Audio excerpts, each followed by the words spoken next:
Good morning. Sorry guys, we're running a little bit late. Zayman, Billet, Undo, Devs, Fedorka. Welcome in guys. Oh, well, we're not running late, just had too many things to do.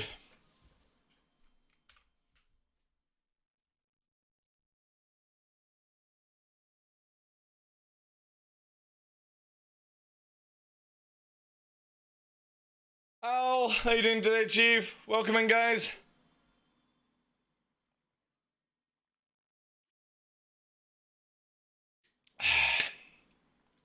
Yeah, I kind of tried to make a cocktail in the kitchen, and it didn't go exactly to plan.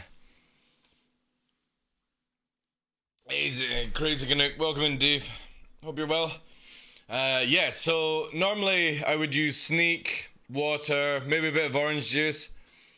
For some reason, today I wanted to try cream soda, which is fizzy, and I forgot that I need to shake it.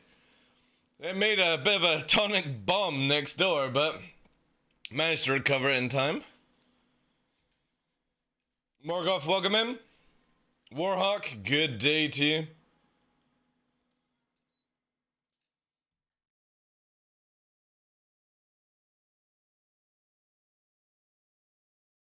Arxis, welcome in, Chief. Hope everyone's well.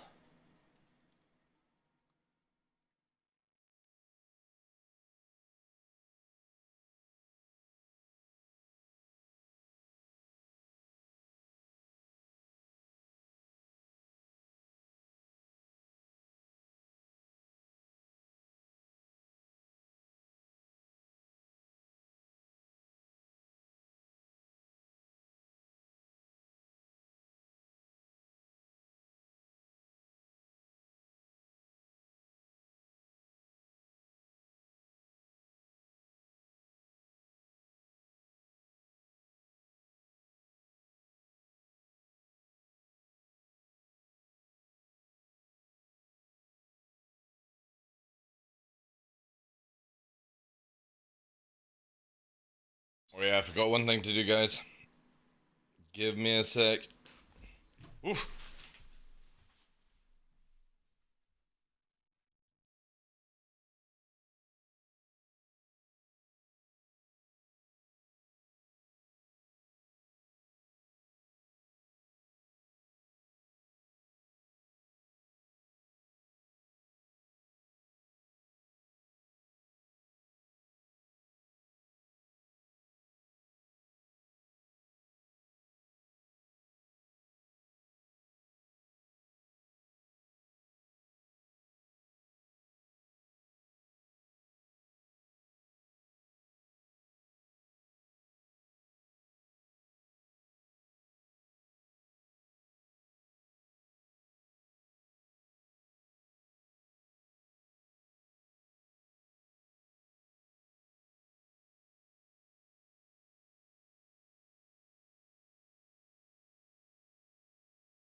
Puppeteer! Welcome in, dude.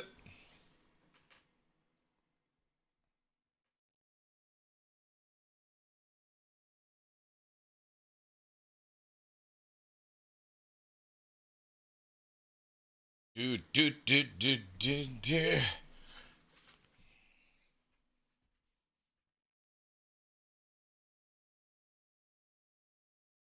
Oh.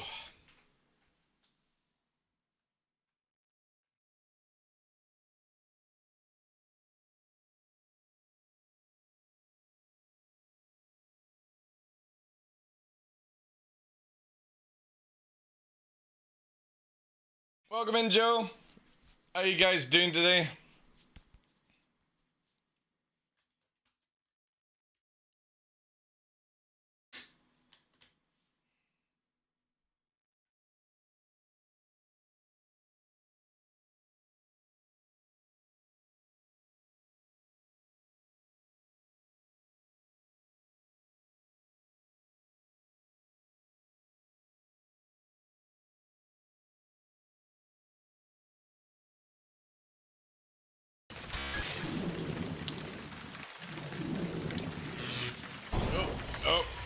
Oh, we made a mistake.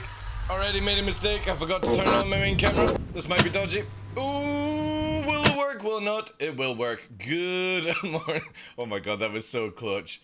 That was so clutch. It was gonna just be a black box. Welcome in, ladies and gentlemen. I'm your host, Michael the Dark Lawrence. Man, today, let's just reset today, please. I am completely out of whack. It is Thursday, the 9th of June 22. We are deep 22 feckin' days now in streaming. It's falling apart right now. I am out of sorts today, man. Holy shit. Oh, like I woke up today, I got stuff done, and then like, it's like, right, okay, time to stream. And I'm like, everything, I'm not turning off, turning on. So this is a bit of a shit show already to you guys. Didn't you change the sub bar? Going to have a red bar, so some. You didn't change the sub bar?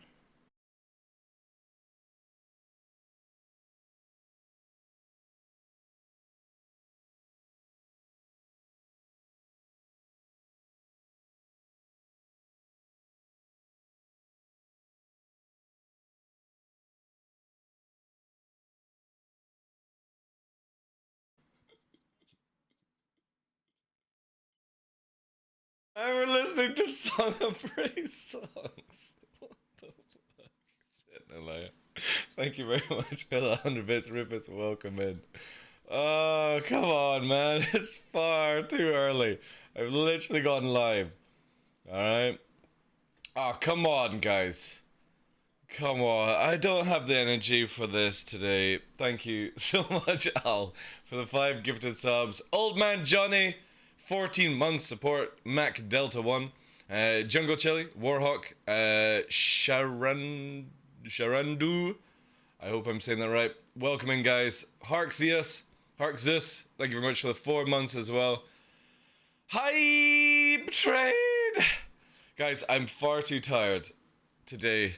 I shouldn't have done a workout before stream. Normally I do it afterwards, but I decided to do a bit already. Thank you very much, guys. Straight into a hype train. 83% through.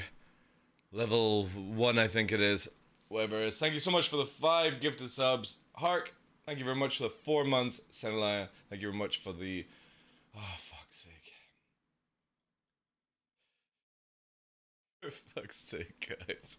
Guys, you do know that it's on Saturday is 2 years as Twitch partner, you know? Save it for then, you know? That'd be amazing. Senelaya dropping a 5 gifted subs.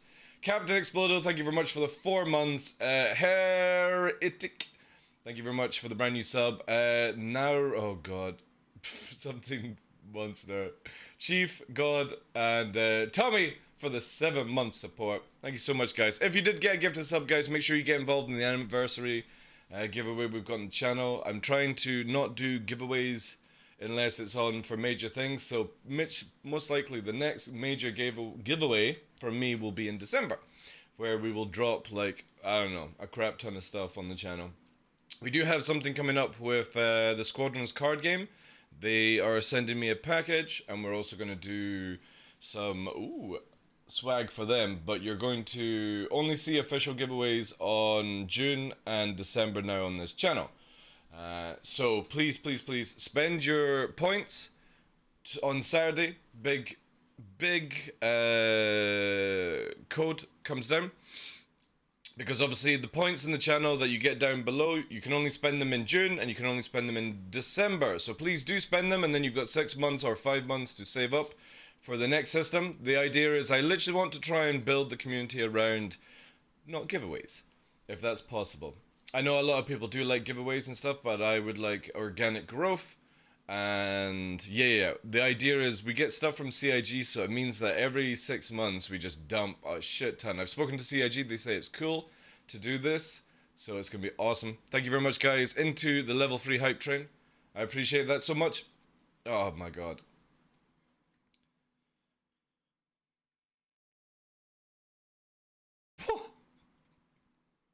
For fuck's sake, guys. I need some more drink.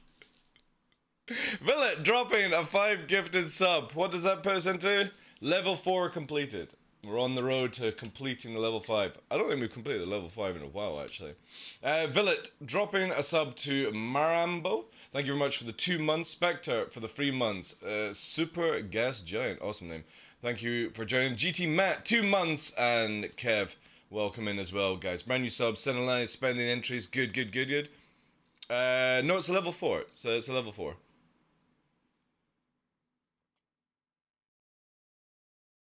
Oh my god. For some reason, Twitch do something very strange with their hype train. It says a level 5 hype train. It's to complete a level 5 hype train. We've completed level 4, but we're 10% through level 4 to get to level 5. I don't know why they just didn't say level 4 and then when it goes to 100% it changed to level 5. I don't know. It's a strange way of doing it, but I appreciate all the love, guys. That's a stupid amount of subs early on, and I don't have the energy to deal with that, to be honest. But we're 20, what was it? What did I say? 22 days in, guys. So we're nearly there. We're nearly there. I would imagine that's what, 2, 3, 4, 5, 6, 7, 8, 9. Yeah, I mean, by the 20th of this month, we'll be past 30 days. The idea is we're going for 6 months, guys. 6 months every day will be live. Even when I'm going hiking, I'm going to be just basically coming on like maybe about 3 hours earlier than this to do like a 30-minute show, and then in the evening on the next day, you know what I mean, so we can actually pull this challenge off. We did 30 days in April, but obviously because of PC problems I had to stop what I was planning to do, so we got that fixed, but we're coming back on it now. So hopefully, yeah, I am so unprepared as well. Thank you so much, guys, for the love. We have 2 minutes left to try and get to level 5 hype train. 10% through level 4. Huge support from Al, Hark, Zeus, Senelaya, and Villa as well for the gift of subs. Thank you so much. This is how you start a stream. I'll imagine if SE goes this good too. It would be amazing. It would be amazing, man. But I genuinely believe, guys, like, and I've been saying this like for a few days now. I genuinely believe that we will see a huge improvement in Star Citizen the moment that they can actually do server changes and stuff like that. I genuinely believe we are just held back because of crappy server tech and stuff like that. So, end of this year, guys. I would actually put money on it that it's going to be where they turn on a lot more systems than we actually think is going to happen and all that jazz.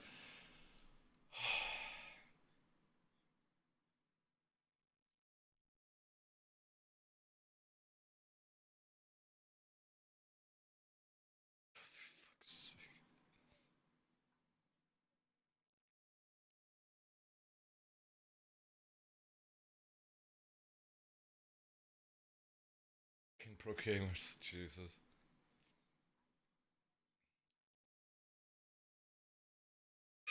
Drunk next to you. That's okay.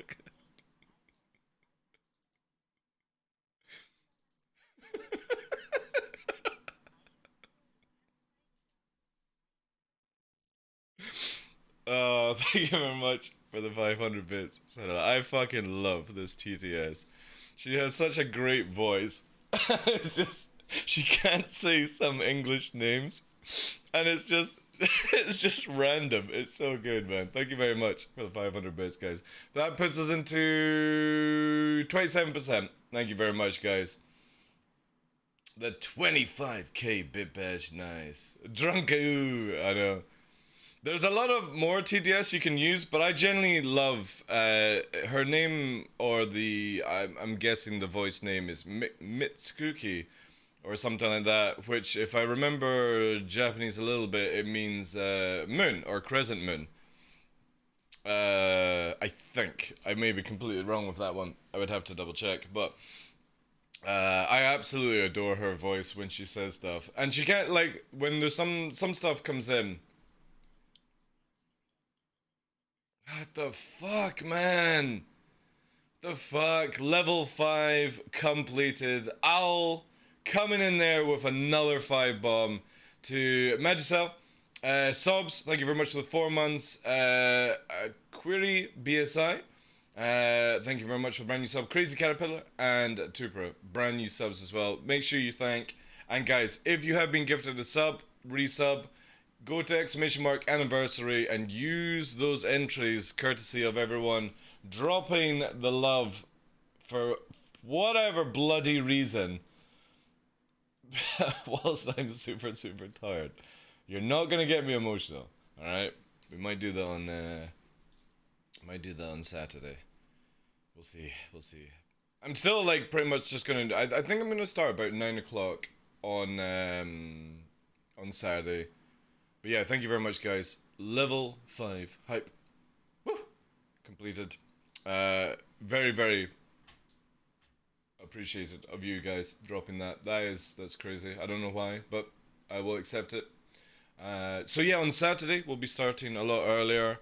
I'm gonna try and do a 12-hour stream, but obviously I am trying to not damage myself with long streams, because as much as I like doing the long stream for you guys, I'm also trying to hit a challenge, which is stream every single day for 6 months. And then we'll see where it takes us. Hey vegan, welcome in, sir. Hope you're well. So yeah. We've gotta keep fresh. We like short streams, short blast streams. Keep the energy up, keep the fitness in.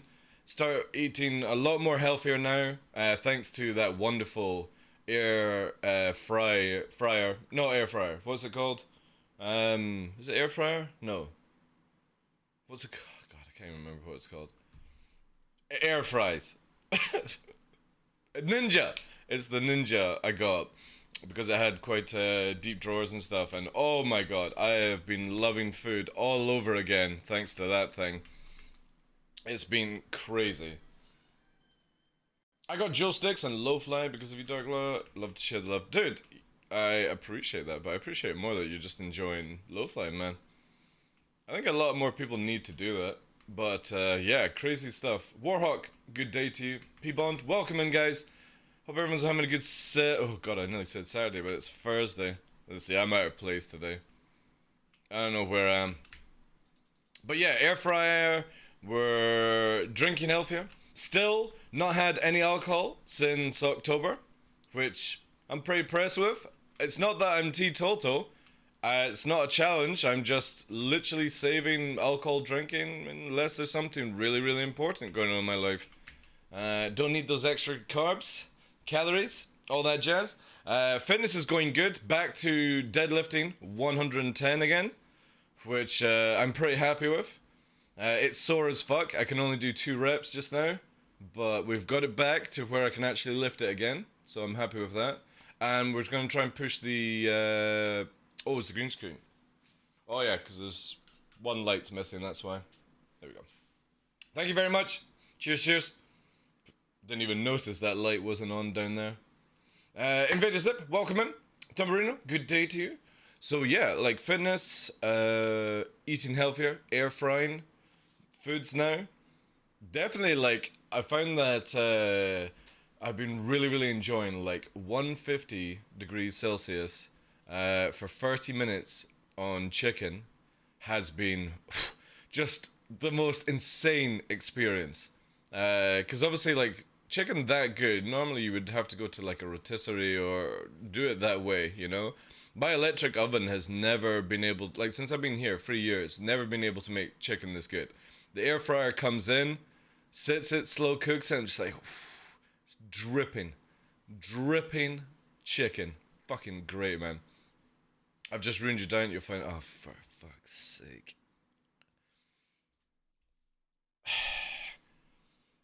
It better not be, well, it's not really a diet.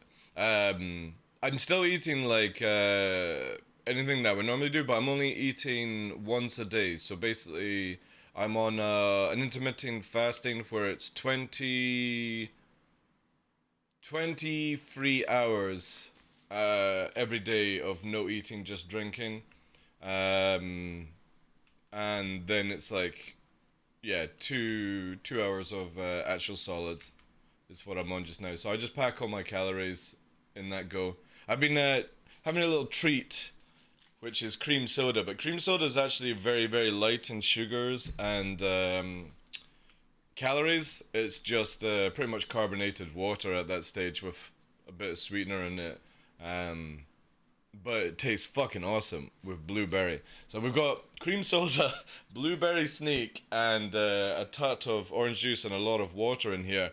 And it's the most weirdest experience, but it actually works. It nearly exploded in the kitchen because I was shaking it and I was like, oh shit, fizzy. No, don't shake and compress the area. So I managed to catch it, but the top did pop off, but it didn't shoot anywhere, thank goodness. Or I've had to spend a bit more time cleaning it, but no, you won't ruin diet and stuff.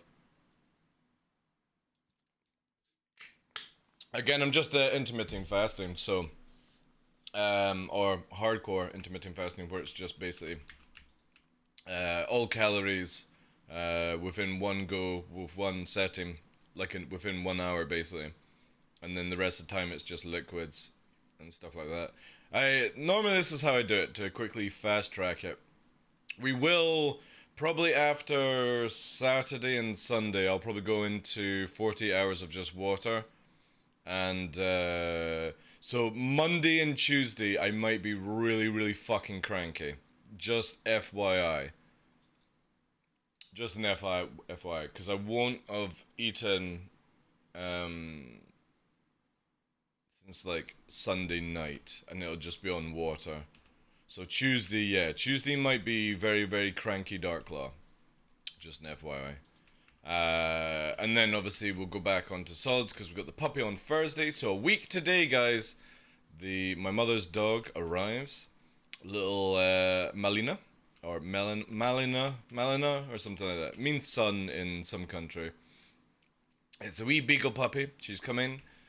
She will be 10 weeks old. So lots of training to do. So starting next Thursday, our shows are going to be like maybe a couple of hours in the morning for a couple of weeks. All depends on snoozy time for puppy and all that good stuff. So very short streams. But again, we're going to make sure that we hit the target of streaming every day for 6 months. That is the goal. And I think we can do it. I'm pretty sure.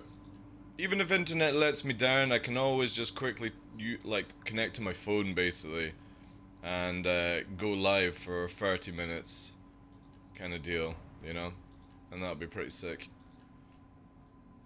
Challenge accepted. I can't imagine you not diving into the stuff once it's arrived.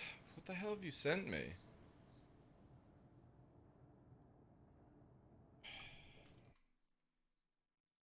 I don't think there was anything on my list.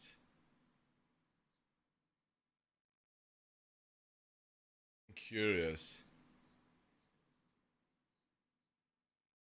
Unless you sent me something that's not on the list, nothing there is bad. A beagle puppy. That was my first dog. Yeah, my mother wanted to get another collie, and as I said to her, look, you know, this is probably going to be your last dog in your life, in this lifetime, if you want to believe that kind of stuff. Try something different. And I was like, look, beagle, short-haired, small dog, can carry it if need be, depending on how chunky it gets. You know what I mean? Like, it's really good. Really, really good. Oh, if you hear this,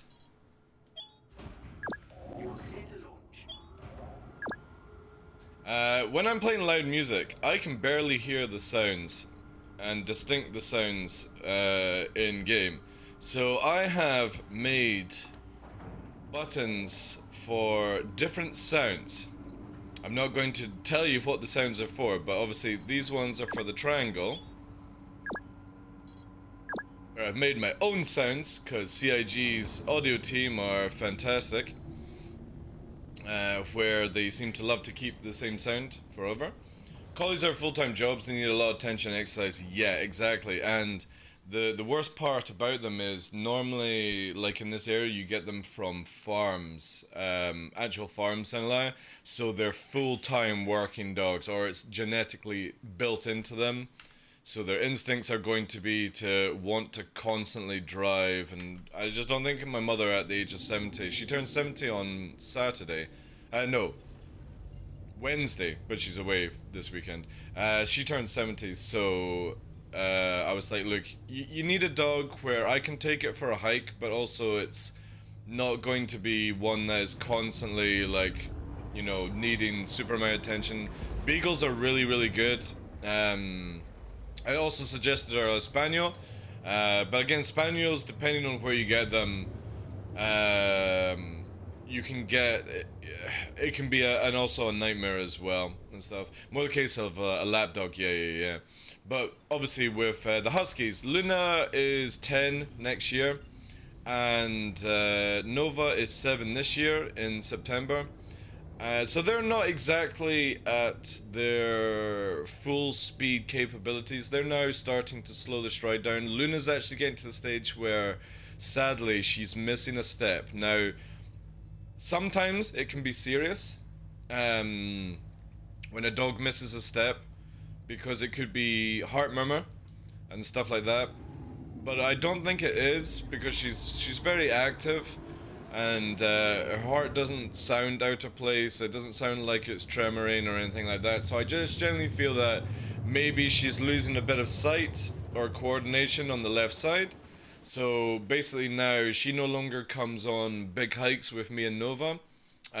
She stays with my mother. My mother then just basically takes her for a short walk. So it's great for Luna to have somebody like a little puppy that can't, for the first like 6 months, go on a hike anyway, because its bones are still developing, it's still growing. So Luna has a companion. Nova and I can go hard and go places, and then eventually the puppy will be able to go on a hike with me and Nova, and then my mother just keeps taking Luna out for very gentle walks and stuff. So this is going to be a great situation. Then obviously, you know, there will be a stage where we will have to say goodbye to Luna and Nova at one point in my lifetime. But I'm very much a person who doesn't just stop.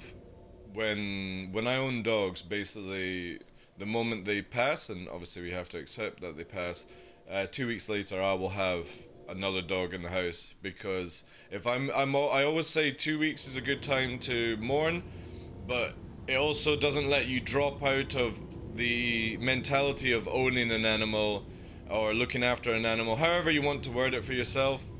You know what I mean? You have these sort of things. Box free.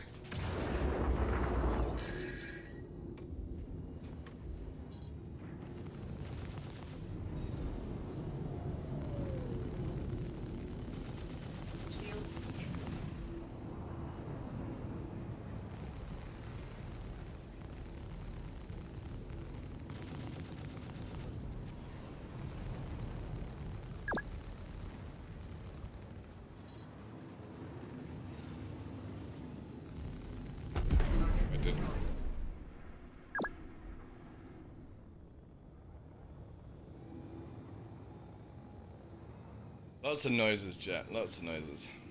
I think Cutty managed to escape as well, which was pretty good on the Cutty to escape during that. So whatever. So yeah. Lots to do with the pup. Very excited for it. You'll be able to see all the photos on Instagram with the training and stuff like that, progression. Obviously it is my mother's dog, so you're not going to see too much of it at the beginning, but obviously on the hikes you'll see little Malina. Again, I need to actually learn exactly how to say the name. And yeah. And obviously when she's staying with me, when my mother has to do things in her life, we'll have the crate down here, and if there is a case, I might move the camera up here where you guys can see puppy cam. But obviously, the wee thing's gonna grow pretty fast, so I don't really want to set up a full set for it, you know what I mean? Hey Skyborn, how you doing today, Chief? Welcome in. Jace as well, good day to you guys. They are good dogs? Yeah. Beagles are really, really good. They're a lot of fun. And I'm glad she chose to go for a Beagle instead of like a Spaniel or other things. The other one that I recommended for her was a wee Staffy. A wee Staffy Terrier is fantastic for older people because as much as they are strong dogs, they also burn their energy out really, really fast with just chucking a ball in the garden kind of thing. And they are fantastic lap dogs, even though they are just big sacks of meat, you know, big muscle kind of dogs. But obviously, small, compacted muscle. A Square Peg, welcome in. I'm doing well, dude. Doing well. Bit tired. We're on 22 days of streaming in a row so far. The goal is 6 months. But today has just been a sort of like out of whack situation. I think it's purely because normally I do fitness after or weights after the stream, and today for whatever reason I decided to do it before the stream, and I think it's just sort of, you know, not the right thing to do. So I'm gonna remember that. Weights always after the stream. Poor lad. Well, he came. He bounty hunted. We're nearly at 50, which is not bad, not bad. So yeah, guys, the sounds I've got so far. So this is weapons. This would be obviously. Do you actually, guys? Do you hear that?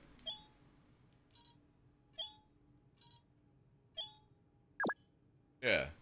So again, like, I have a real issue when you have a sound team that have all these amazing things, and they're lazy with it. You know what I mean? And I am gonna say lazy for the sound team because when you're changing the pips or your triangle, they are different sounds, but they're very, very faint in the difference.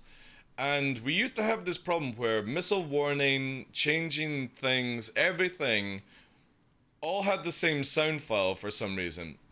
So I was like, right, when I'm powering, music is high, I can't really hear in-game sounds, and I don't want to turn it up because obviously VODs and clips only hear in-game sound and my voice. They don't hear music or sound files, or when Senalaya generously TTS's the channel.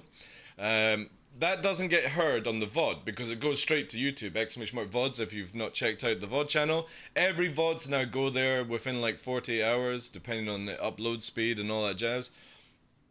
And, yeah. I was just like, oh, it's quite low for me to actually hear it. So yeah, we've basically changed it, where now I've got distinct sounds. And, also matches sort of like the Gundam theme that I have on the channel. Well, not really Gundam theme, but my love for Gundams and all that good stuff. So yeah. Hey Mike, how you doing today, Chica? Welcome in. So I definitely feel that after playing the game with a bit more time, I would definitely say that if you are looking at Omni throttles from VKB or you're looking from the Z extension from Virpil, take into account that the dual Z extension is going to make you do low-flying shit that nobody will be able to do because of the way that you can actually extend movement because of them. However, it will massively throw off your initial aim. And then I moved into right as vertical and left as horizontal with the Z extension, and again, it allows you to do crazy strafe movement that you can't do just because you have the ability to overextend, which is really cool. However, I found that when you start going into the sweaty combat, it again massively makes your aim shit. So I have gone back to 2 vertical joysticks, purely because I want to kind of up my PvP game and my flight at the same time. And obviously this is where I sort of started off, but I would, like, if you are not in that mentality or you don't really care about that stuff, I would always say the left hand, like if you're strafing axes, the Omni Throttle or the Z extension from Virpil is going to be a game changer. But for Arena Commander, it is very bad because it just over manages the movement, and even if you lock down curves and stuff like that, it still over moves because you've got to remember that when you are sliding to the left, you are technically double sliding. You've got to create new muscle memory for it, and it's a little too much. But again, it depends on where you're wanting to play in Star Citizen. If you don't care about these things that I'm talking about, then just go fucking nuts and enjoy it, you know? It does make a huge difference, but again, for me, I've found that oh, by the way, I also, when people are like, what are we going to call this maneuver, and people are like, we'll call it the TDL maneuver, I actually found out it has a maneuver name in real life. It's called the Falling Leaf. So only a 5th generation fighter can do it. In real life, the Falling Leaf is basically where they do this. And that, it can only be done by 5th generation fighters. And that's the Falling Leaf, where you basically use just yaw to turn whilst in at high speed, which is pretty cool. There's also one called the Cobra, but it was so weird to kind of understand what they're trying to do. I mean, for me, it just looks like a simple reverse S roll, but no, it's got less of the actual rolling and it, more of just the pivoting, which is kind of cool. So there we go. When people were asking what should we call it, because I do it quite a bit now, because I just feel it's one of the coolest fucking things to see when you're going over into the Falling Leaf, and you're basically just gone sideways and you're yawing and you're just spinning around. And so it is called the Falling Leaf because when it's done, obviously it's faster in Star Citizen because, well, space magic, spaceships, whatever you want to call about it, but when you do it in real life, it looks so amazing when these fighters just free fall, yawing at the side and stuff. So there we go. We don't need to call it TDL, we literally just call it the Falling Leaf, which I think is really, really cool.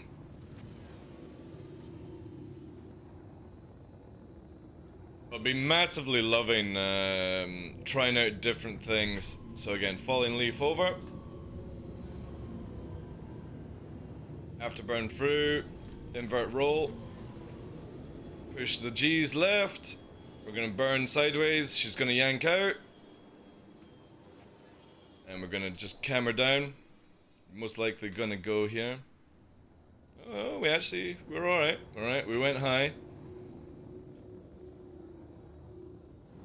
The extension of G's in some of these moves, the moment that you do at high speeds, this is where I really, really want G's to be a skill check for everyone in the future. Not just like, hey, let's push fucking 15 G's and it, you know, barely does anything. It should be, no, out cold kind of stuff like we used to have. It would be so amazing. It would be a great, great skill check, especially for atmosphere. Harder places like Microtech and Hurston, which have heavier Gs, or natural Gs from the actual planet. These would be fantastic to see people pushing things and then knocking themselves out because they overextend.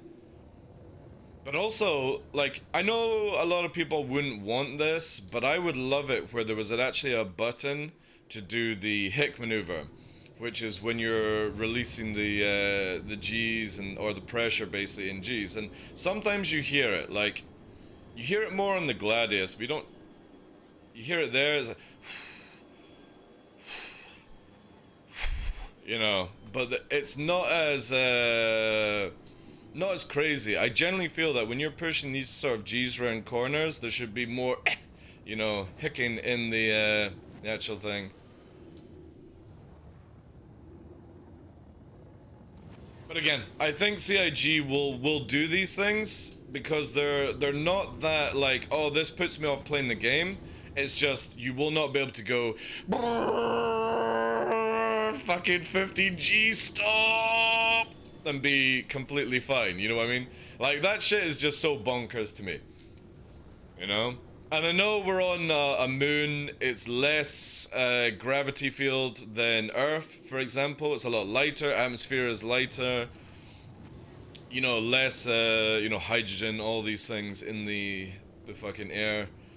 And I get that it's 900 years in the future, but it's still stupid that you are pushing Mach 1 and you literally go into a 15G lock and instantly 180 and turn around. I'm sorry, you would be a puddle of mess after something like that. human body, even in 900 years, will not evolve unless it's, you know, tampered with. But if we are doing a normal evolution of humans, you're not going to create that tolerance at that speed. I'm sorry, like, it's insane shit to even think about. I think the model is likely to stay close to this because it looks like maybe... No, it's actually changing, Mr. Comics. It's actually changing. So the flight model, there's a new flight model being cooked up right now, and it's incorporating air control and control surfaces and actual proper aerodynamics. So you're not going to be able to do shit like that in the future. You might be able to fly maybe like a 5th generation or a 6th generation fighter, like in modern day, even though we don't have 6th generation just now, but it's in the works. But there's no way you can just literally go at Mach 1, Mach 2 and instantly handbrake and turn around. So I would imagine that the moment that CIG do their control surface or whatever, you'll stall out. Because again, here's the biggest thing that we have to take into consideration, guys, right? I'm going to come to a halt here and let me explain the vitals of any fighter in this game. You have a giant main cone engine on this fighter. You have the meme reversing whatever thrusters that, again, this is where like air brakes would be, you know what I mean, flap control, all that stuff would make more sense to me. But you are dominating this game around tiny, tiny little thrusters that will help you in space, but they would be cooking a fucking storm right now inside this ship if you were doing what I'm doing just now, which is stationary. And this is a mechanic that CIG doesn't have in place just now. They may have in the future. I don't know what they're planning on doing, but they want to bring in the effect of auto-hovering or having to hover, because this is fucking stupid. This is stupid in any video game. I am literally pointing my nose to the ground and there is no heating. My engines are completely fine. There's wind, all these things, and I'm just stationed here. These little engines would not be able to do this shit in gravity, guys. So there are going to be a case where if CIG do it right, when you are pushing fast, nearly at Mach 2, and you just suddenly go, your ship ain't doing this shit. It ain't doing it, because those little maneuvering thrusters, if CIG do it right, will be like, what the fuck are you trying to do? You'll have to actually go and bank round. And this is where I hope they go with it. It doesn't need to go into the DCS world kind of flight model, but you can't Mach 2 or nearly Mach 2 in a line and then 180. And then just start pushing in the opposite direction. That is insane shit. Even in the future, with the size of thrusters. Now, if you were doing this like with an expand ship that had pretty much thrusters everywhere on, you know what I mean? All the thrusters were the same size as this. Maybe. But you're still going to become a pile of goo inside the fighter or the ship or anything like that in atmosphere. So I would imagine that in the future, you're not going to be able to actually tight turn. We're going to get what we have right now, which is flight lag. And we do have a basics of it. CIG do have it in place. So here's how we do or showcase flight lag. We are under or inside the SEM speed control bubble, and when I yaw, we can literally yaw around and around and around, because the engines are strong enough to turn us at this speed. We're still doing just over 50 meters a second, but the engines are powerful enough to yaw us around like this. However, when we release the brakes or the clamp and we go into over SEM speed, we're now pushing 500 and I yaw. The maneuvering thrusters are not strong enough. It snaps back, and this is called flight lag, and it actually happens in real life.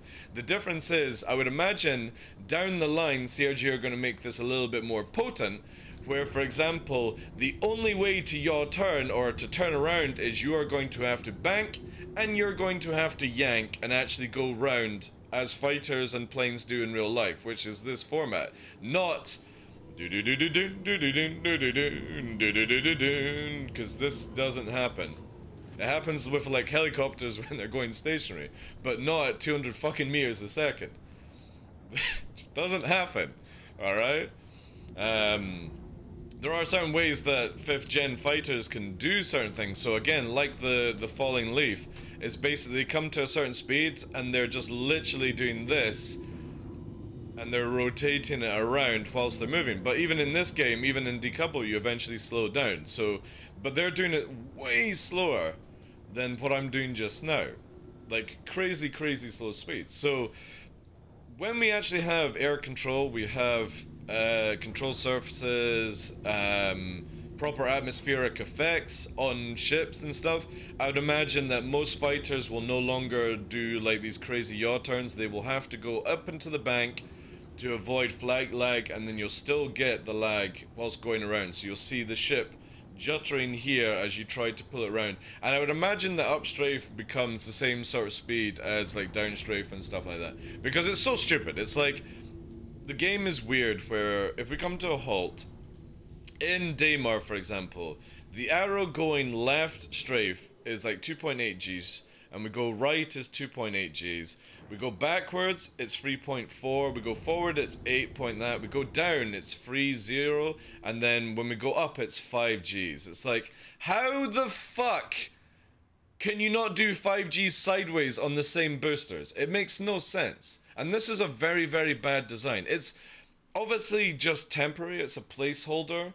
CIG can't think it can do this shit. Because again, you are talking about the exact same engines or maneuvering thrusters. If I can go up and down and it's different Gs, right? Then my left and right should be the same as going up, because there's hardly any friction. And this is where the model will change. Because right now it's all faked around thrusters and what thrusters can do at certain times. You know what I mean? Like if you see here, we're pulling a 3-point G spin and then it goes to 0 Gs. I'm using the same thrusters that push me up and down, but we're sitting at 0 Gs. There would be at least 1 G movement in that. Then I do 5 Gs going up. I do 3 Gs going down. If I afterburner, you know, you push forward, you got 10 Gs. You push backwards, you got 4 and stuff. Like, again, this is where it's all faked around maneuvering thrusters. And this will change the moment that they bring in the control surface system, which will be awesome. Now, how they do it in space, I have no idea how CIG will do it. It'll be pretty dope, though, I think. But for atmosphere, it's going to be a completely different ballgame. So you're really going to see a massive difference for where somebody comes into atmosphere, they're like, how the hell do I fly this? And they won't be able to do it. You spend a lot of time in space, it'll be the same if somebody spends a lot of time in atmosphere. You'll not be good at spaceflight or space combat and stuff. But high G maneuver is not local gravity, it's about the gravity that's being introduced from the turn. Yeah, the G effect on the pilot. Yeah. This is where, like, I would love for CIG to really, really work on Gs. Because, again, my biggest concern is in atmosphere, CIG have got the G system really, really good for certain things. So we're going to come down. We're going to do what we call the 2-circle radius fight in modern day, where basically we push round here. Now I'm not afterburning, I'm just cruise controlling. But you can see that. Look at that lovely 7G push right now here. Beautiful. Pilot doesn't give a shit. Hold 7Gs. It's got tolerance over 6. Perfect. That's what we would expect from a military pilot, okay? We're pushing into that 6G. We're now up to over Mach 1. We're pushing into the boundaries of 500 meters a second without afterburning. Afterburner engaged. Up into the 6G mark as we rotate, holding that 500. However, if we upstrafe, we go into 11 Gs, and then we start getting the blackout. This is wrong. This is wrong. Okay? There is no way that this thing would be able to fly like this by being able to push. These maneuvering thrusters would not have the strength to counter out the main afterburner on this fighter, especially in atmosphere. So again, this is where I hope and pray CIG nerf the shit out of maneuvering thrusters, because it ruins the game, in my opinion, for atmosphere. Because this whole idea where you can upstrafe like this and pitch, pull a 6G maneuver and you're not even moving, right? Then you up afterburner, you're doing 8 Gs and you're just going round and round and round, right?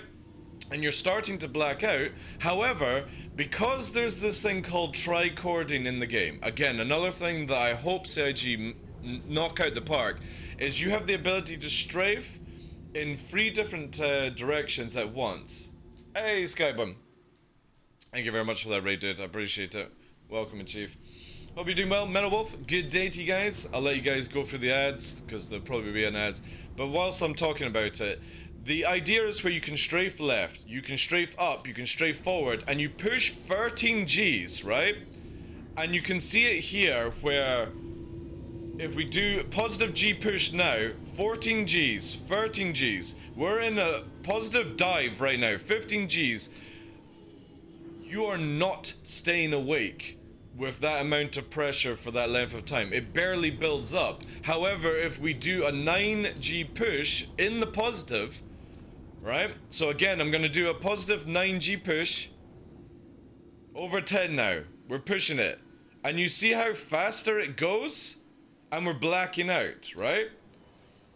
So there is something wrong with the G effect when people tricord, and this is why you have this satellite gameplay movement in PvP right now, because you're not getting punished for doing these insane G-locks. I don't think the system understands it, personally. I could be wrong. CIG could be where it's just a bug or something, and maybe they're just waiting for the new flight model. Awesome, that's cool. I don't mind that it's not getting fixed right now, but for the new system, there has to be a reason. Like, you cannot, and again, I'm doing a positive G spin, whilst decouple, there's a 10G, up, 20G spin, positive Gs, 13, 15, 16, and I'm blacking out slowly. No, you should not black out from a 9G push faster than a 20G positive push. That's not right. So this is again why people in space are literally able to do these 20G maneuvers and shit on people, because they're not getting punished for it. And I don't need the ship to not be able to do the 20G tricording. It just needs to punish people doing so. You should not be able to go up to 20 Gs and be like, la la la la la la la la. You know what I mean? It's insane. Thank you again for that raid, dude. Welcome in everyone who's coming in with Skyborn. My name's Michael TheDarkLaw, partner streamer here on Twitch and YouTube. Primarily playing Star Citizen every single day here for the next 6 months. And we do a lot of atmosphere, talk about it, the methods where I would love to see CIG improve in certain things, air control, all these things, which I look super forward to. I'm sure GeForce gameplay will make it punchable. I hope so, yeah, because I don't want CIG to change the ability to tricord Ondo. I want it where you black out if you push it too long, and they need to have it where you release the Gs. So right now, there's a very weird system, right? Where when you're pushing Gs, and we're going to push the Gs here, guys, okay? So round and around we go. We're going to hold what we call the G bubble. And there we go. We're holding it. But if you see here, right, I'm not laying off my speed. I'm just down strafing. And then eventually it will go. But you can hold it so much longer if you just slightly tap the down strafe.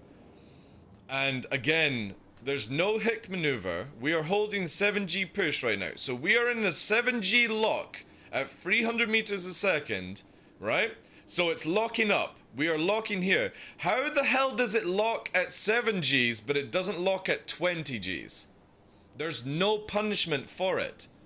And this is a big, big thing. Again, into 13G push here. Barely does anything. I am riding the 12G chain right now, and I'm still fully Comptus Mentis. Yet if I push a 7G spin, or a bank, I'm blacking out and I'm going unconscious. No. This doesn't happen in real life. This is where there just seems to be a slight flaw with the G system where it's not recognizing these maneuvers. And this would be a great way to punish pilots who are abusing the tricord system. Because they literally are invulnerable to blackouts when they do this, especially in space. I was showing it off the other day there in Arena Commander. You can literally push 20 Gs and you'll never change into a blackout system. And it just needs to be a little bit more sensitive, you know? And it doesn't need to be crazy, but if you are pushing 20 Gs, you know? Is there a difference in Gs between flying naked? Oh yeah, if you weren't in a flight suit, it's nothing to do with helmet, guys. Okay, so I really want to stress this out to anyone that a pilot suit helmet does not affect G's one bit. It is just literally a helmet. It has airflow and it has HUD systems and stuff like that in modern day fighters. But it does not control G's. G's is controlled by your suit, or helped or aided by your suit. So when you have people flying around in undersuits, this is another thing that I would love to see CIG clamp on. That if you are flying in a suit, right, they really need to make a difference between a pilot undersuit and an undersuit that allows you to wear military armor. Because this is one thing that massively fucks me off in this game, that you can climb into a pilot chair with full heavy armor, railguns, everything like that, and it's the same thing as anything else. And it needs to have a difference. If you are going into a pilot chair, you should have no armor, a much better G suit. An EVA suit should not be able to pull, like, stop the Gs. Which means that your gunner would also, if you're in a fighter like a Hurricane or a Scorpius, the gunner also has to get into a G suit. Not just an EVA suit, a G suit to deal with the Gs. And then, when you're in bigger ships, you can go into normal EVAs, because the gravitational force of the actual ship on its would create a lesser effect on you. Pilots should not be able to sit in these things fully fucking armored out of their teeth. It's so stupid. But I think CIG will eventually change something like that. I think, again, most of the stuff that we have just now is just temporary, you know? Or a placeholder for the time being. Because surely CIG must be able to see that some of this stuff really breaks the game. Hey, the Master. How you doing, Chief? And Amaro, welcome in, guys. Thank you very much again for joining Skyborn in the rain. I appreciate that, guys. Hope everyone's having a good Thursday.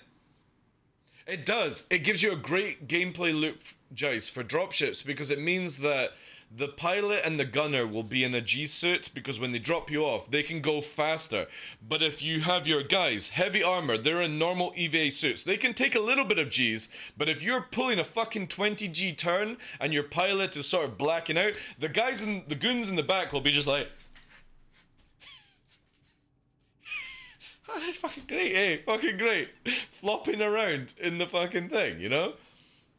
It would be such great gameplay, and it would allow pilots to have pilot gear and not be in chunky armor and stuff like that, you know? Hey, Proto. Welcome in. Afternoon. So pilots would have their own set of armor.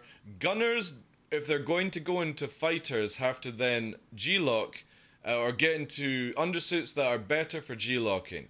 And this is where... But I don't want it where CIG create some imaginary, legendary fucking undersuit that allows you to 20G lock like it's nothing. Because that then breaks the game again. I want it where the moment an average human getting into a fighter or any plane that or helicopter starts to pull in Gs, anything like that, the average human can go to about 6 Gs before they start to have a nice nap. Okay? And then it requires somebody who has the ability to tolerate Gs to go higher. Then it requires military training to be able to push into certain Gs, 9 Gs, and be able to lock it and not pass out, whilst being able to maneuver things. Now, I don't care how far into the future goes, right? We're talking about a video game, and let's base it off modern day, where if you are pushing 9 Gs, that's about right where I would say an ex-UEE military fighter pilot would be able to hold, no problem. Maybe they would have the tolerance to push into 12 Gs, but there is no fucking astronaut that can handle 20 Gs. Now, if the astronaut is handling ridiculous Gs as they break Earth's gravity force and they're, you know, riding the train of pain, there is no way somebody is holding 20 Gs. And some ships can go up to 30 Gs if you tricord, like the Cartheol. There is no suit or technology that's going to stop the human from being able to pass out under that pressure. Alright? And this is where I would just like a slight amount of realism where G-locking is a skill check in this game. It means that CIG really don't need to slow people down. All they have to do is, if you're like 12G, 180, 16 Gs, 14 Gs, woo! I'm barely blacking out, 10G push! And the pilot's not even stressed. You know what I mean? You would be having to change the way you fly because you're blacking out in the stage. It's a great way for CIG to get around of some of the things that we have just now. Make it where G-locking is a skill check. And you can actually keep your ships going fast. Make it where people black out and they just become a rocket man, you know? They're like having a fucking sleep. And until eventually the ship slows down naturally, you know? At 9G, the tolerance should come in, okay? So, like I said, the standard civilian human can handle around about 6Gs before, and then when you start going over the 6Gs, let's say like 5Gs for the average person. So you're 5G and you're like, I'm able to handle this, but I'm starting to go, whoa, oh wow, this is some great shit. And then at 6Gs, most people just sort of like go, they're doing this sort of shit as they black out. It requires high tolerance to go over 6Gs. Now most, like I said, average fighter pilots learn and train to sit at 9Gs and be able to function everything in the cockpit at that stage.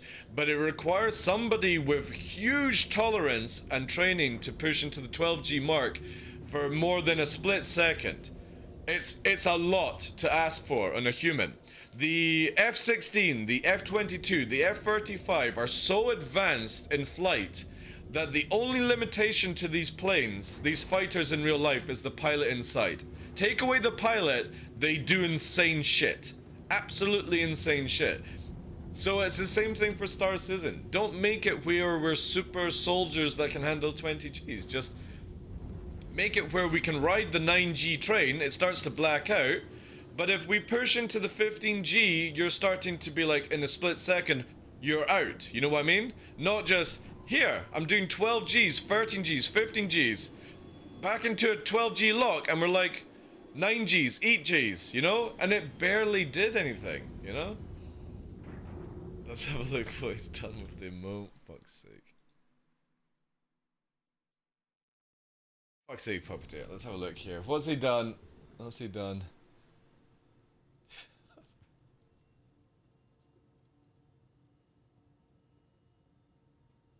Oh dude, I'm gonna have to start fucking making more and uploading them. I think what we need to do, right? This is what we need to do. I think I need to delete all my emotes that are the face ones, and then every time we just upload them. I'm going to do that tonight, actually, guys. We're going to lose a lot of emotes on the channel, but every time Joyce blesses the channel with an emote, we're gonna do it. I'm gonna call that's the TDL KEK W, I think, Jace. So if you can send that to me on Discord, as well, we will start the process. And I'll start adding them, guys, so we'll need to get like a TDL wave one. I'll try and do some tonight for you guys. I'll try and do the TDL wave, the TDL like thumbs up, and then we'll just let Jice create the masterpieces. And we'll allow it, because right now you can only use TDL Legatus. I think I might keep it as tier 3. I don't know. I need a reason for people to have a cool emote when they're tier 3. So we'll see. Anywho, let's change location and let's bust the tunes out and fucking push the G's. I appreciate that. I'll work on them tonight. I won't play Star Citizen. I'll just work on the emotes. Imagine saying that, eh? I'm not gonna play Star Citizen tonight. I'm gonna go and do some work. Can you check when you black out and red out at the moment in game fighting and loop? Yeah, you can. Yeah, you can see it. Yeah. It's weird. Like sometimes you'll black out at 7Gs and you'll red out at 6Gs, and then when you push like 15G, like I said, the tricording, which you move in 3 directions at once with afterburner, you don't black out. This is the problem we have.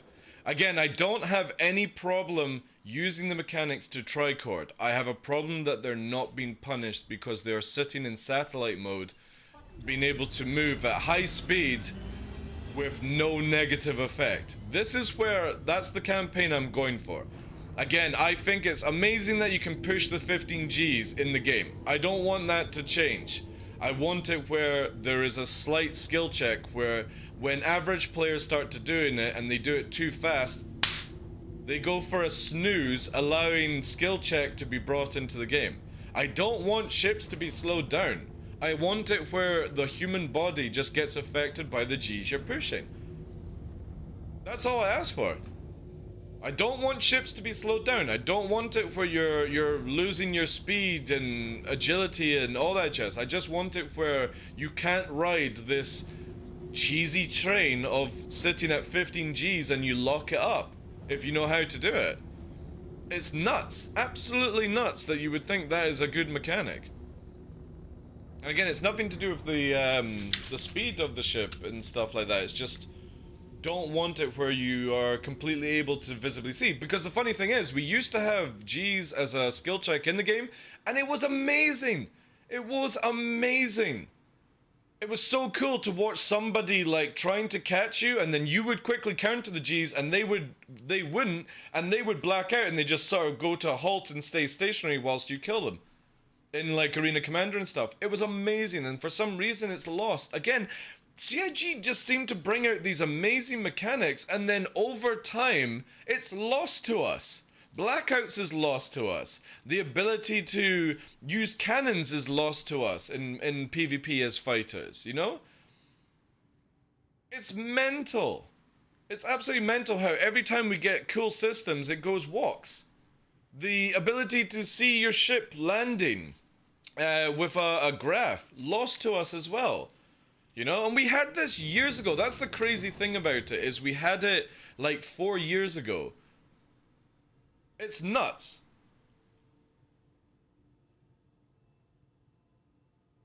Don't sweet talk me, Argar. I'm not in the mood for sweet talking.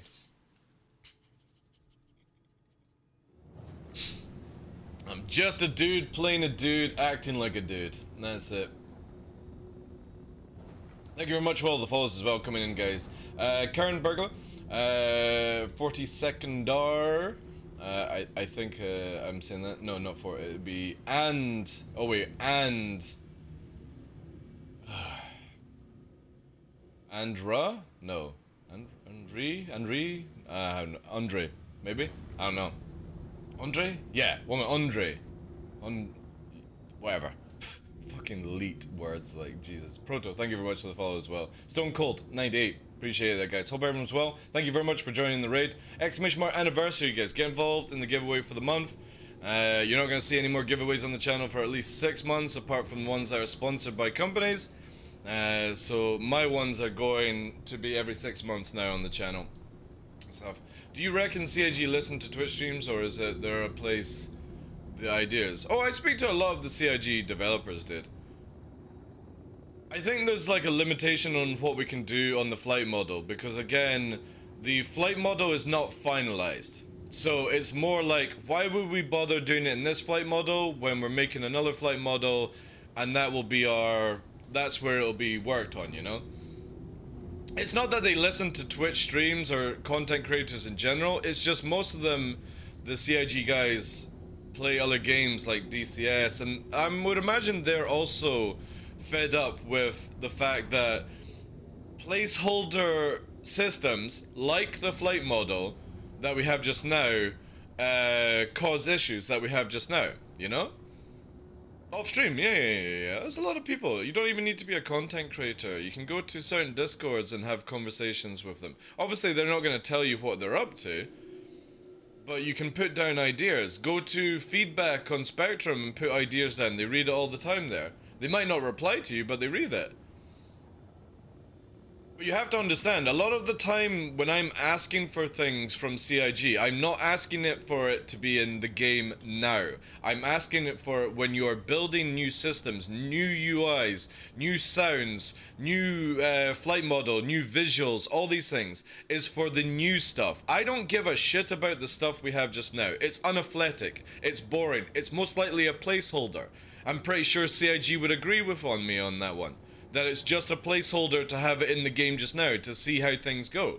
And they're spending years and people working on the major stuff for the game, which will make it fun, exciting, skill checks, missiles, everything, you know? Instead of it just being the meme flop around video game. This is why you should never take PvP seriously in this game. Never take it seriously. Never take flight seriously. Never be like, oh, I'm not able to do this. Well, you might not be able to do it now, but maybe it clicks to you in the future. And if it doesn't click to you in the finalized stuff, then obviously, then you might need to worry. But you know what I'm saying? Like, the game right now is just a test bed for them to come up with ideas and make on it. And somebody might, well, they've been doing that for 10 years. Not really, actually. If you think about it, in the 10 years of CIG doing Star Citizen, it probably is only maybe about a year to 2 years of actually building the game. And I'm gonna give you a reason why it's this. It's because whenever you're building a video game from scratch, and this is what they have done, from scratch, engine is all scratch, it's taken parts from Crysis and, or CryEngine and Lumberyard, but it pretty much is CIG's own engine at this stage. And when you're building things, you have to build the tools to build the game first. This is what takes years and years and years and years to do. So for games like Call of Duty, games like Battlefield, games like Assassin's Creed that seem to pump out every few often, a game every 2 years, it's because they've already got the fucking tools to build the game. And it only takes like 2 or 3 years to actually make these games come alive, you know? Right now, CIG are just getting to the finalized part of finishing off building tools for the game. So, again, with 10 years, you've got building a company, making more money as a company, hiring more people as a company, working on all the systems within a company, then having people build the tools for the company and the game, then hiring people to use the fucking tools to build the actual game. And we're in that stage right now where they're just finishing off on some of the major tools, and obviously we're now getting to the stage where the servers are going to be. So whenever someone, oh, this game's never going to come out, with that attitude, of course it's never going to come out. But it's going to come out if you actually understand how video game development works. And you have to build a foundation before you make a video game, and that takes years. Just like it was with Diablo 2 and other games. You have to let the company make the tools to build the game, then you can complain about it. But whilst we're going on this journey, you can give plenty of feedback to be like, look, when we actually get to that point, it would be good if we had this in the game, because this would make it more entertaining for pilots. It would also make it a reason for pilots to have a different armor set, so they could handle the G's. And then, for example, when you're in a prowler or a dropship, for example, you're not shaking your fully armed people around. You're not pulling hard G's because they're going to be vegetable state whilst you're okay as a pilot, you know? This takes into consideration gameplay, mechanics, all these things. And it's very, very basic at the nitty-gritty of it. This is where we want to see Star Citizen and the final product, you know? With all those kind of things. Not too hardcore though, because again, the moment that you make the game too hardcore, people will leave. They don't want to spend that DCS world, you know, struggle, or Elden Ring or something like that, you know. But you can add in fun mechanics, not taking a piss and a shit. Like, I don't even know why that's even going to be a consideration in this game, but whatever. And taking showers, it's like, you know, even the food and eating part of it is a little bit extreme at times, because again, like, some people have great hydration in life and it just sort of feels like you're the most dehydrated person in the game all the time. Is there a way to know if you're really interacting with a member of CIG? Is there a way to know if you're really interacting with... Yeah, well, if somebody you're talking to literally replies back to you, that's interaction did. Also, the flight model cannot be correct for every ship. What? We just have to get to the best state possible. The flight model can be correct for every ship. It's called aerodynamics. You make an aerodynamic simulator or program, and then you put the shapes into it, you'll see that your Carrack isn't going to be going like a fucking bullet through atmosphere, like it does just now. Or your Cutlass isn't going to be able to just go fucking vertical like it's a rocket ship, you know? The Drake Herald will never be able to turn if it gets up to a high speed in atmosphere. There is an easy way to make these things change through a flight model. You've already got the basics of a placeholder flight model right now.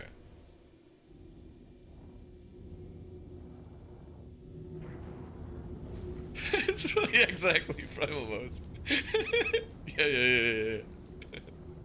I'm here to make a thread about what I would love to see in the game, you know, or I would like to see in the game, these kind of things. And then a CIG employee goes, yes, I would love your email address, your mother's maiden name, security ID, and we'll get onto that feedback, no problem. Alright, cool. I'm so glad I'm interacting with a CIG employee. Yeah.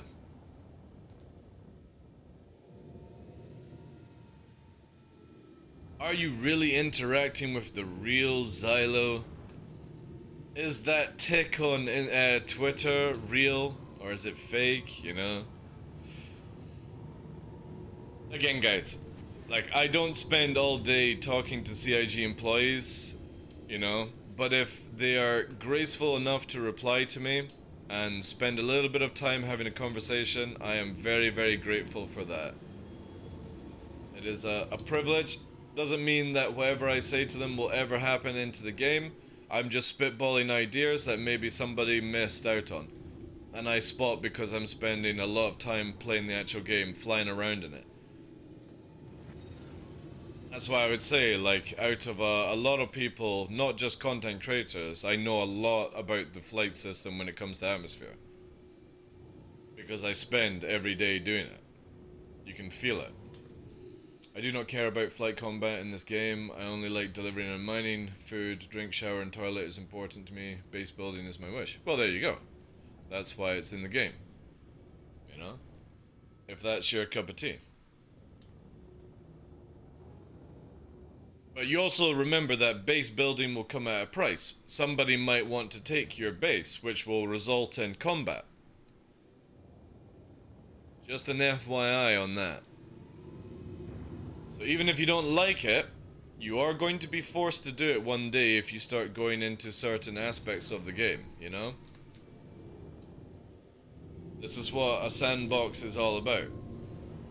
Something that you might not enjoy, you will be one day forced to actually get involved in. What these games are all about. Obviously they'll make it where there's plenty of places for people to go, and maybe you don't have an outpost that somebody cares about. But again, you might have a gold mine of income, and somebody goes, I want that. I don't want to have my own land, I'm just going to take yours. That is all the possibilities, because as I've said to people, you ain't getting private servers and you ain't getting mods for this game. Just to tell you that, guys. You ain't getting a PvP slider either. Or an offline mode, like Elite Dangerous.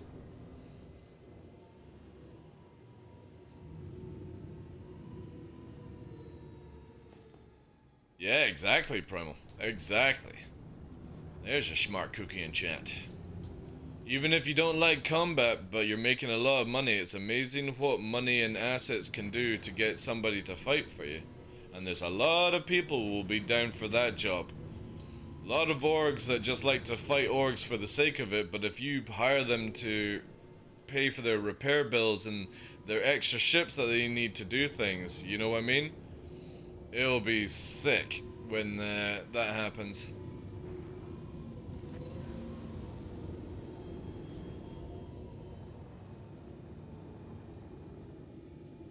They could do a reputation system that would at some point allow you to put a base down on a planet like Michael. I'm not sure about that, to be honest, Rake. I think it would be cool, don't get me wrong. I think that would be awesome, but I'm just trying to imagine, you know what I mean? I generally feel that places like the moons, like Daymar and stuff, are so blank canvas because this is where I think CIG want players to go. You know what I'm saying? Now, don't get me wrong, if they allow you to have a base in Microtech, that would be so sick.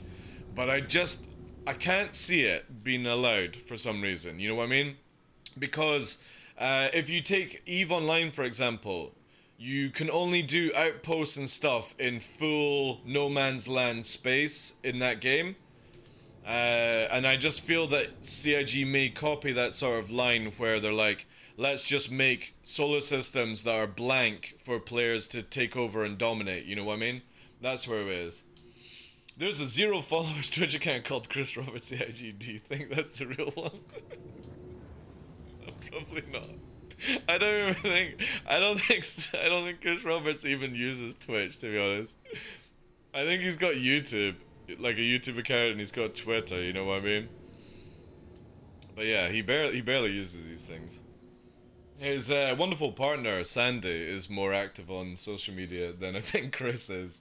I think she knows how to social media than her partner. I love you, Chris. You've got your pillow. Microtech might have so much money that you could give them that it would not be worth it. Yeah. Oh, Zaguma, Zaguma, isn't it? Thank you very much for that brand new red tie membership. Can we get some vibes, 07s, and if you guys have, drop the red ties. Brand new red tie gang member. Thank you so much for that support, dude. Want to watch a funny highlight of Criminal Scum? No, I'm good today, dude. I'm too tired. I made a mistake, Jace, where I did weights before the stream, and I'm just exhausted right now. Because obviously, doing too much right now. But don't get me wrong, if I'm walking through the forest and an arrow is chasing a constellation over my head, I would love it, the sound. Oh yeah, of course, dude. Again, like, don't get me wrong. Anyone in the chat with what I'm talking to Space99, you're going to, if you don't want to do PvP, there's going to be so much area for you to go to and have no interaction. You'll probably see NPCs and it'll be amazing. I have a feeling that CIG will do the outpost building in no man's land space because they want org versus org warfare.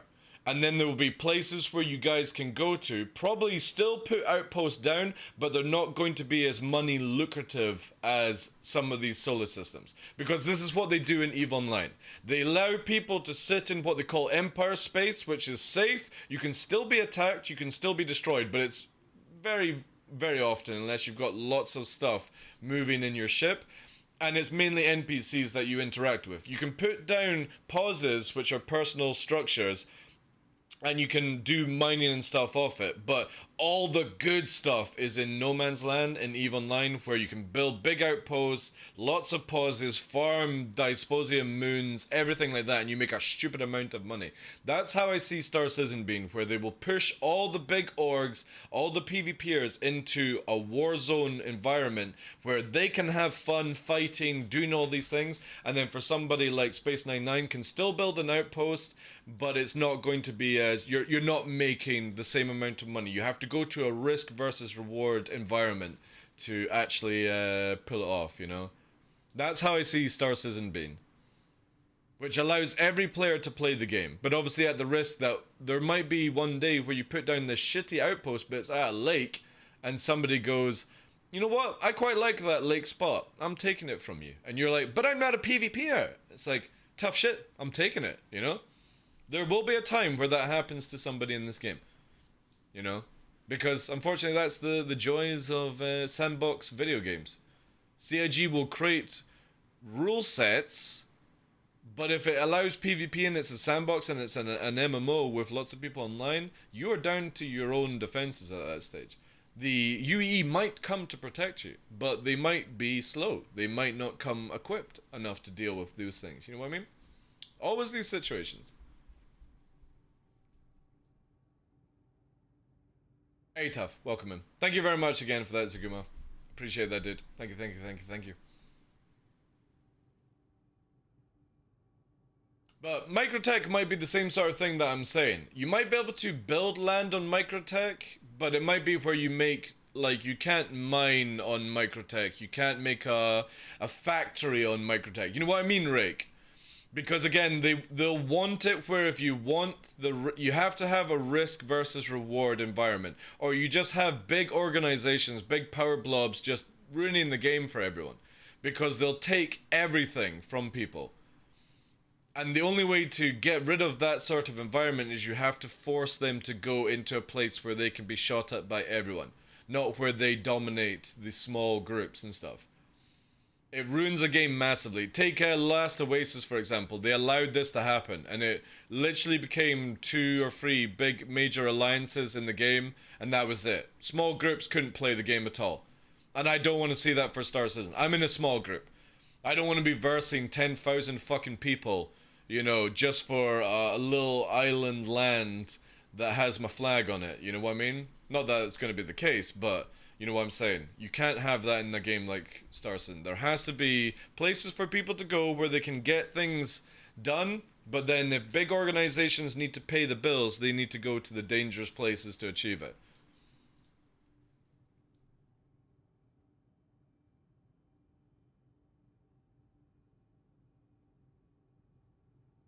A rep system would be cool.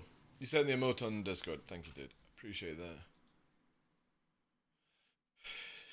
Fuck's sake. I'm not gonna use the yellow one above it, by the way. Oh god. Fuck's sake. I think I can probably cut it out. Definitely the yellow one. Again, I need to basically do faces or... Do you add a layer, or what's the color tone that you put on top of it, Jace? Because obviously on the normal camera it wouldn't look like that.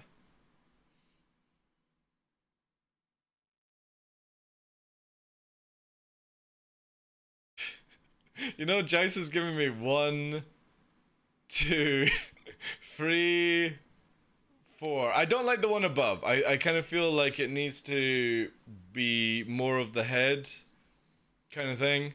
The one eye open kind of stuff. You know what I'm saying? But I need to know like the saturation you're doing above it, you know? Yeah. But what's the filter you're using?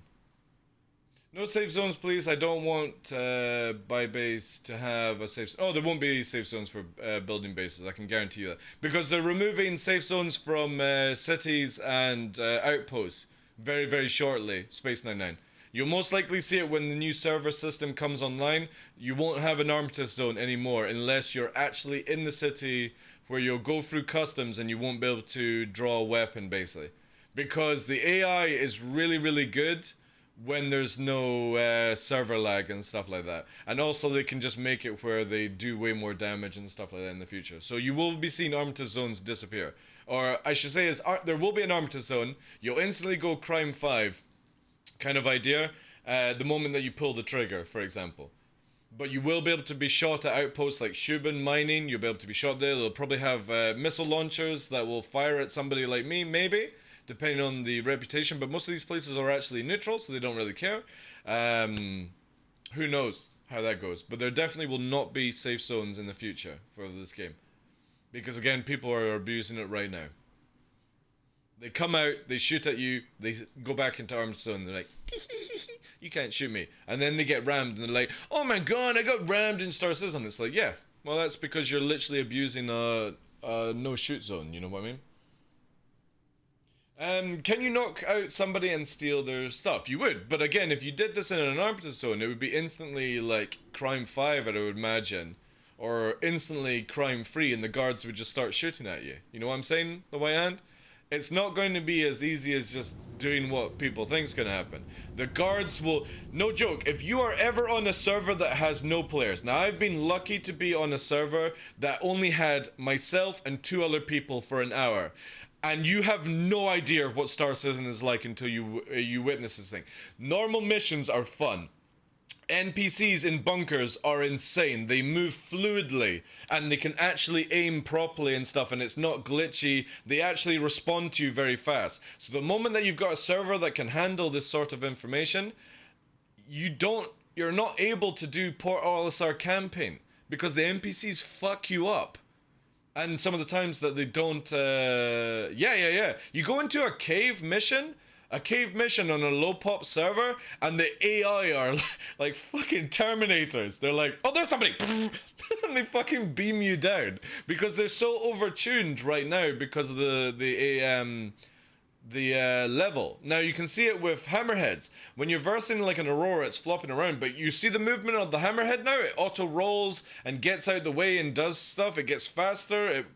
Like it's insane shit, you know. And it will get better and better and better. So once that is able, they'll definitely remove arm test zones where you can't, like a truck shop, you can be shot at. And before somebody says, oh, I'll just get ganked on a pad. No, they're actually making it where there's going to be no pad spawning very, very shortly. You'll see all truck stops having pads maybe as landing areas to drop off people, but you will have it where there's a new ring being added in.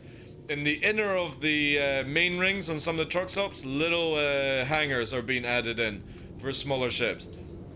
You will never be spawning your ship on a pad in the future. It will be in a personalized hangar, because we will get persistent hangars at that stage, which is going to be incredible. You know? No more people sneaking onto your ship in a hangar. They'll have to be invited. You'll go in a lift and you'll teleport into your own hangar, basically. Your personalized hangar. Yeah, I'm looking... You know, if anyone's ever seen Hangar 13 at Grim Hex, I wish in the future something like that could become the org hangar, and then you could have people landing all their ships in one hangar and then saving it for the day and stuff like that. It'd be so sick, man. I would love org hangars in this game. Remember, though, guys, that torpedo will still follow you into the hangar. Ah! Probably not, though, because there was talk about where the air shield is literally going to be, where unless you're part of somebody in the party, it's just going to be a solid wall for other people, Puppeteer. So, yeah. You might see that at the beginning, but I would say definitely down the line you're going to have it where that wall is going to be a no-pass wall for other things and entities. Because, again, this avoids hangar ramming, basically. Because you got to remember that hangars are going to become persistent. So the only way to see in the hangar and be part of the hangar is to be part of the persistent group, which would be if you're in a guild, an org or a party, you know what I mean? That will be probably the only way you actually see people or are able to fire at people. The moment that they leave the shield, they're free game, you know what I mean? But when you're inside that area, you'll most likely be invulnerable to outside people. That's how I see it going. The force field is too strong? No. No. You have to remember, it has to be like EVE Online. When you're in your hangar, you're in your safe space. When you're in your personalized hangar, you're in your safe space. No player should ever be able to fuck you up in that safe space. The moment that you undock, just like in EVE, the moment you undock, that's you leaving your safe space, your environment, and now you're back to the sandbox. And I'm completely happy with that, because again in EVE, the moment you undock, you can be shot at. You have an invulnerability actually, I think it's like 15 seconds, the moment you undock, long as you don't move, you're invulnerable. You can't be shot, you can't be rammed. The moment that that timer in the top left corner ticks out, you can be shot, you can be bounced off the station, you can be killed. And I think Star Citizen would be a good idea to do that as well. You will still have call up to land and take off. Oh yeah. But you're coming out of your own personalized hangar at that stage, Primal. You know, and people will have to rent hangars. So you might be able to have like I said, there'll be certain hangars where you land and you take off from. But say for example, I've got all my stuff at Grim Hex, you will have your own hangar at Grim Hex. It'll just be coming through one of those doors, but that's where the persistent part of it will be. Where when you go down to hangar 12, it's not going to say hangar 12, it's going to say your hangar, or office, or however they do it. But obviously as the door opens, that's where you go from, you know? Anything too big, well. Yeah, exactly. You'll be able to camp it, but on the outskirts, Puppeteer. You're not going to be able to dog on people inside their own personal safe space. That's not allowed in the game, as far as I'm concerned. You have to allow a player to have some sort of safe environment, and if it's only their hangar or their easy hab, that's cool beans, but there needs to be a way where a player at Grim Hex can go and feel safe. Where no player can get them, and they can safely log off and not be ganked and stuff like that. The moment that they go out into space, it's a dangerous place, you know? And then I'm fine with that shit, you know?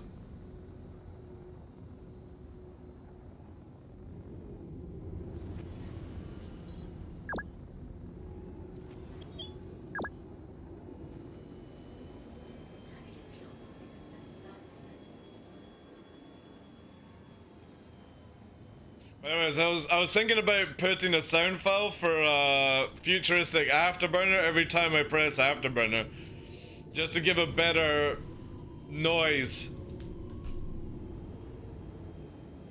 It would be so sick, man.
Push afterburner and chitty chitty bang bang?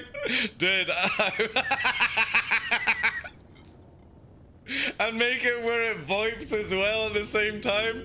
So when you're PvPing somebody, all they hear is chitty chitty bang bang when it fucking goes. That would be so funny, man. That is like the ultimate troll there. Activating it from using afterburner. Or make it where it's a car backfire. Every time you press afterburner, it goes bang, bang. Somebody in real life is like, what the fuck is going on here? You know? That'd be so cool.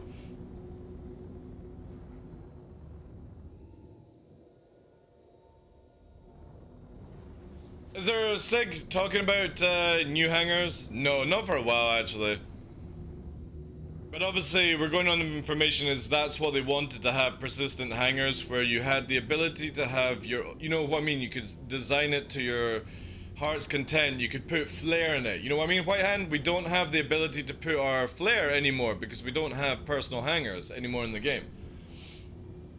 Which would be really cool, you know? I want to put down all the flare that I've picked up over the years and all that jazz, you know? All that jazz. I need to get, I quite fancy it, actually. Yeah, let's do this. Have a bit of skillet. Game is at the stage where speculation really seems possible now. There's a stage where I think, yeah, this game will never get better. I was in that stage as well, Space99. I don't like to get too hype about Star Citizen because obviously things can change, but with what they're planning to do within the next year and a bit, it is getting exciting to see if it can become a reality instead of a concept. Because right now we're playing pretty much a concept of a proof of concept, and a proof of concept just shows you that it works. It doesn't need to be flawless, it just needs to work. We have the ability to fly, aim, shoot, HUDs, all these things, air. That's what a proof of concept is. Something that just to show you. And that's what Star Citizen 3.17 is very much like. Where it's just like, look, this is what we've got. Now watch what happens when they do the server stuff, you know?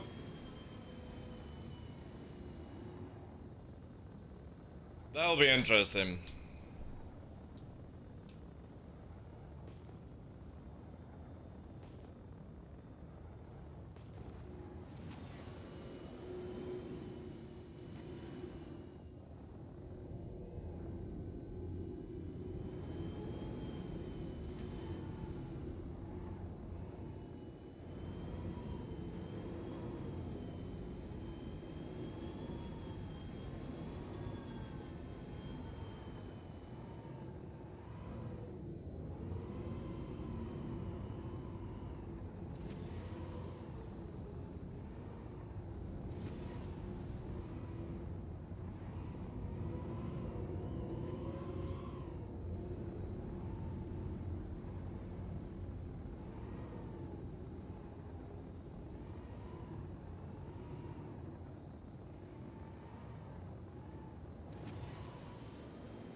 I really wish we had deeper canyons that you could fly through.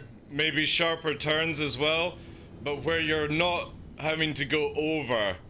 It would be so sick, man. I hope with the new tech they were talking about, where eventually down the line we will be able to go into giant fucking craters and canyons and burn rubber, like it'll be so good, man. Maybe like dive through caves and stuff, you know. They always said they wanted it where you could go through like a cave entrance and then fly out the opposite side. That would be so cool, man.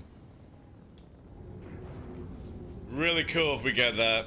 I would love to do combat in a canyon, man. Narrow passes, having to maybe joust a little bit for wiggly room, or fight in a cave, man. Tight or even tighter environment.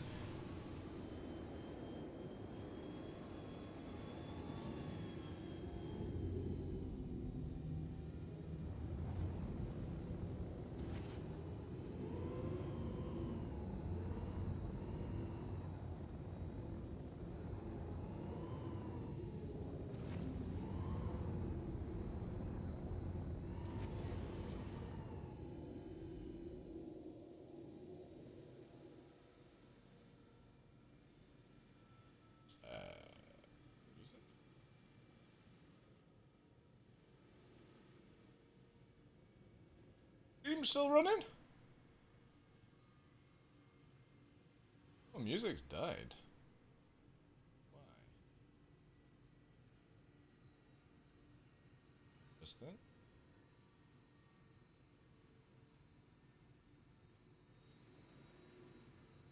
Just died again. The fuck? Oh! Oh wait. This is a Spotify update. Stream's gonna lag a little bit here. It's gonna lag. Some of the footage from Pyro looked like it had some deep canyons. Oh yeah, I know, man. I know. See if it works now.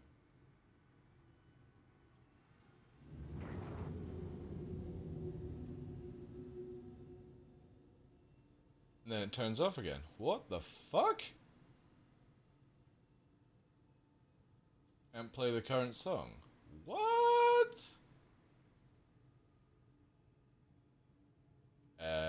Excuse me? What about some Elvis Presley?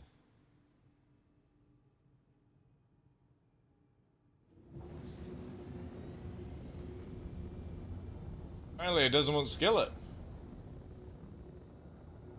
I left my home in Norfolk, Virginia.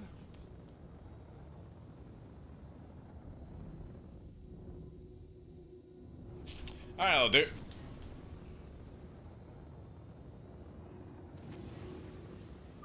Down to the F missile belt, down Birmingham.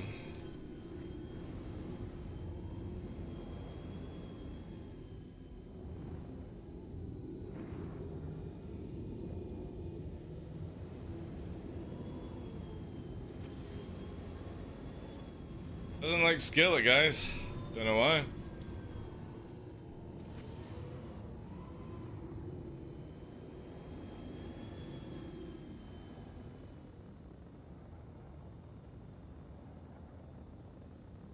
Benny Hill song? Get too annoying, you know. Oh, don't know.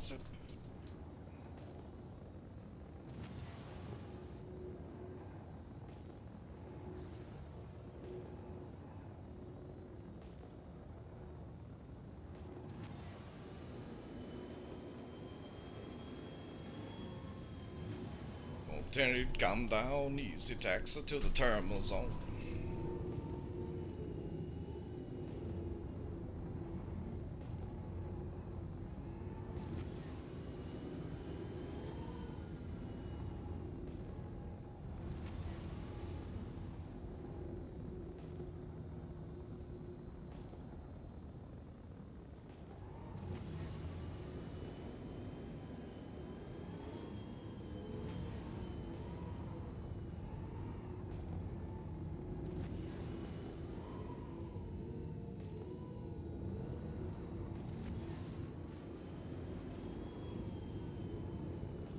There it come now, easy taxi to Caramel Zone.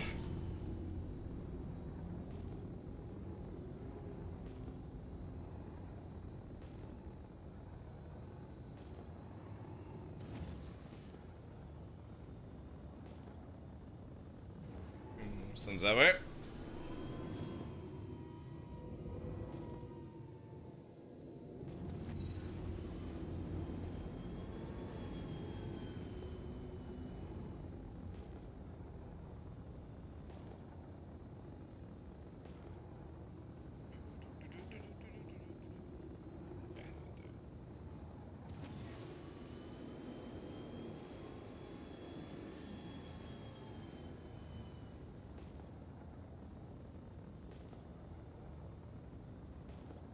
Been doing third person? Nah.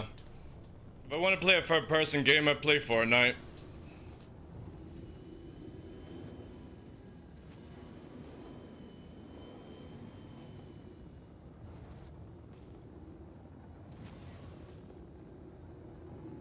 I don't give a shit about screenshots and stuff. Like, I like to just play pilot.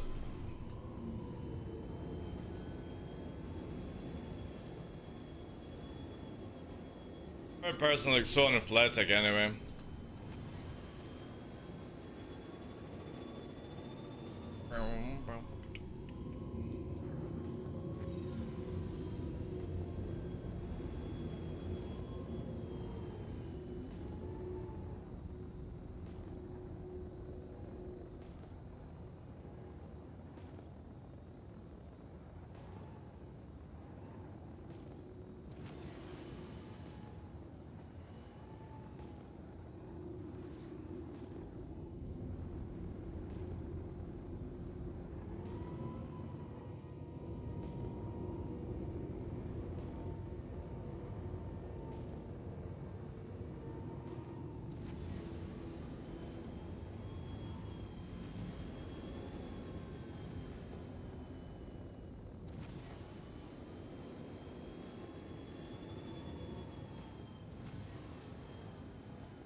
This is one of my favorite things coming up right now.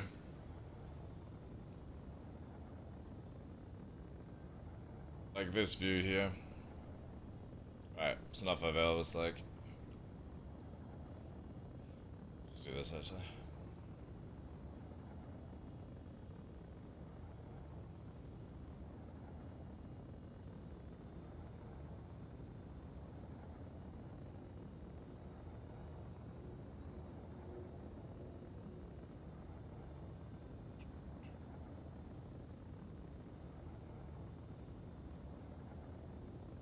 Can I play Fortnite? Probably not, no. I think it would piss me off too much, actually. If I ever... The next game I'm getting into is going to be DCS. But I need to get a throttle for that.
I might just actually turn to a flying stream today. Kind of vibing on it.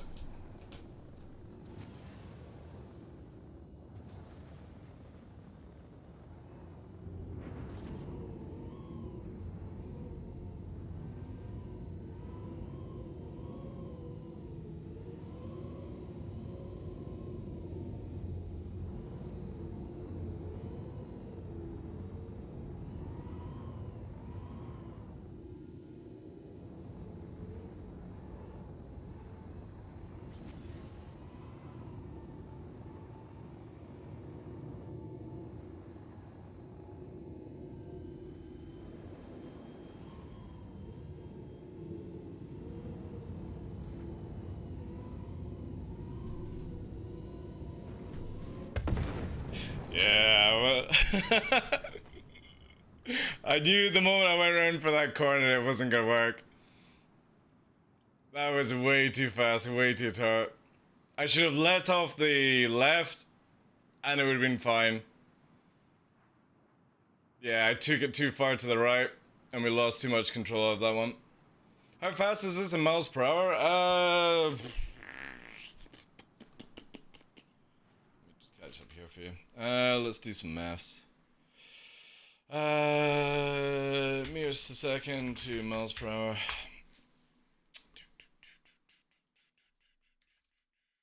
894 miles per hour. About 30 feet off the deck. By that, roughly. Lindsay Sterling, yeah, Bone Daddy, welcome in. Say on an average you're doing maybe 220 in a turn, so yeah, just short of 500 miles per hour around corners. 10, 15 feet off the deck, maybe? And say if we get into a push, would be like 640, so 1431 miles per hour, about 40 feet off the deck at that speed. Yeah. Yeah, that's pretty much how fast I fly. That's why I would probably say I'm probably the fastest low flyer in the game. Oh, and I've not even been given a gown. Holy hell, I've been robbed. Hey, Lickin. Welcome. Oh, alright. Interesting.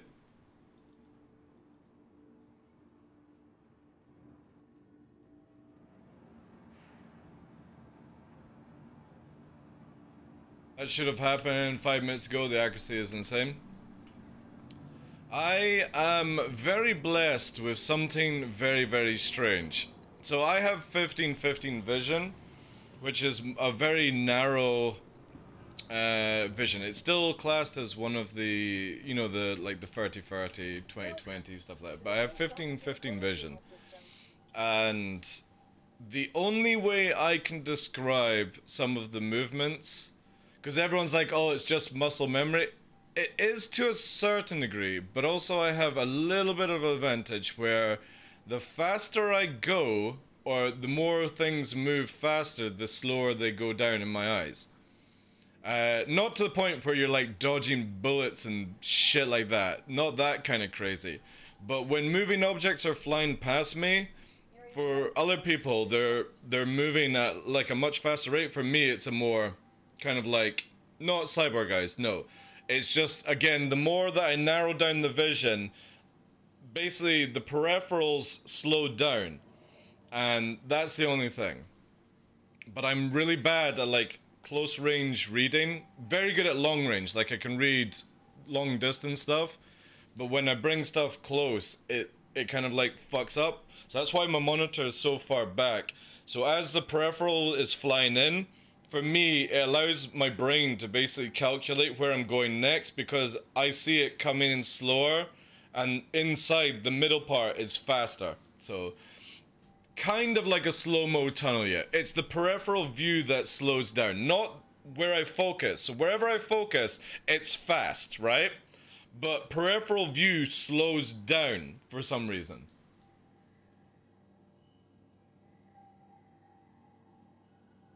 When I look where your side screens are from you, I was, holy shit, I wouldn't be able to read. Yeah, again, it slows down for me. It's really, really fucking weird, but it works really well for this kind of stuff. It's 50. No, no, no, no, no, no, no, no, no, no, no. Again, it's 1515 is just a very narrow vision, sort of thing. But it's the same quality as like 3030 and 2020. You know what I mean? It just my eyes do a little bit different stuff to other people who have like with 3030 everything is sort of working correctly. It's basically my peripheral vision is fucked where I can see peripheral, so I can see all the way out to here. I can still see my hands when I look forward, but everything in this area, the faster I go, it just goes slower the faster it gets. It's not that I can read it perfectly. It just, again, basically my brain calculates the rocks where that allows me to sweep in between the rocks at high speed because I see the rocks in distance just a little bit slower coming in than you would in my center vision.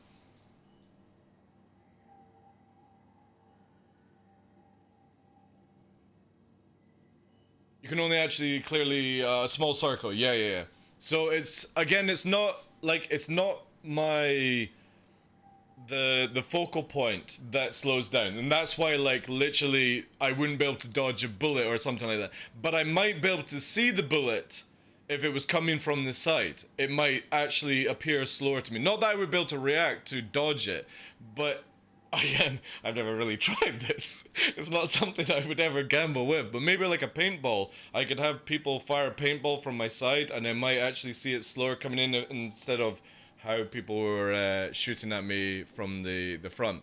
That's the only way I can describe what I actually see, is that everything on the side, the faster it goes in like a game or in real life, it slows down.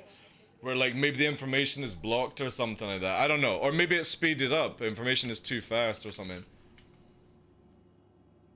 Oh no, no, I wouldn't be able to dodge a bullet, but I'm pretty sure if it was coming from the side, I may see it. And instead of like, if I'm looking forward at a camera and somebody was to fire a round at me, I would never see it coming this way, but it might be where I would just see it the last second in the corner of my eye, basically.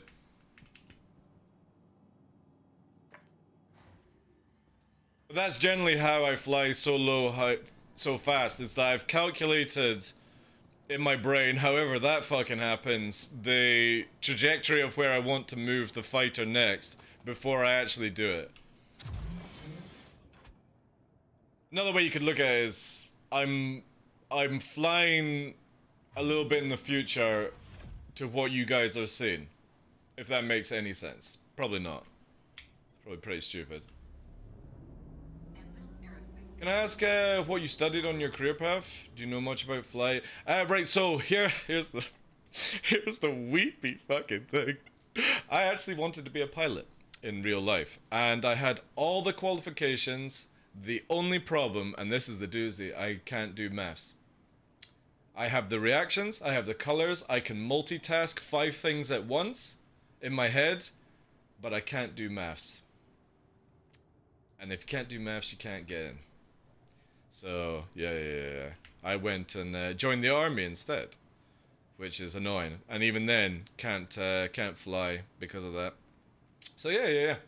If it had been where I was lucky enough to be born with everything, and then including math skills, or the ability for my brain to actually do quick maths, I can't do quick maths at all. I can't do multiplication or anything like that. And, yeah. Which really sucks. It really sucks, guys. Also, thank you very much for all the follows and views today. You know? Twitter as well.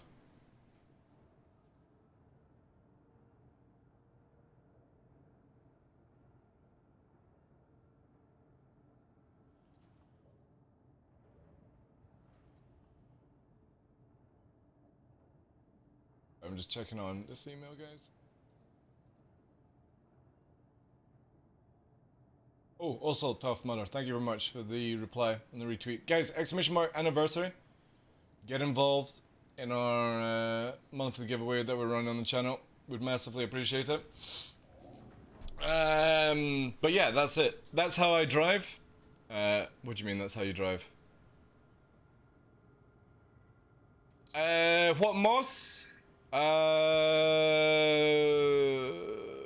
Not sure of the thing. Are you talking about military moss? Moss is army job. Yeah. It would be infantry. Up in the Highland for the Highlanders, 4th Division or 4th Battalion. Sorry, in the Scottish Army. But that was a long time ago, guys. A long time ago. Little Darklaw. Little 16-year-old Darklaw. Imagine that, eh? Imagine 16 years old. But yeah, when I was at school, I did all the qualifications, like, for...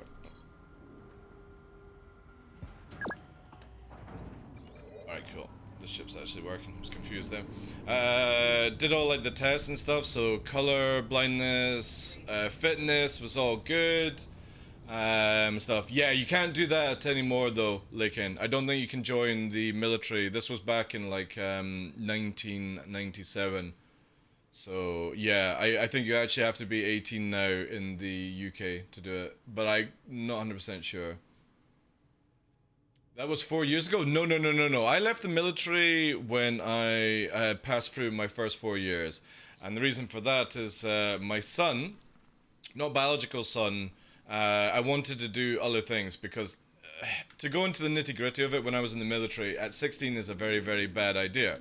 However, I wanted to get away from family situations, not my mother, let's just say it that way. And yeah, I moved from one abusive environment to another abusive environment.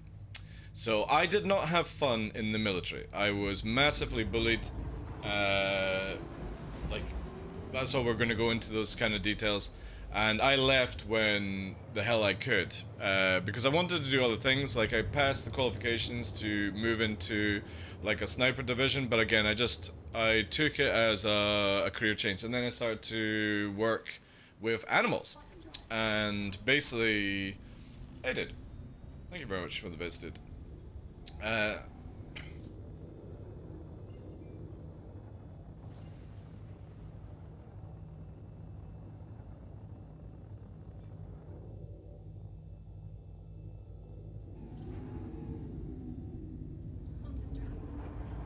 Thank you very much, Lincoln, for the best. If anyone can understand that, I appreciate that, dude. It's called Mitsuki. She's a Japanese TTS that you can get on Stream Elements, and she can't speak English very well. We're learning together. She's teaching me Japanese, and we're teaching her English apparently. I just love her voice. It's just an amazing voice. And I love the fact that she can't say names correctly, so it's just so wholesome, I feel. It's not like to take the piss out of everyone. I just really like the TTS of it. There's a nomad, guys. Where was I going with it? Yeah, so... then I started working with dogs. So before I did content creation, I'm a qualified canine behavior specialist, or was at the time. I don't have a license just now. Because I got fed up, not with working with animals, it was the humans that I was working with were really, really fucking annoying, and not listening and all these sort of things, and that put me in a depressive state. So I decided to sell up my practice, my house, everything, and moved to the Highlands of Scotland, where I started working as a content creator. And a lot of people were like, you know, is DarkLaw rich? It's like, no, I actually just sold a very big house, and you know what I mean? But it allowed me to do like multiple years, you know? Look at that missile going up into the air, guys. It fucking launched it whilst it's spinning. Rolling, rolling, rolling, rolling. I've not even blown up an engine yet. It's fine. Alright, welcome back to reality.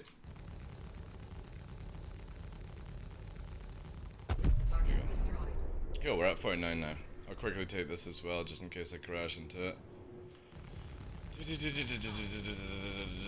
There we go.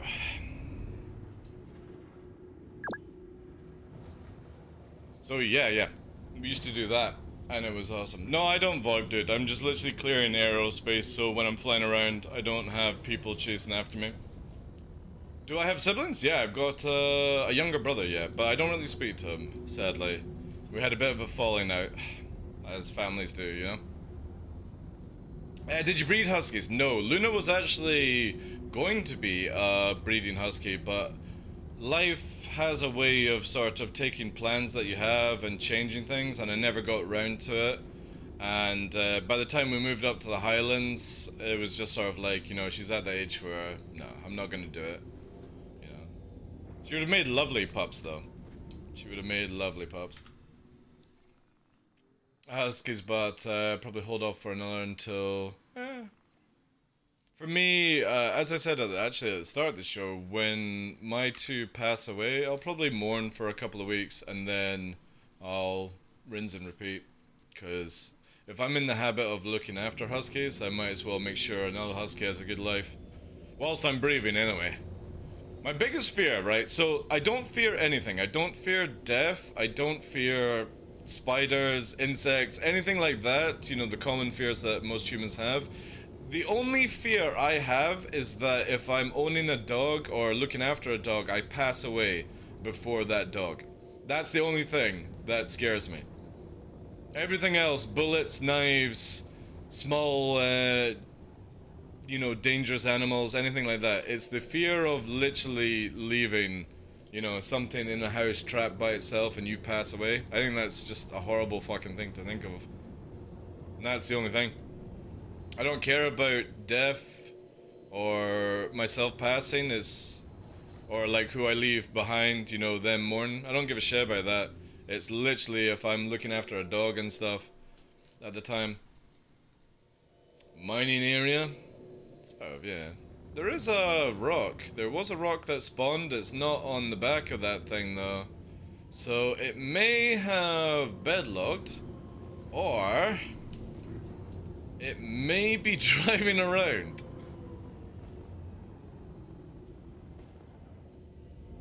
Possible.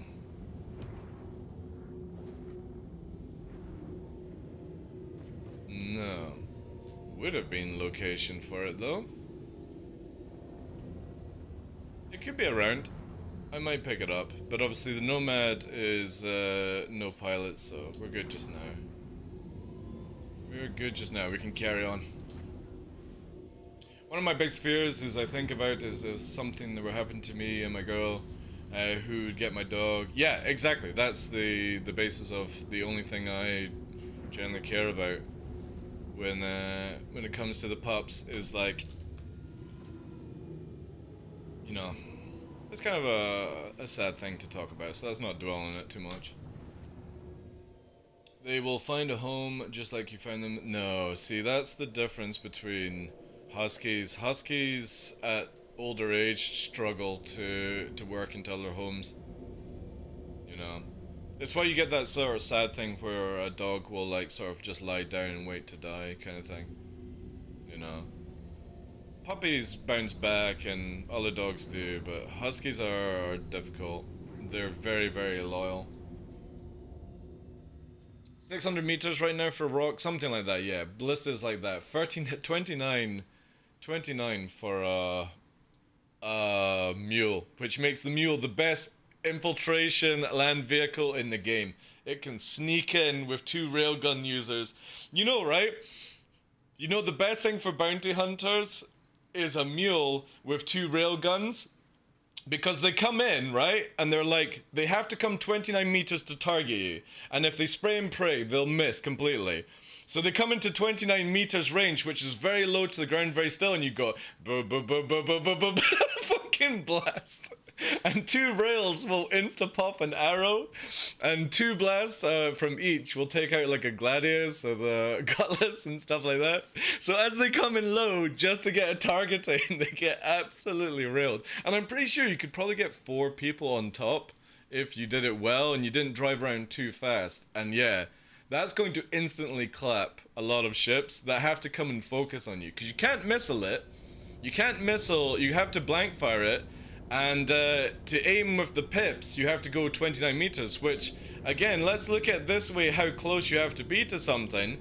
That is 1 point coming in, and we're going to go down to 29 meters to show you how close you have to actually be to target something.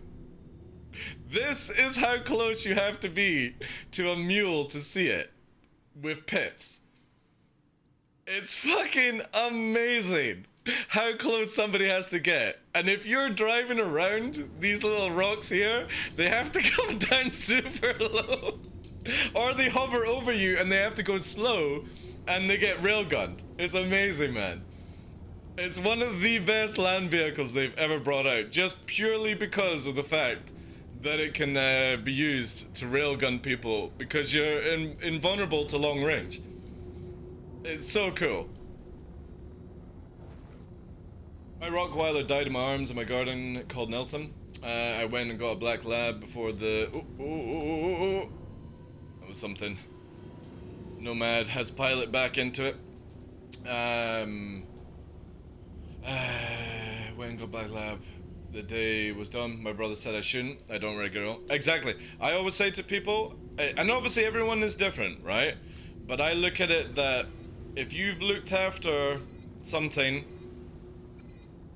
2 weeks to mourn and then help out another pup, you know?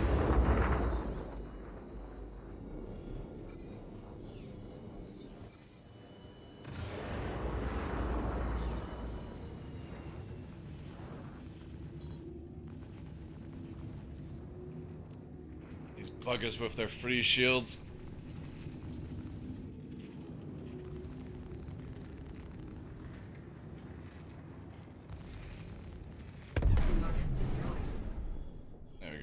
And that marks 50. 50 without going to prison. Not bad, not bad. I remember we did this one time when I was in my prime and I managed to get up to like, what, 150 without going to prison. I doubt that's going to be the same these days, but you never know. You never know. Again, avoiding like the bounty hunter yesterday prevented going to jail. How many mules can you fit in a Hercules? A lot. But just remember that invulnerability airdropping with vehicles is going away very shortly. Licking. So right now you can throw land vehicles out of the sky and they won't explode when they hit the ground. This is changing very, very shortly. Probably for 318 with the cargo refactor and physicalized stuff.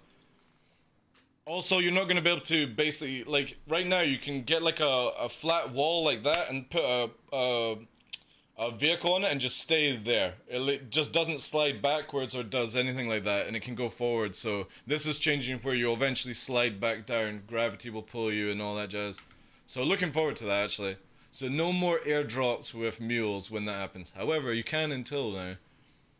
You can fit a lot of mules, a lot of people. Because the great thing about the mules is you can use the mules to parachute in and then have people climb on top of the mules with railguns ready to go.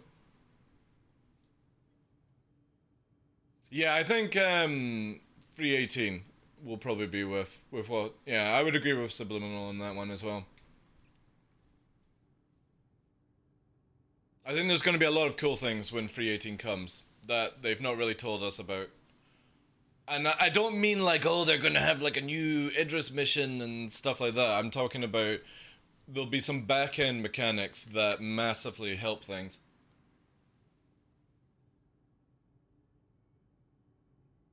Ever gain another pup? Each to their own. Each to their own. Again, for me, I always go for puppies. Because I want to give them a full life of no pain. Now, obviously, it's great if you can rescue dogs who have dealt with pain, but you know what I mean? That's just my way of doing it. It's not that I have anything against of getting an older dog, it's just I want to make sure that the pup never has any issues. It's never put into a pound, it's never gone to a second home, it always has just one good home. And that's just my method, you know? Maybe it's selfish to look at it that way, But and I could be like, I could go and rescue another dog and give it a good home.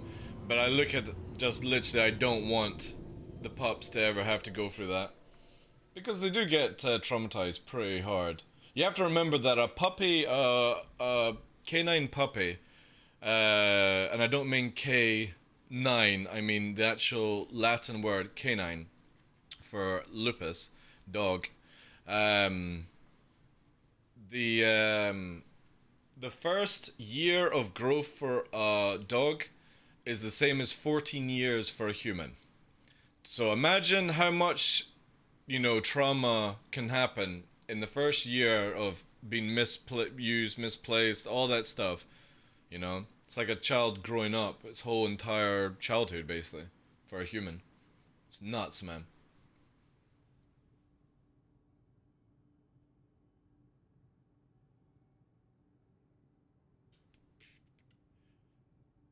Yeah, airdrop works just now, but we'll most likely see it where, as Jared showed the video, where you're going to you won't land on your wheels kind of situation, you're just going to explode when you hit the ground because of height.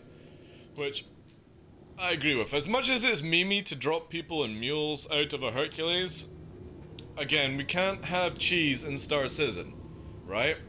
This is what I say to a lot of people who are like, oh, I love the cheese in this game. Yeah, you love it because, well, you're probably just shit at the game, you know what I'm saying? And you need as many cheats as you can to actually do things in it. And I'm very much where I like clean games. Where if somebody beats me in a clean game, I know they're just a better pilot, better FPS, or everything like that.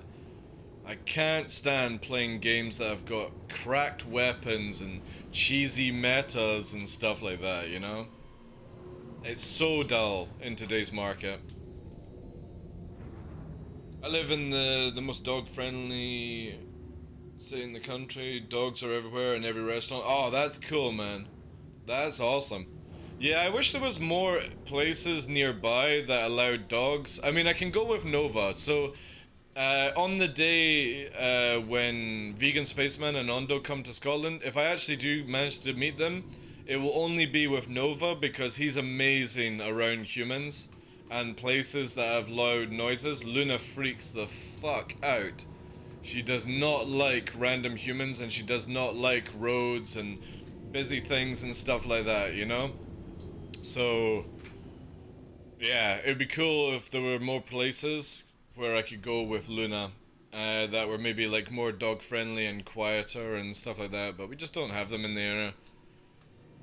Most of the time our places just have an outdoor area for you to sit with your dog, and that's cool, but you know what I mean, it's very difficult to train a dog to get over these sensations unless you actually have the ability to take them inside, and you know what I mean. It's not like I can invite fucking 20 people into my house because, well, COVID, and you know what I mean. I'm against that shit anyway.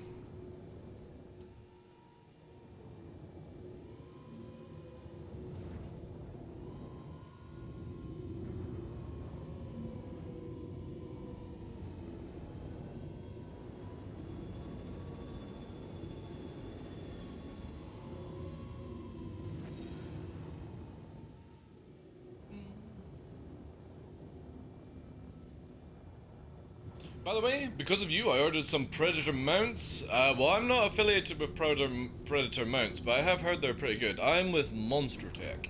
Exclamation mark Monster Tech if you want to get the code TDL. I got can change the mount, step up to something. Yeah. That's a good thing with like Monster Tech and Predator mounts, is that they always have the ability to upgrade down the line. Like for me, I've got the rail system, which apparently Predator mounts are now making their rail system like Monster Tech. So yeah, it's good. It's good stuff. Always good for us to have competition and preference and stuff. I will always go with Monster Tech because they've always been super kind to me. So, and I do love a bit of German engineering.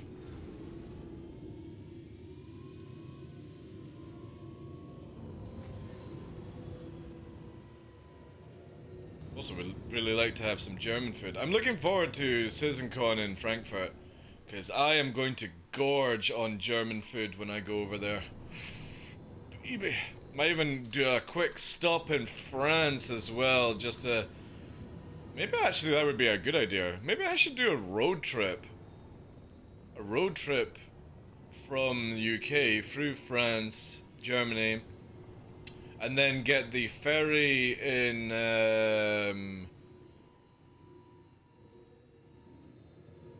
I could get the ferry in... Where could I get the ferry back to Hull in UK? I get... I'm trying to remember my geography here. What's the... what's the ability? One up here. EU map.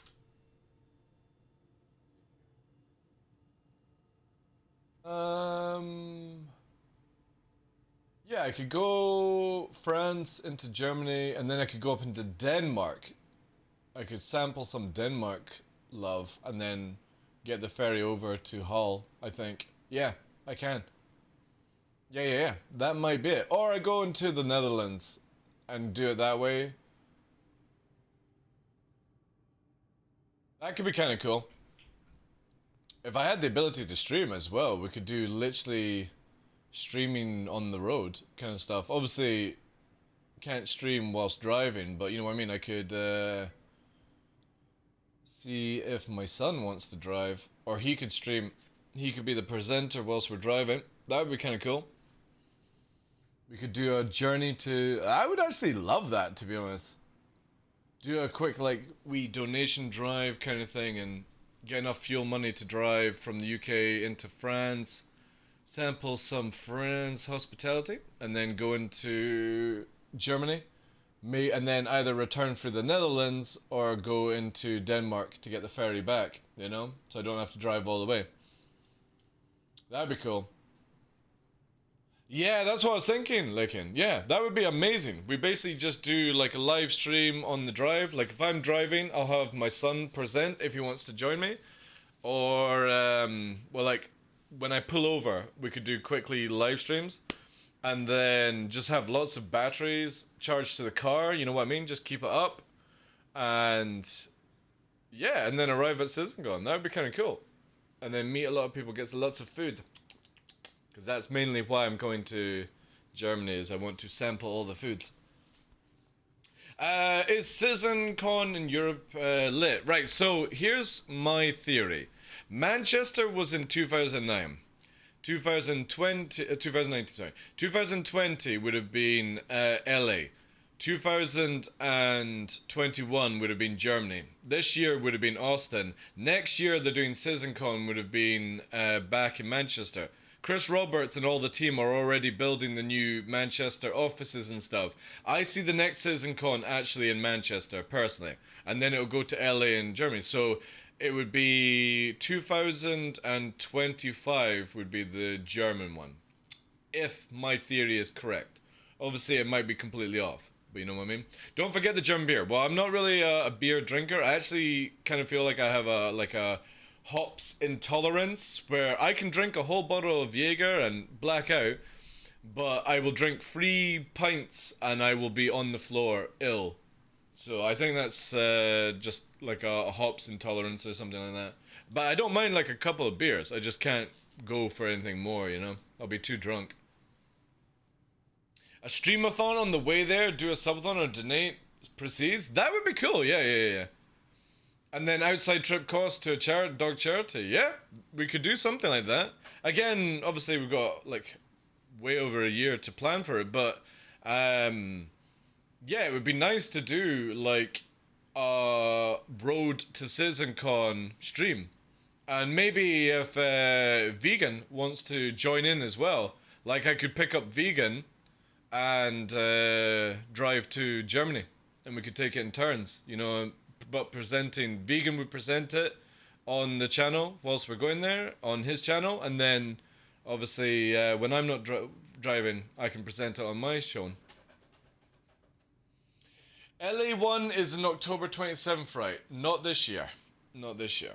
There is no CitizenCon this year, guys. Sadly.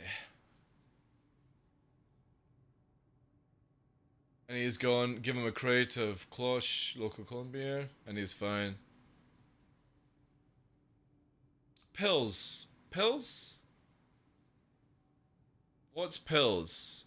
Is that like that fancy soft beer? Is it? I don't want to sound sexist, but when I was working in the bars, it would be what females would order. Because it's lighter, is it not? No, Pilsner. Look. What are you calling it? Pilsner. Oh, right, okay. That's why I don't know it. Local bean, type of pale lager beer. Right, okay. Czech Republic. I take it strong then, is it? Hey, Resident Evil, thank you very much. I appreciate that, dude. Hope you are well. Welcome in. Yeah, there's no Citizen Con this year. They put a message out on the chairman mail this year. There's no Citizen Con this year, guys. Not in LA. And like I said, they're doing it next year, and I would imagine it is going to be in the UK because they've literally moved Chris Roberts, his whole family, Jared, everyone to the UK to work. I have a feeling that we'll see Citizen Con with a little bit of Squadron 42 love in Manchester next year, and then it'll move to back on rotation. Because it ended in Manchester in 19, and we've not had any of the other ones since. I think they'll just do Manchester again. I have no information. This is just me theory crafting. I think they'll do it again in Manchester and start the rotation back off again. That's just my theory. So yeah, what's with this beer? Drinks 3 of them. They're little stubbies though. How does that happen? Is it just because it's more finer then? Shrando. I'm trying to work out how somebody's on the floor after 3 of these little cans, but then you're drinking a crate. You know what I mean? It does look tasty though.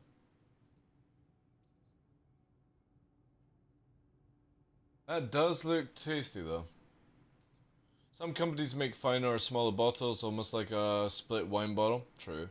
Examples for German, Pilsner, Beck's. Oh, right.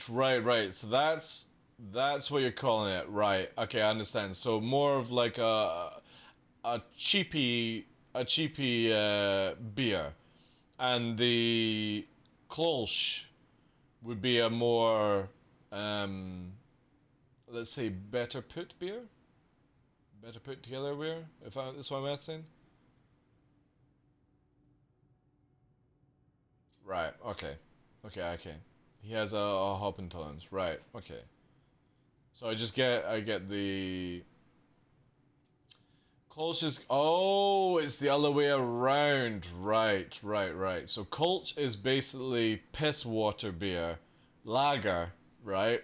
And that's okay. But if it has an actual beer, right. Okay.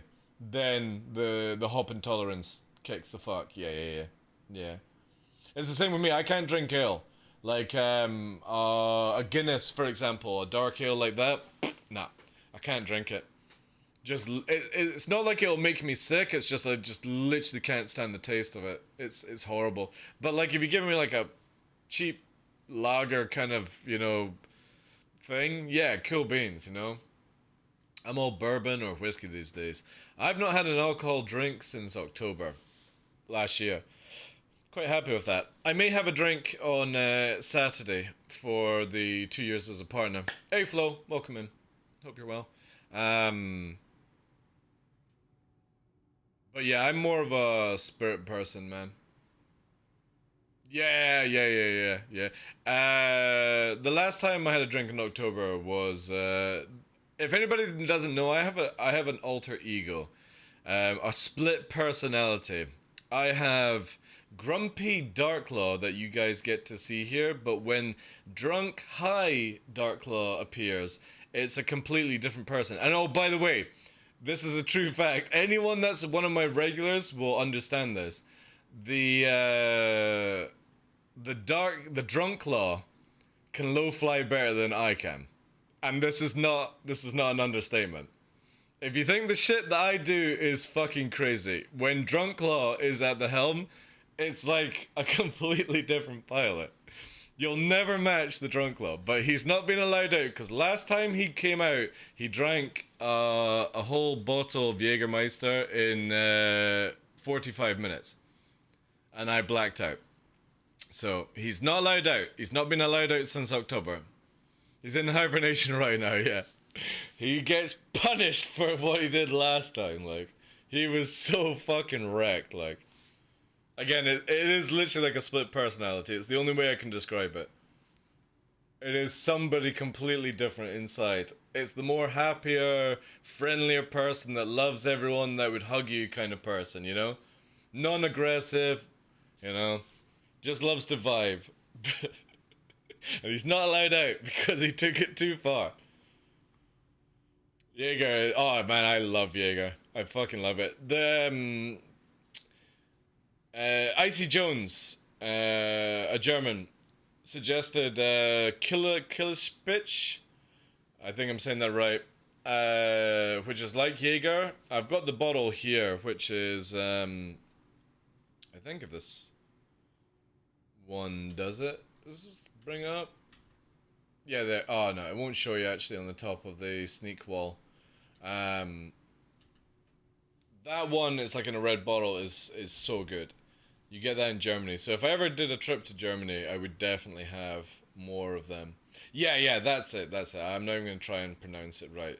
That stuff is amazing, and they can't get it in the UK, and it's so sad because it's so good. Now, I love Jaeger. Don't get me wrong. I got love for Jaeger. But, Jägermeister, sorry. But Killer is on a new level. An absolute new level. If you like those kind of like herbal alcohols, it's incredible.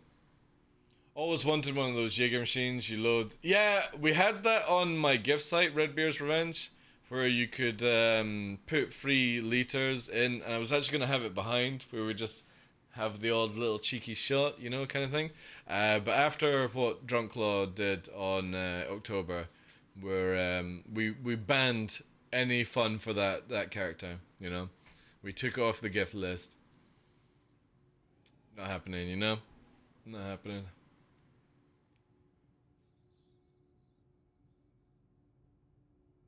I've never really been a whiskey kind of person, like a Scottish whiskey.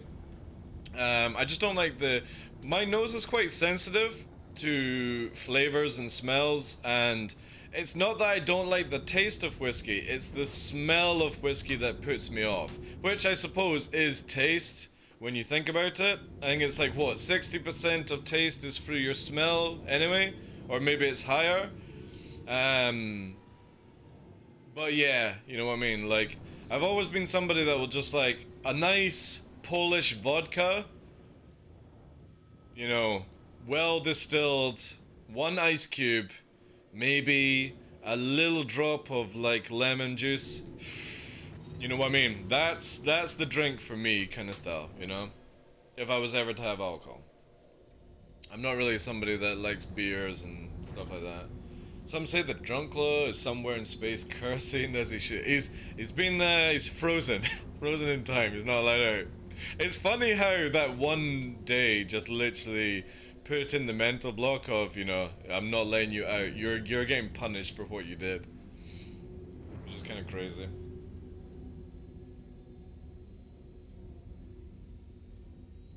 Fernet? I've never tried that, no. Always wondered those oh, sorry, I've read that one. But yeah. I can't wait for like a German citizen come. That'd be awesome. It will be awesome.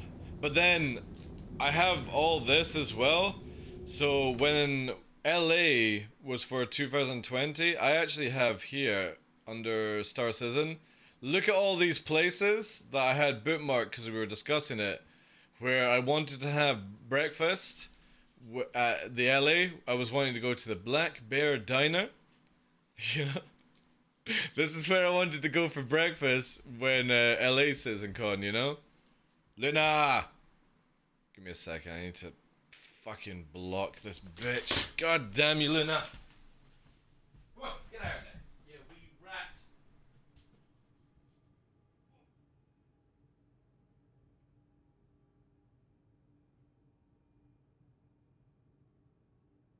Bloody dog.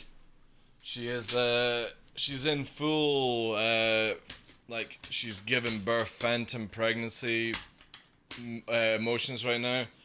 And she is destroying my under my bed where, like, boxes and stuff are, because she's trying to renovate it to make it more room for whatever fucking puppy she has, you know? So she's driving me nuts right now.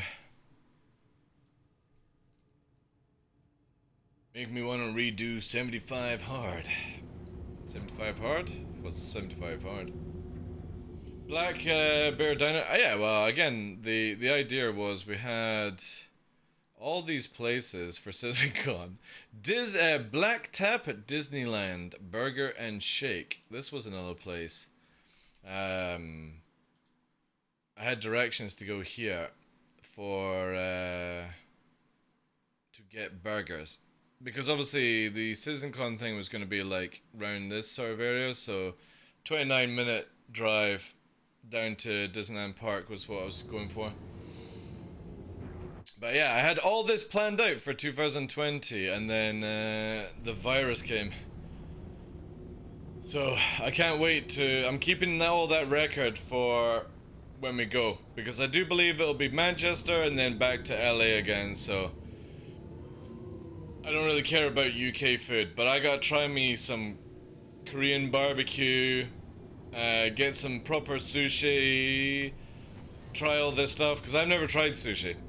So I want to go to a proper place, because the UK's quality is just shit, as far as I'm concerned. So I want to try other places, and it'll be good.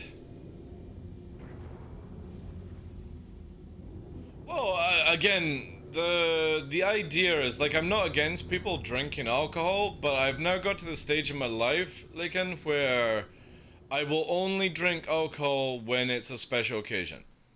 You know what I mean? So, like, going out for somebody's birthday, or a celebration, or a CitizenCon, or something like that, you know what I mean? That's the only time I'm going to drink, because I just... Now I'm at the age where I just don't want to, you know? I just don't see what having like a nice rum or something like that at night really does for me. And that's just me. Like, if you get an enjoyment out of it, and it's your kind of like chill out thing, I'm all for that, you know? I'm not saying I'm against people drinking alcohol, but for me, I've just never been somebody who needs that, you know? I suppose that's a very lucky thing to be able to say, so... But I'm not teetotal. And again, I'm not against people getting drunk and stuff like that. It's just for me, that's where I'm now at the stage of my life, where I will only have it when there's something special going on. An anniversary, somebody's wedding, something like that, you know? Not just for the sake of it. Watching every day, you seem healthier and happier. Well, that's the illusion of a content creator. I would be a lot more happier if I wasn't like in, not a financial crisis, but obviously it could be a lot better. And that just is going to take time, working on the channel, working on YouTube, all these things I'm happy to grind for.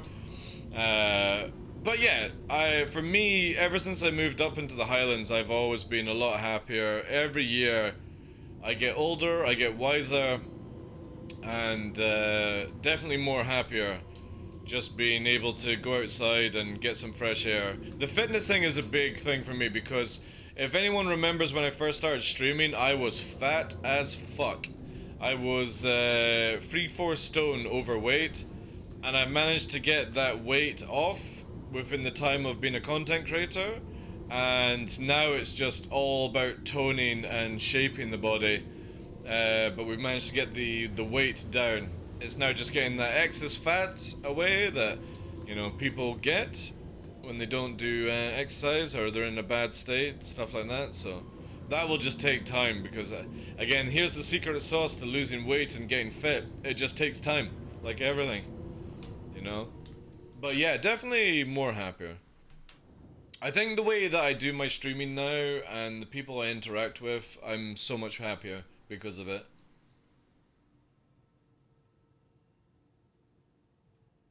It's like a life program. You do like 75 days straight, no alcohol, no processed sugars, no carbs, 75 minutes of outside walking per day. Yeah, exactly, yeah. Like for me, I the best advice I have for losing weight is just try and lower the sugars, lower the carb intake, do more weights, do more exercise, little moderation here and there on certain foods, but you know, still enjoy that pizza, still enjoy that kebab, you know? Just don't have the extra large. That's all. That's all you do. And it's really good. I really, really like it. It's a great way. Obviously, I'm not going to lose weight super fast. You know, I would have to go away and train for like 2 months to burn it off really, really fast. But I would have to be in a huge financial situation to be able to do something like that. God damn it, you sent it to me, didn't you? Maybe. I don't know. How you doing, Londo? But yeah, definitely my motivation now for the stream, my YouTube channel, the way I do things in life, it's so much better. I'm way more positive by just accepting that there are a lot of things in life you can't actually change. So why fucking care about it, you know? But there are things you can change. Eating healthier, interacting with people differently, still being yourself, avoiding, you know, all the things that you were doing and stuff. And I think that's just generally where, as I'm turning 40 this year, that's why I see things a little bit more differently now. I mean, my son turns 21, and again, he's not biological, but he turns 21 this year, so it's kind of like, I'm done being dad. I mean, I always will be dad, but you know what I mean? It's not like I have to worry about him anymore, you know? He can go and do his own life, his own mistakes, and then one day he will turn around and be like, this is how I'm going to do things, you know? I think that's the process that we all share. So I'm at that stage now where I'm like, I'm done, you know? I'm just going to finish off the rest of my life the best way possible, you know? And that does take a lot of pressure when you start thinking like that. But again, everyone's stress, everyone's problems are a lot different. A lot of people require more money to keep their lives going and stuff. I'm very minimalistic. I have a very small house, you know? I don't overspend, these kind of things. So, yeah, you know?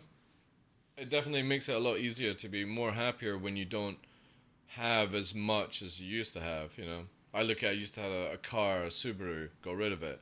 You know, then I got a pickup for the dog, got rid of that. I don't have a vehicle anymore.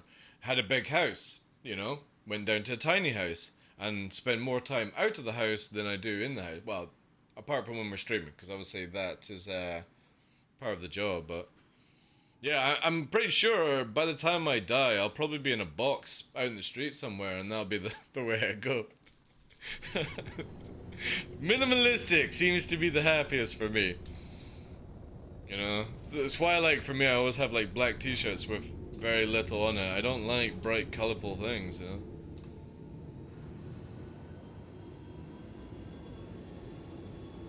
Again, that's me. Everyone is completely different, and that's the good thing about humans.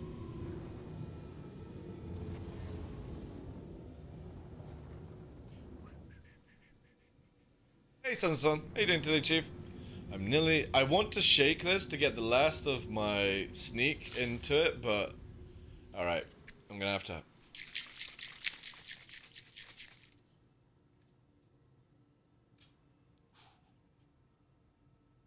Never let me put soda water in my sneak drink ever again. This was such a bad idea. It's like a fucking gun going off every time I have to shake it.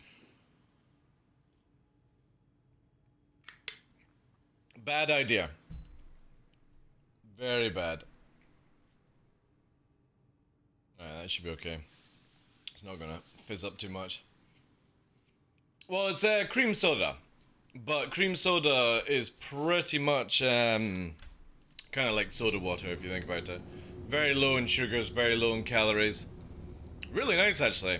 I love like in America when I was in LA, obviously Americans will be like, ooh, shake and bake or whatever it's called. It was like this kind of 50s kind of steak and shake or whatever it's called in Florida. You guys probably fucking hate it, but I went in there and I had a fucking wicked time, man. I was like, cool, this is sweet, you know. I had like a Coke float, which I really like Coke floats, and then you had like cream sodas and stuff. It was wicked. I enjoyed that massively. But I would imagine that if you're a local, you're like, oh my god, that brand is shit. But if you're trying it for the first time, it's really, really good.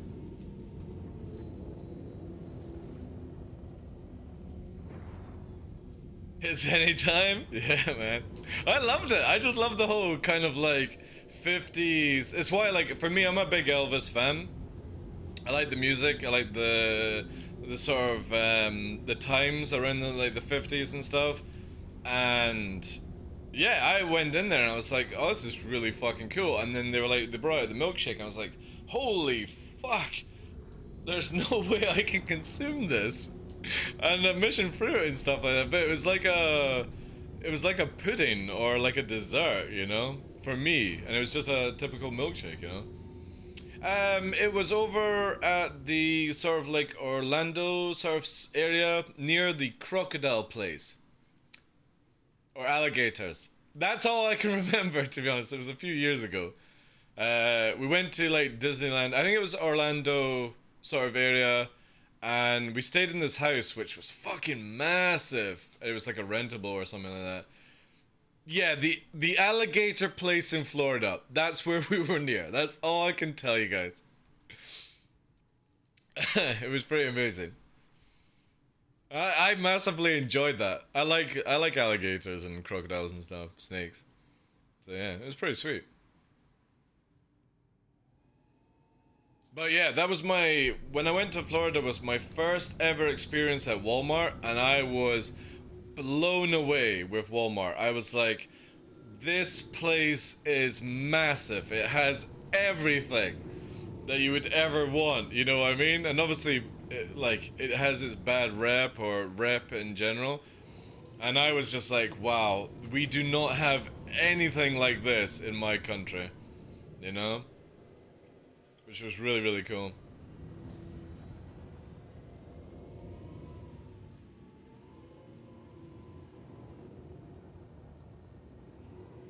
And also the another thing that blew me away was we were staying in this obviously like house that is rented out to visitors from other countries or just, you know, visitors in general. And the American oven in this house blew me away because over in the UK you can barely get like a 12-inch pizza into the oven without problems. And this motherfucker took like an 18 and I was like, holy shit, I've never seen something like this. Where you can get an 18-inch pizza from like Walmart and just fucking rack it up.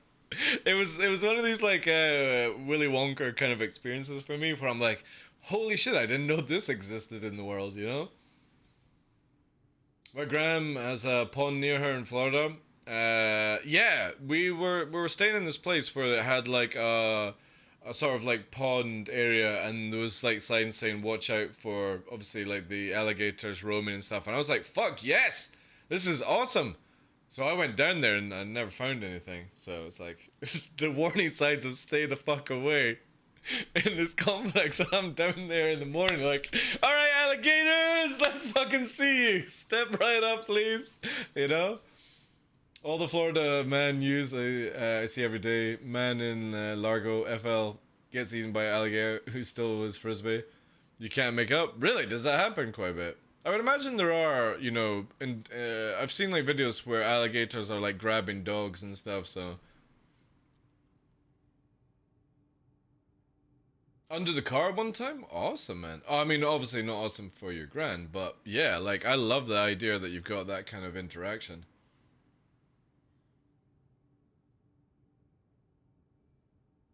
No, it's okay. I don't need a link. I appreciate that, though. I avoid Walmart at all costs normally. I just went there for the experience. You know what I mean, Redbeard? Like when you're in a country that doesn't have Walmart or any giant supermarket kind of situation, you know, mine is very like you're talking about like a 10 foot by 15 foot shop, and you go in there like for butchers and stuff like that.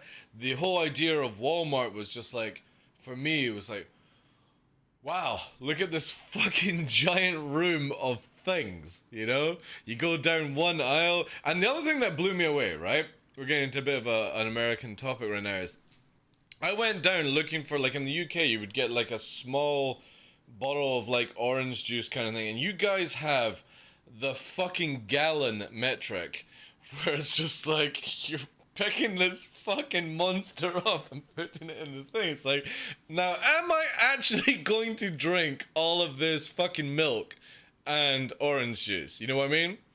And for me, like when you've got the gallon, you're just like, there's no fucking way I can drink this, you know? But you guys do it all the time, you know? Hey, Arrow, how you doing, Chief? How much milk and juice do you get? Liter, yeah, we do liters over here.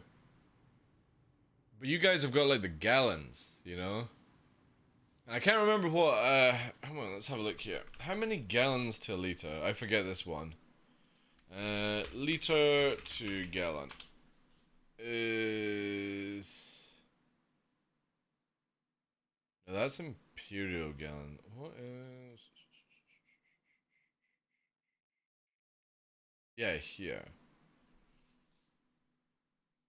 No, that can't be right.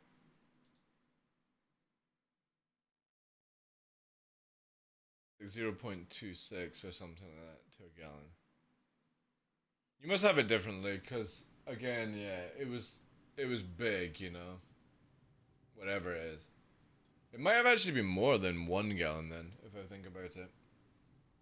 Not to, yeah, I'm not to drink in one setting. I know. It's not. That's not what I was trying to do.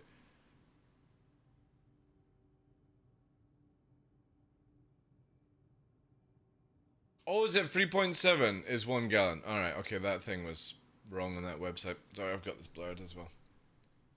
Use code TDL. Yeah, so there you go. That's a lot, you know. For somebody like me, again, like a liter of milk will do me and the household for nearly a week, you know, kind of stuff. But that gallon was something else, or like the plastic thing. It was just like kind of like a weird hexagon shape milk. I don't know what the brand was, and then they just had this fucking handle, like a 2-hand handle. Pick it up from Walmart and put it in. It's like, is this really what Americans have in their fucking fridges? And you go to the place and you're like, alright, now I understand. The fucking fridge is like 20 feet fucking high with a giant fucking door open. And it's like, I would imagine what it's like for Ondo when he steps out of his house. He goes in, there's fucking forests and snow and everything like that. You're in fucking Narnia with American fridges. You know?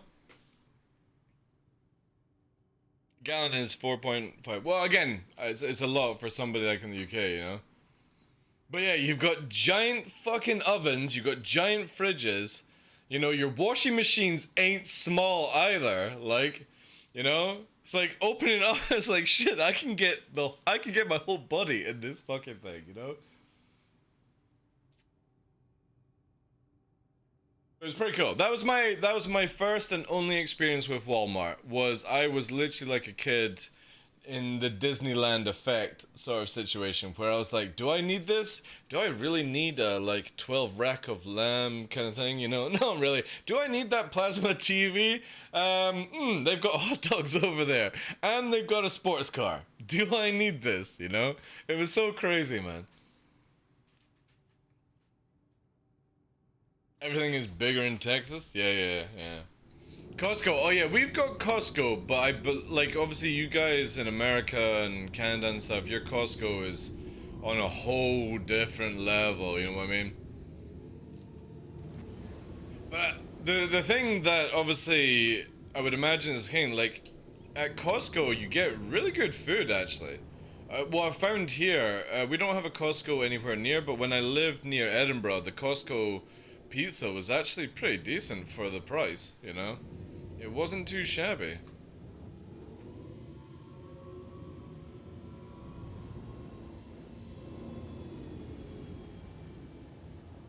7-Eleven, yes, that is one place I need to go. But more importantly, Zeman, I need to do it in Singapore. I need to go to Singapore because apparently they've got a famous 7-Eleven that has like gourmet food in it. So that is definitely on my bucket list. I have to go to a 7-Eleven, either in Japan, but more importantly in Singapore, to sample the. You can go in and just spend all day inside, basically. The Kirkland brand is decent. I'm not sure if we have it here in the UK. Maybe we do. Again, I live quite rural, so we don't really have all these sort of places out here.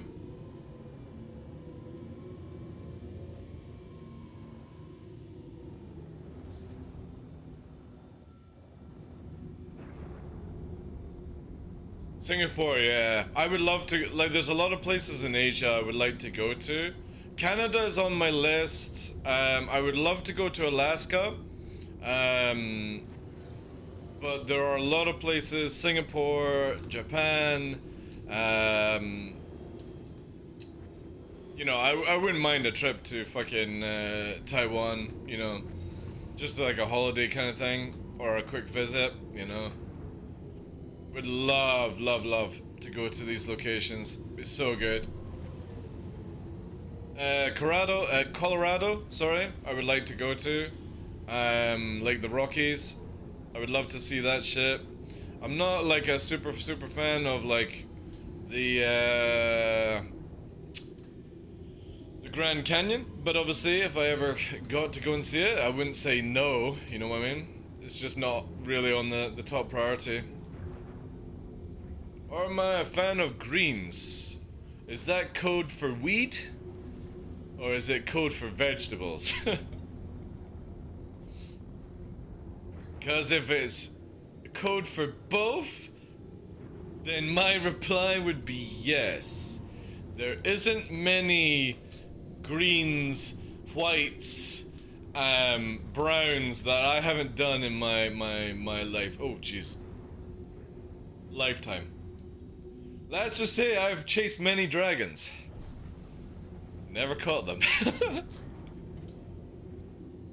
But yes, I am no stranger to the other things in life. You know? Not that I do it often or recently anytime. But, oh, that's a beacon. That's not a ship. Somebody is in trouble over there. Yeah, I was, when I was younger, I did a lot more crazier things than I do now in my, heading to my 40s. Hey Bunsen, how you doing, sir? Welcome in. But no, I'm very, used to the old, greens. However, for me, I have not smoked a cigarette in over 9 years now. So technically, after 9 years, you, as a regular smoker, 9 years is when your lungs finally heal up, and then they're still damaged, obviously, after smoking. So if I was ever to have greens, for example, it would either have to be in like a vaporizer or something like that, because I wouldn't want to mix it with tobacco or anything like that, you know? What a question about salad goes off the rail. What a question about salad goes off the rail. It always goes off the rail on this channel, dude. You have no idea how much information is flowing through my head at times. It has to escape sometime. You need to visit Bengal. Meat. It's a huge store for meat, like a meat wonderland.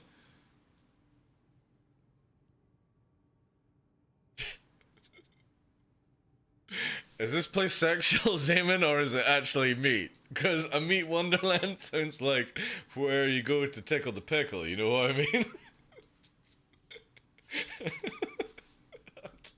Trying to work out the code here for all your stuff. A school friend of mine lived in Colorado for a few years, and the Rockies are very pretty indeed. Yeah, I would love to see that. Well, edible munchies are dangerous to us all. They are, yeah. Disneyland for adults, yeah.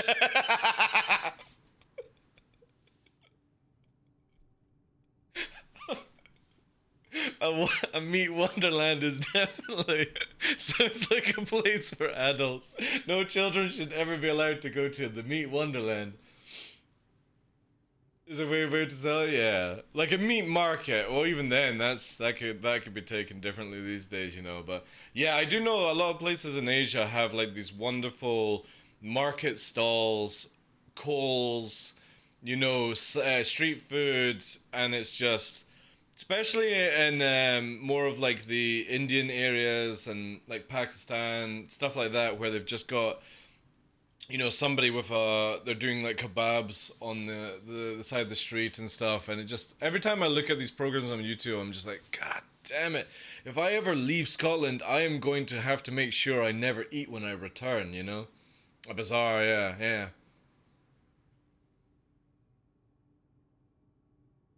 I know a joke, a grandson comes to his grandfather and asks,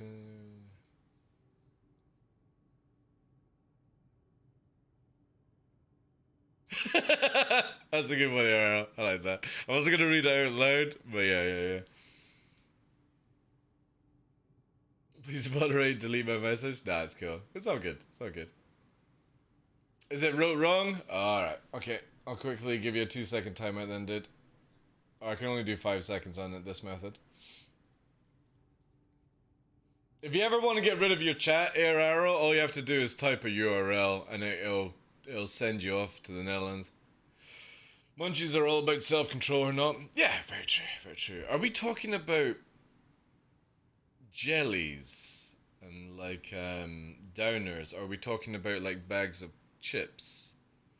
I'm so confused because in Scotland, munchies can be two things. They can be the things that you eat after having downer or D class kind of drugs, and but they could also be jellies, which you can use as like diazepam or something like that to slow one's heart rate.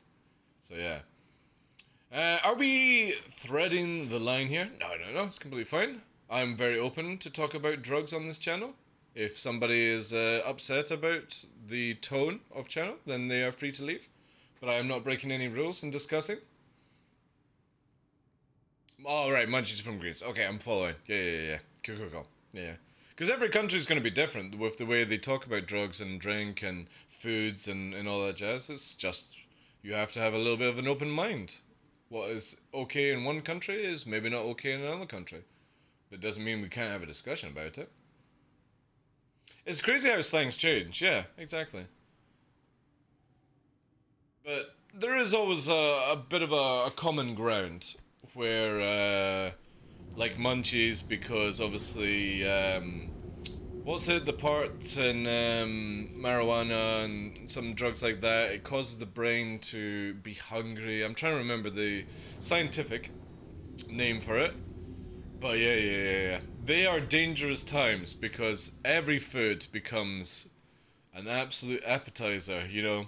I remember when I was younger and we were absolutely baked off our noggin. We had finished doing snowboarding. Yeah, it's not good to snowboard whilst absolutely high as a kite. But we finished snowboarding and we're walking down the hill. We had packed up, and across the road was like basically like a 7-Eleven or like a garage for cars to refuel at, you know, those kind of things. I don't know what you would call them in all countries. And inside, we went in there, and I was just going for a bottle of water, feeling a little bit dehydrated. Going to be walking home. I needed stuff. And literally, I think I spent about 30 minutes trying to decide on what I wanted to eat. Because I was like, oh, I could have that. Be like, this as well, you know? I love those moments. They're great fun. Yeah, exactly, Steve. It's the same as like I will always be open admit about this. Like I am not a racist person, but I do enjoy the movie Black Stallion. Blazing Saddles. Sorry, Black Stallion is a completely different movie. But Blazing Saddles, I find it highly amusing. Now, most people in today's world would probably be like, that is a really bad movie and stuff like that. But, you know, back then, that was comedy or classed as comedy. You know, it's the same as some people might have a say about the movie Airplane and, you know, other Mel Brooks movies and stuff like that, you know? They can't work in today's market, but back then they were, you know, classed as comedy and fans. So it's the same with slang, you know? Sometimes you have to be a little bit open-minded and not be like, oh my god, they're such bad people. They're talking this way and stuff. And it's like, no, it's just some countries are different than other countries. That's why we live in different countries. And not just one thing. Yeah, but again, other people can take it differently. Gallifrey, how are you doing today, Chief? You know what I mean? Like, people can watch that movie. Like, I've watched Blazing Saddles with people, and they're maybe not of my generation, and they're looking at me like, what is this movie about? And I'm like, yeah, you know? It's a funny movie. Like you said, it mocks racism. But people can look at it as full-blown racism. And again, we don't want to go into too much down this topic, but when I feel that people are open to speak on my channel, and obviously if it may be breaching any lines that I see that would come with Twitch or TOS, then obviously we will stop it and all these things. But I feel it's a very good situation to be open-minded with other cultures, other people. What's okay for them is maybe not okay in your country, but again, I am on the internet. And as far as I'm concerned, I feel I should be governed by the world world rules, not say America or UK or anything like that, you know? A lot of places are actually going that way. And I think that's a good thing. The UK is actually setting up where they're no longer going to process people with a certain amount of narcotics on them, because it would never be classed as dealing, basically, you know? It's actually going up in quantity, which I think is a really good idea, because again, it's up to somebody if they want to get in that situation, you know? It doesn't always have to be malicious, you know? Yeah, I do. Rising Storm. I use MFG pedals. I don't have a camera for them because, well, to be honest, I don't have a camera for them. But they are inverted. My left goes right and my right goes left. I fly completely different in star systems, but it helps me with my head for some reason, you know? For my way.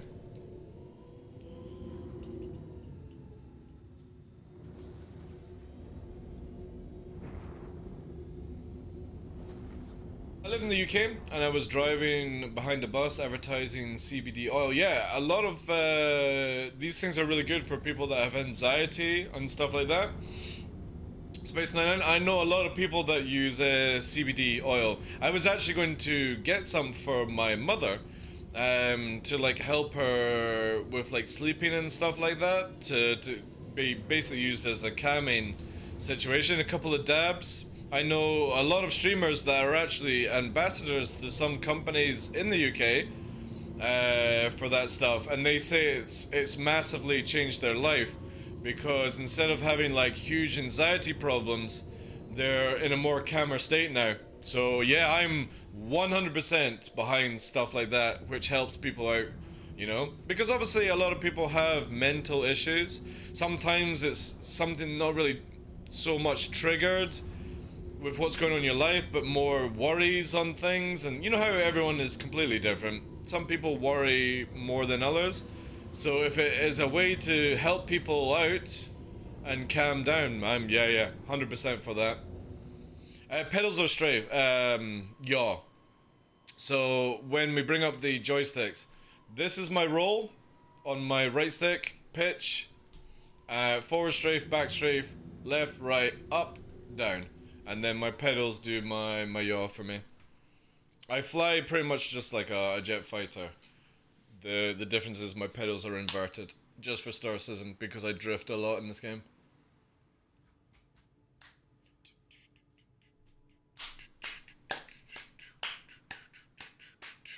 Twist up and down. RX start. Can the Gladius be effective at low flying as Zero? Yeah, but the problem is you've got way more spiky bits attached to it. That's the only downside of the Gladius low flying. It's actually really, really good. The problem is that just has way more fins and stuff that can catch rocks and break off and do all these sort of things, so it's why I never do it. For me, I feel that the Arrow is the closest jet fighter that we have in the game. I would love a Crusader ship like the Arrow though, because I feel that Crusader cockpits and interior are some of the best in the game.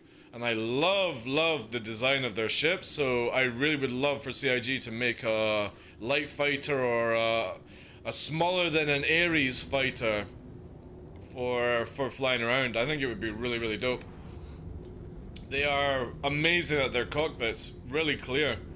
But then also seeing the kind of like the latest Scorpius, it'd be kind of cool to see like also a light fighter or a lighter fighter than the Scorpius as well from RSI, because they do make quite clean stuff. Origin kind of needs it as well, but then that wouldn't make sense in lore because Origin is not really a military dealer kind of thing, but they could make a racing ship that's a little bit more effective than the M50 for atmosphere flying and stuff like that. Macitudes or whoever it is, sorry, there is no giveaway in the title, command in the title. It only says ! anniversary, so you got a 5-minute timeout until you learn to type properly on this channel, okay? I do not like bot behavior, and that is very bot behavior. When somebody types a command that doesn't exist.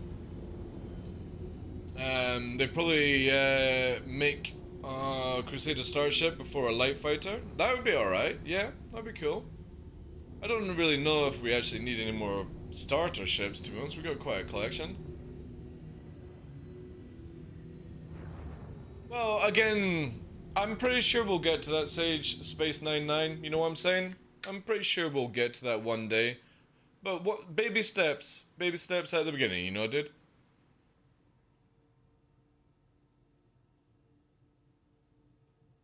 Baby steps. Not every country is going to be like Canada and stuff that just, you know, allow it, sell it, medicinal, all those kind of things, you know what I mean? The world has to catch up with certain ways. Too many fat cats with their old, I want to police things this way because I make a lot of money out of it in real life kind of situation, you know what I mean? When the world starts behaving as world, we will see great things from humanity, but until then, baby steps, baby steps.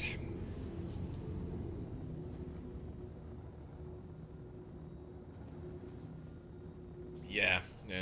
Well, that's why, Bunsen, ever since I moved to YouTube, and came back to Twitch, the way I want to do my channel now is basically every 6 months I'm going to do a giveaway. I'm not going to do, and obviously unless a company gets involved. So we've got the Squadrons card game, wanted to do a giveaway on the channel where you guys can win one of their rare packs.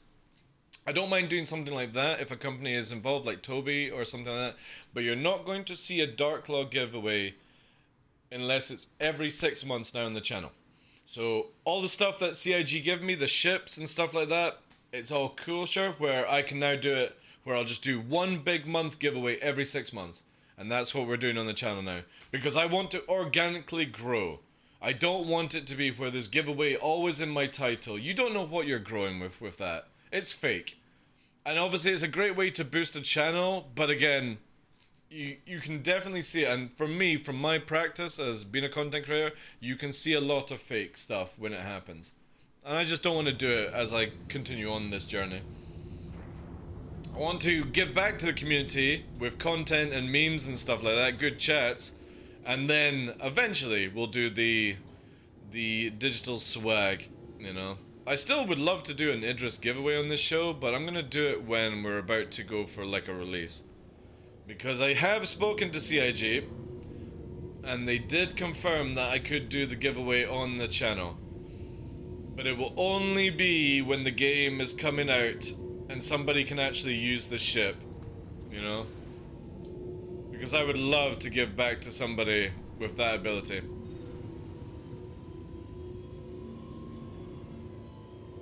But yeah, I just don't want to do the giveaways anymore, unless it's for a main reason. You've seen a lot? Yeah, I know, dude. I know. I think it's just getting to the stage now where, for me, you just don't organically grow with it, you know? I love when people come in and they're like, you know, they're chatting away and they're like, oh, you know, I'm glad I've seen your content. And it's like, oh, and then I'll be like, hey, you've just followed me, you've just subbed to me, get involved in the giveaway kind of thing. They're like, oh, cool, well, I didn't really come here for a giveaway. I love that shit. I really love that shit. But I also want to give back to people who support me, you know? To be honest, I'm happy enough that it is for sure they legalize weed to a certain amount in Germany. Yeah, well, a lot of countries are starting to do that now, Honky, which I think is really good. Because again, there are a lot of benefits from weed that can happen. Like, for example, if somebody has arthritis, it is clinically proven that marijuana, certain is it stains or whatever they call it, like when you splice it and stuff, can be very, very beneficial for arthritic pains and stuff like that. So I think it's really good that, you know, an old lady or an old man don't go to prison because they just want to have a puff to calm their pains down, you know? And I think that's just good for everyone, personally. I think when you get to that age, the last thing you want to worry about is going to prison or in jail for trying to get rid of your human pains, you know? Parkinson too as well, yeah. There's a lot of benefits when we start studying into the plants that maybe once were used to get, you know, that high, the hygienics and all that stuff, you know, but no, I think it's a good thing for mankind to start allowing a few of these benefits to get through, you know? Maybe not cocaine, but we'll never know. Maybe one day we'll find a benefit for cocaine that doesn't just make everything so much better. A snort of cocaine a day keeps all the pain away. This is how I'm super clean. Yeah, I think it's a good thing when people get clean, you know? But will it be legalized when Big Pharma has its cut? Yeah, sadly. But that's the greed of humanity. Not every human, but humanity in general, there is greed. And sometimes we don't benefit as a human race because of greed. That's just a known fact, you know. Again, another topic we don't need to get into. We all know it. MSG. Yes, yes. Anyway, I need to fly. Because I have literally done nothing at Shubin. I've missed all this time as well. Which sucks, you know?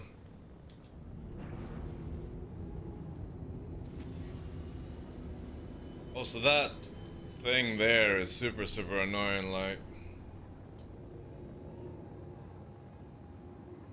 A flight lag?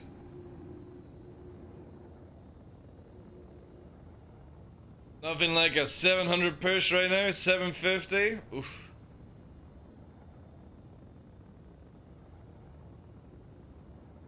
765. Let's drop her down. This might get dicey. 766. Dropping height.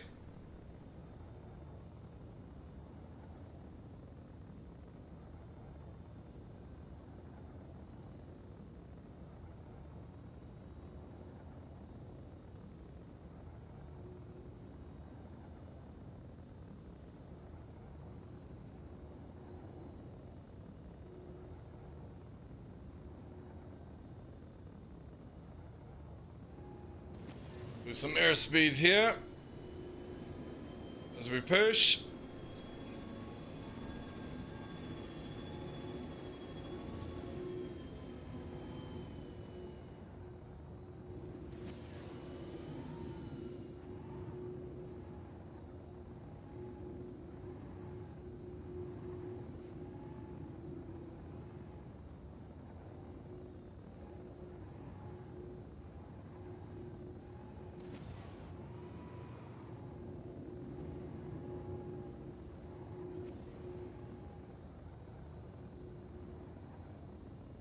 Still holding that nice 600, that's good.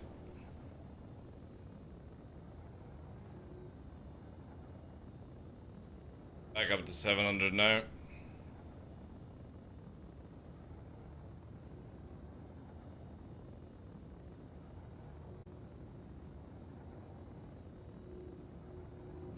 Gonna lose a bit here.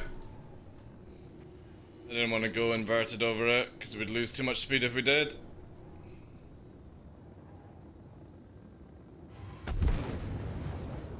Dunes. You'll see here. I couldn't see the dune.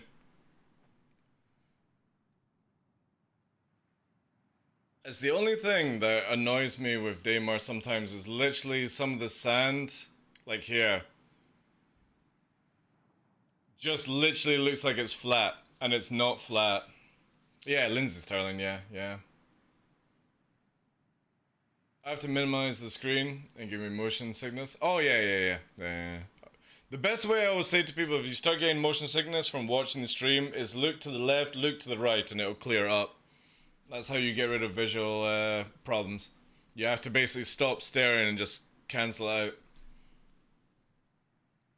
I want to see this whilst in third person. I would need to have somebody like Skyborn or one of the other pilots like Ondo chase and stream it, dude. You can't fly at that speed off the ground, you know, at that height without having your instruments. You need somebody to film it if you're gonna do it. There's no way anyone has the reactions to do that from behind the ship. You need front view.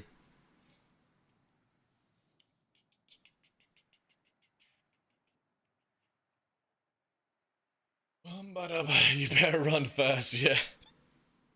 Again, I just don't think you can do it. We, I think we're screwed. We'll give it a few. Might kill it. You can sit on top of an arrow and record for your friend? Yeah, you can. Yeah. But the problem is it looks really silly though, Ondo. You know what I mean? yeah. As long as you don't see that. Let me speed this up for you. Yeah, I think this is gone. It's a shame that, again, I just don't... What the hell's going on here? Oh, you can't see it because of the chair. There's like some weird lights behind me. Could do. Yeah, it could.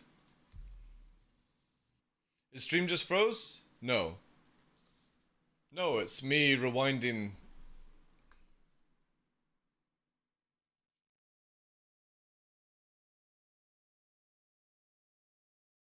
I can rewind the stream whenever I want. And fast forward it. So you're just seeing it as it goes back in time, man. It went to spinning wheel? Alright. Well, I've got no drop frames on my end, though. Now we'll respawn. There's my foot.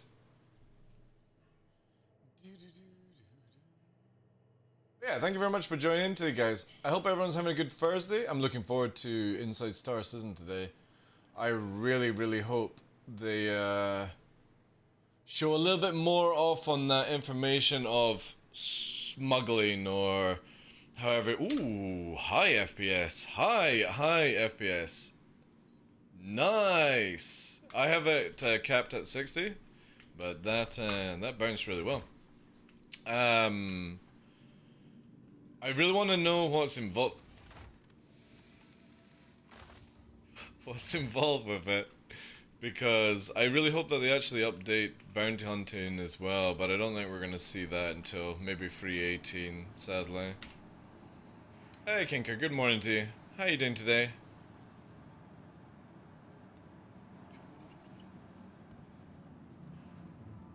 It happened to you also? Right, well it's not my end, guys, so it might just be the Twitch servers, because I've had 0 drop frames this whole entire stream, so please don't jinx it. I'm enjoying today. Just over a minute of the stream, 4 adverts in a row. Yeah, well, just think of it this way, Space99. You have given me 4 ads worth of revenue. And since this is my full-time job, I massively appreciate people watching the ads. And I hate to tell you guys that when they take off the exclusivity rights at the end of summer, there will be more ads on this show, because they're going to open up way more ads. But the difference is, instead of me getting 1% of ad revenue, I might get 10-20% of ad revenue, which means I might actually be able to buy my bike one day. With a lot of ad revenue, I can get my motorbike. You know what I'm saying? Vehicle selected. I think it was just Twitch because I have... Yeah. Normally, I can literally see if it's my end. I'll always say if it's my end fucking up. Normally, when I'm like downloading something, a video or something like that, at the same time as streaming, it'll cause issues. But yeah. I believe so. But the cool thing about it means I can stream on YouTube at the same time. Not that I don't think I'm gonna bother, because generally YouTube seem to be doing a weird thing for their streaming that, you know, it's kind of cool, but I like the idea where I'm gonna stream on Twitch, I'm gonna put the VODs on my VOD channel on YouTube, and then I'm gonna do my main videos on YouTube, you know what I mean? But yeah, it's going to be where I'm looking for, if I could really afford it, Bucky, it would be for an Indian what's it called? They recently just came out for the last 2 years. Indian.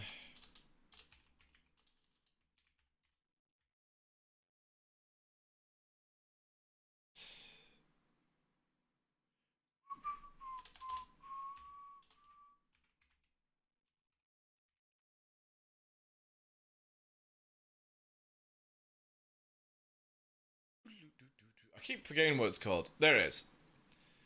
This bad boy. Oh no, that's not it. It's just a picture. God damn it, I got tricked. Where is it here? FTR. That's it. FTR. And we're wanting the standard FTR, 1200 cc, because I absolutely adore this bike, and it's meant to be really fucking good as well.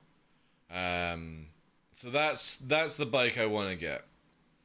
Bit of a sport, bit of a cruiser. You know, you could call it a street, I suppose, but it's meant to be a very comfortable ride. So yeah.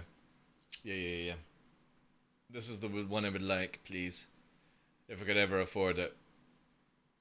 It is gorgeous, man. Or go for a Triumph 660. Triumph 660 is a lot cheaper, but if I had the money, this is where I would go for the bike on the FTR.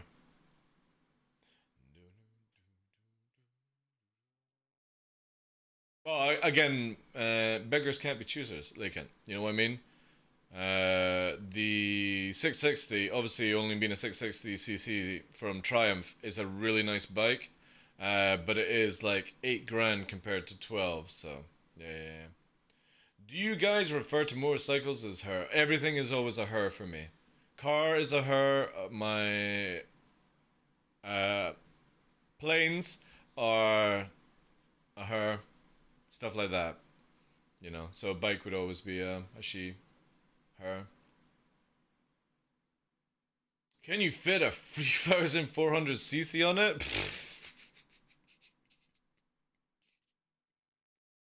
Okay, where's it's not a... Oh, what's the dark horse, by the way?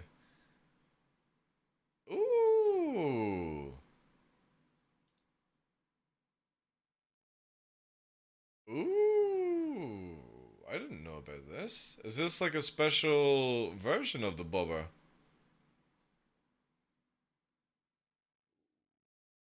Bobbers sound amazing. They sound really good. Yeah, what was it by Triumph? And then we'll get out of here.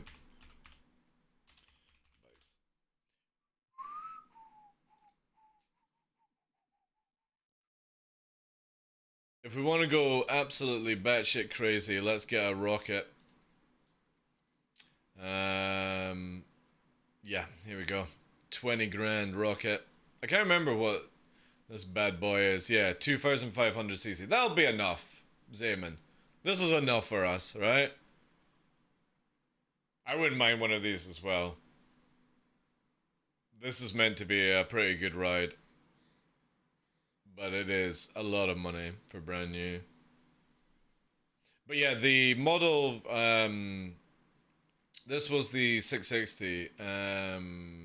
Where is it here? Yeah, the Trident 660. This was the bike that I was originally going to get because it's a great wee street. And again, for a standard price of just short of 8 grand, it's really, really good for like a local ride, you know.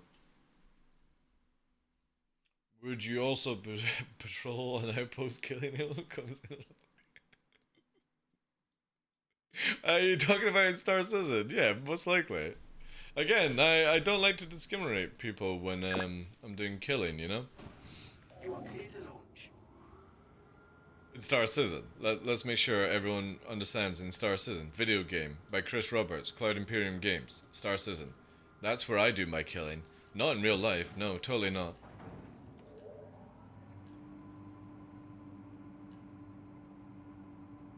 A BMW K1200R. Nice, nice. I'm not familiar with BMW bikes, but there is that one that always pops up on like TikToks and reels and stuff like that that looks really fucking sick from BMW. I can't remember the model of it though, but it's like that one that it's so sexy, man.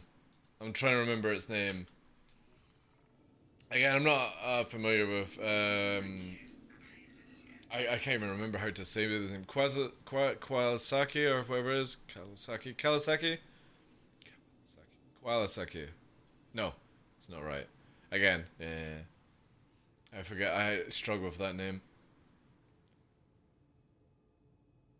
Do you own a plane? No, I don't own a plane. I can fly a plane. I don't have a license, but I can fly a plane. I'm not gonna tell you why or how.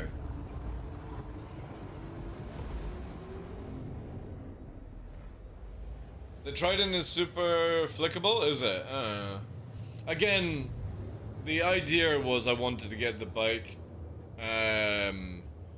but life plans and changes sort of happened where, yeah, you know what I mean, like, I'm gonna try and aim for the bike for 45, so I've got 5 years to try and get that bad boy. Kawasaki, that's it, Kawasaki. Kawasaki, that's it, Kawasaki. I knew there was an easy way of saying it, but I couldn't remember how you do it. Thank you, appreciate that. Something related to farming.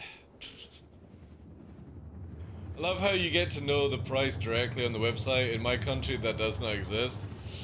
Well, that's just for, you know what I mean? You get that sort of idea on the price, but everyone knows when you're buying a brand new bike, a brand new car, a brand new wife, when you go to the website, it has a lovely, like, name tag on it, but you know that the moment you get her, there's going to be extra cost involved, you know? There's always that extra cost. It's just It's one of these things. I miss the agility of a street bike. My Thuxon turns like a container ship.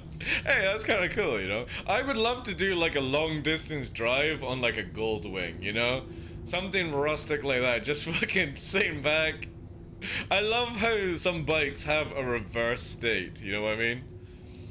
There's something about a gold wing that just, it just says lazy motherfucker written all over it. And I love that, you know? Call for a price? Yeah. But then there's a house that you can rent in my street for holidays and stuff, and the guys who are staying in it just now for this week, I think they may be still here, I don't know, I need to check, but they've got a fucking trike outside that has a reverse, and they've got 2 classic Harleys as well. I don't know the model of the Harleys, but these dudes are old as fuck. They're like the biker mice from Mars kind of shit, you know? And it's fucking sick, man. The moment that they start up for the day, it's and there's fucking smoke, you know? It's so cool, man. I love it. I miss riding so much, I snapped my left leg on the track in the States. I didn't. Yeah, I can get that. I can get that. Yes. I put a bunch of carbon fiber components on my K1200R. Cost a fortune. Yeah, it's why I do like what do you call it on bikes? No, like when you go for a naked bike, what's the opposite of a naked bike? I'm having a fucking memory block here.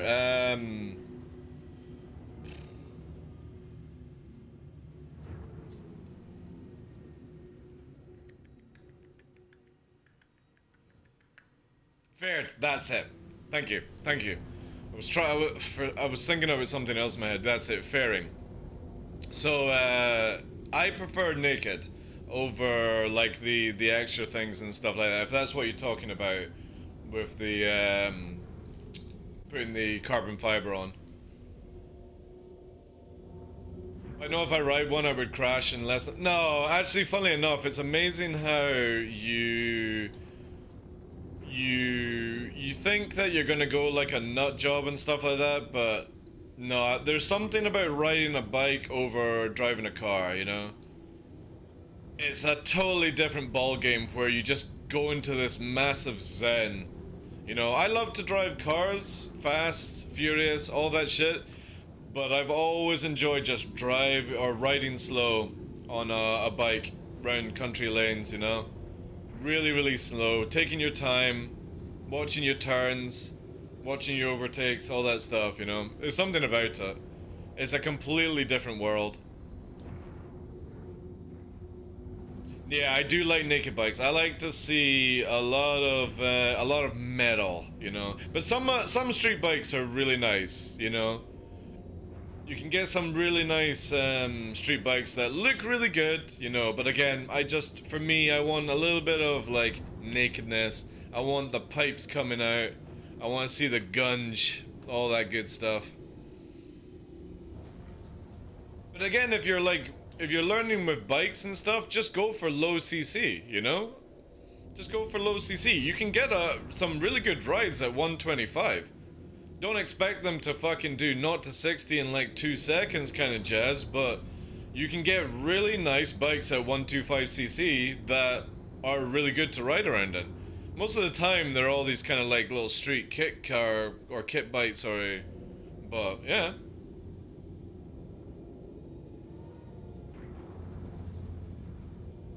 Cruisers as well. Cruisers are really nice. Old cruisers, just cruising around. Cruising around has done wonders. Yeah, again, like, this is why I want the bike.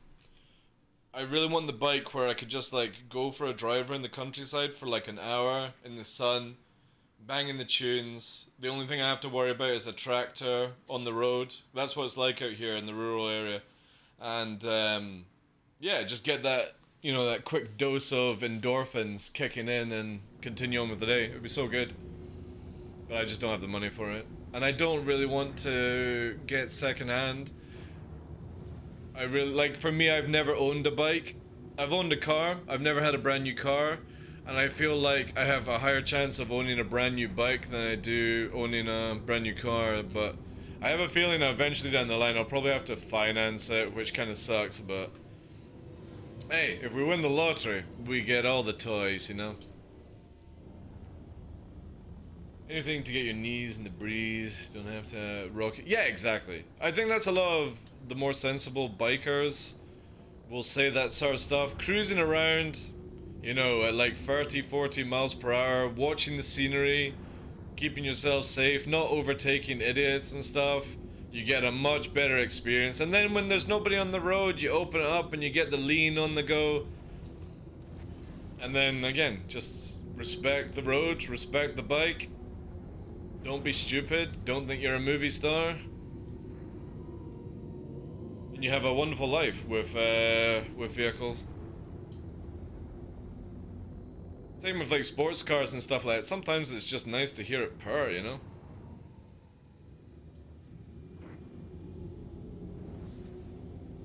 With my 1200 hour sense for Roadster, it's a naked bike built up to go very fast. I won the land speed record from my bike all that time. Oh, nice, nice. Oh, sorry, it. Alright.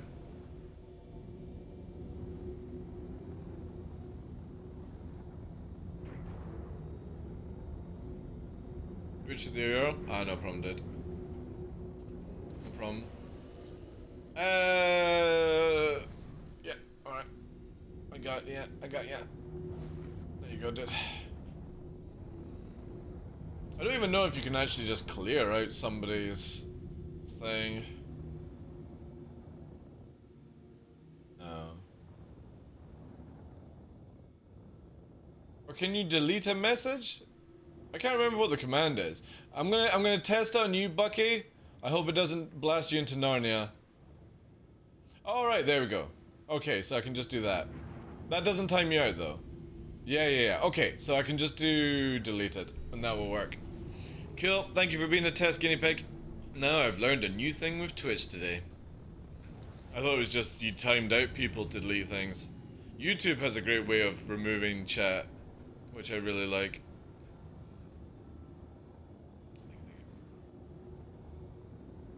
Deletes everything he posted. No, it shouldn't. Timing out deletes everything that they've posted in the channel.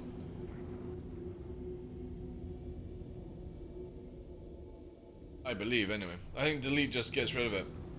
Yeah, because I timed him out first, Mr. Tubal, that's why. So, for example, if I do this with you, right? All your other messages are available. The first time was I hit timeout instead of delete. I didn't know you could actually just delete individuals on Twitch. So, now I know. Now I know. Yeah.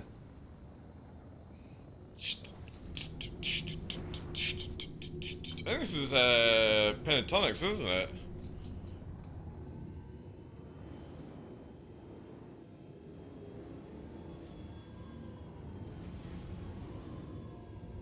Falling leaf, woo! I fucking love that move, man. Welcome to...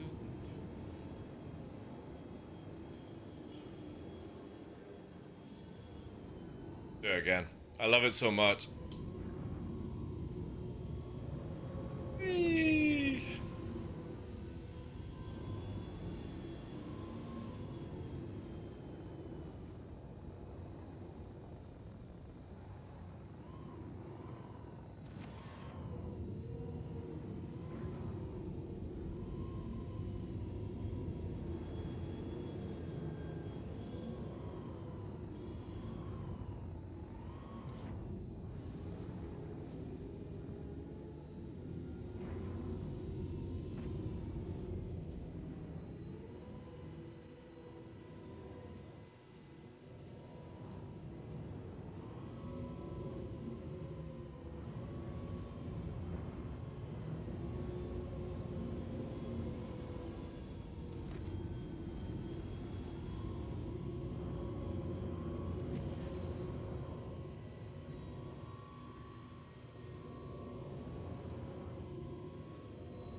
was that? Who was that? Hey!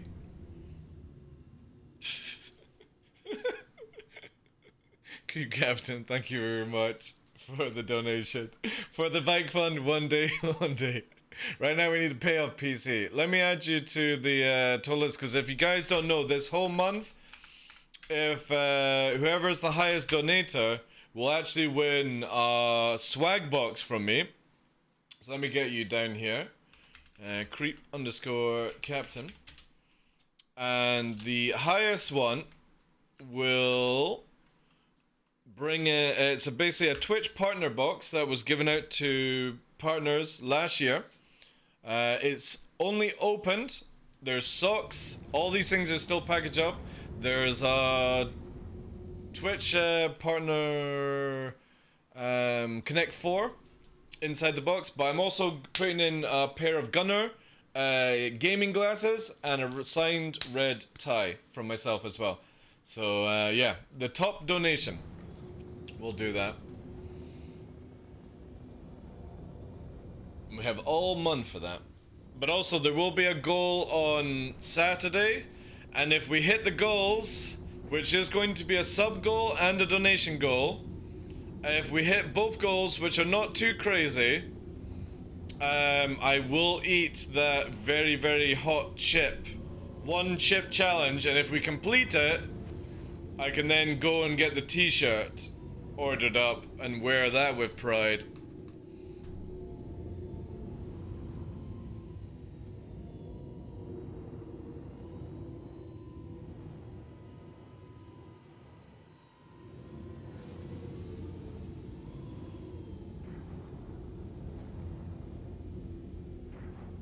I've been doing my driving lesson to build confidence for when I start in the USA. I've been doing 4-hour blocks every other... For what? Oh, driving a bike? Or driving a car? Mr. Tubal.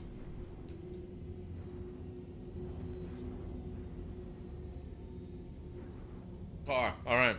I thought you could drive a car.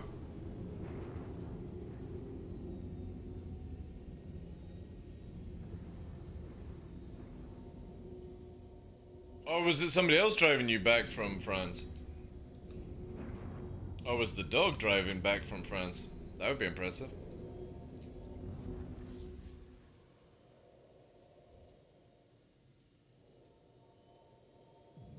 I drive a car and people do such stupid stuff. I can't make free blocks from my house without cutting. Oh, driving you back. Right, okay, so you're getting a license. Alright, cool. Nice. Cool. Awesome. I've been driving for like 20 plus years now. It's crazy.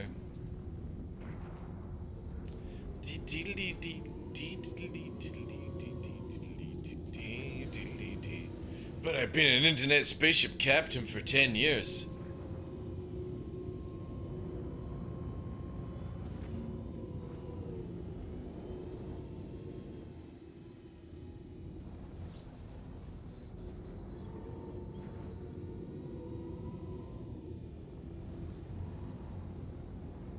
Alright, I think we need to get some more flyby music in. So let us crank up with a little bit of this. This is where we're going. Alright. Thank you again for that donut, dude. That's super generous. You guys have been nuts today as well. Like, we're at like 22 subs. Fucking mental, man. Sending live the bits. All of you guys, thank you so much for the support. Appreciate it.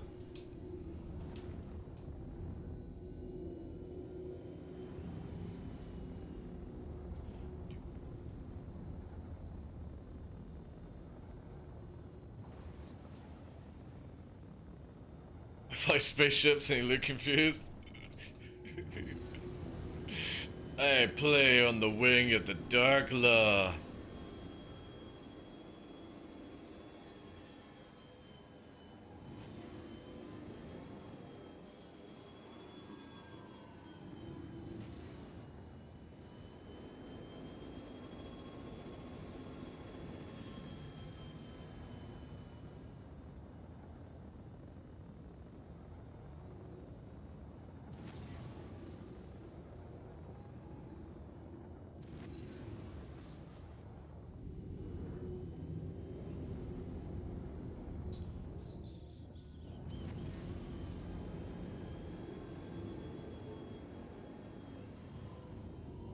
Oh, we're out of afterburner for that push.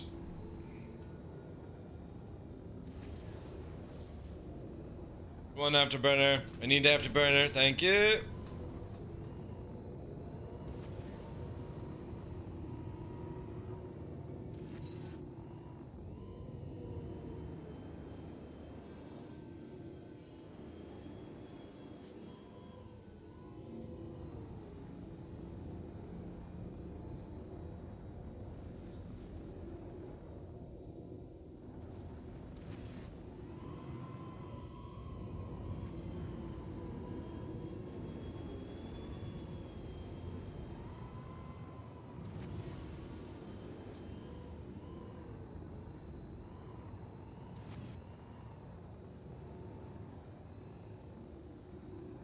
I swear I wish afterburner was connected to hydrogen, and we could just rack it around here.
This is not fast enough. Well, maybe it is.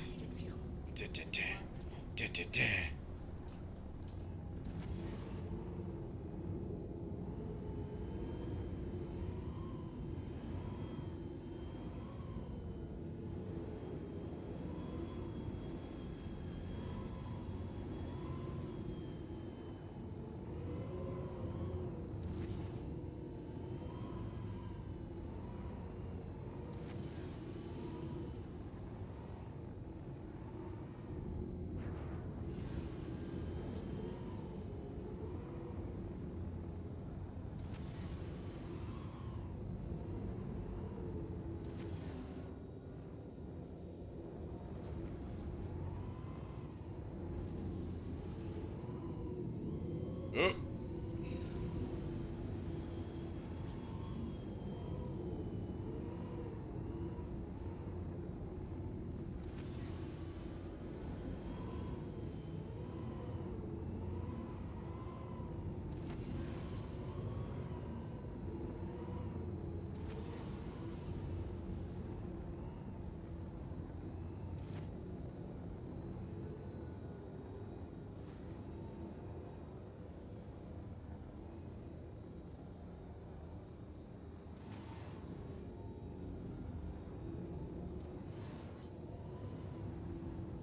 That was nice. That was a romantic song. Metal is rent. Yeah, I need a little bit more. I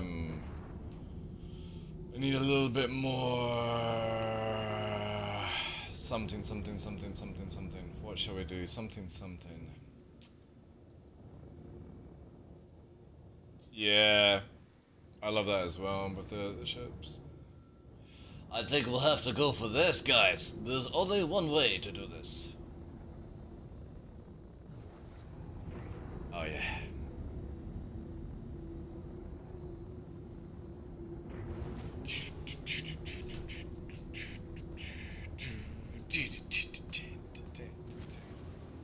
Clear skies.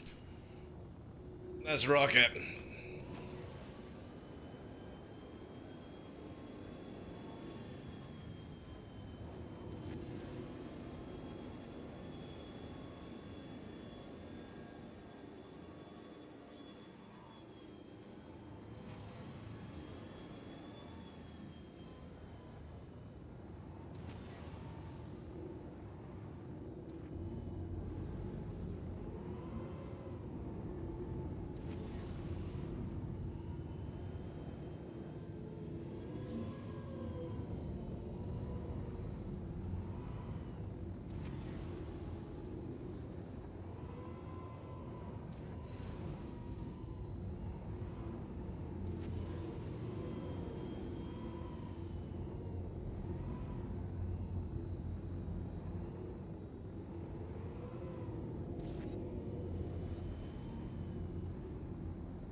Oh, no, no, not blinding lights, please, no.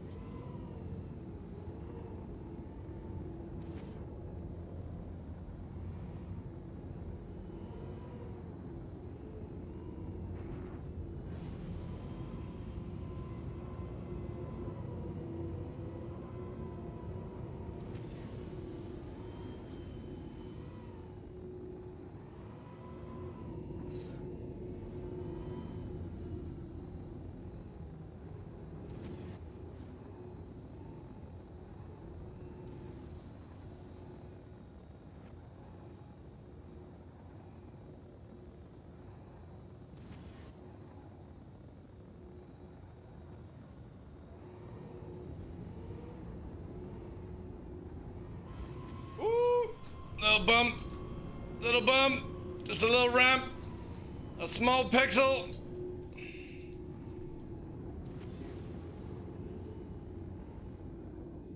Oh, I need afterburner, and we're not regenerating it. There we go. Thank God for that little bit on the front of the arrow actually isn't vulnerable. So hitting that at that speed, it just threw us. Which was lucky. Very lucky.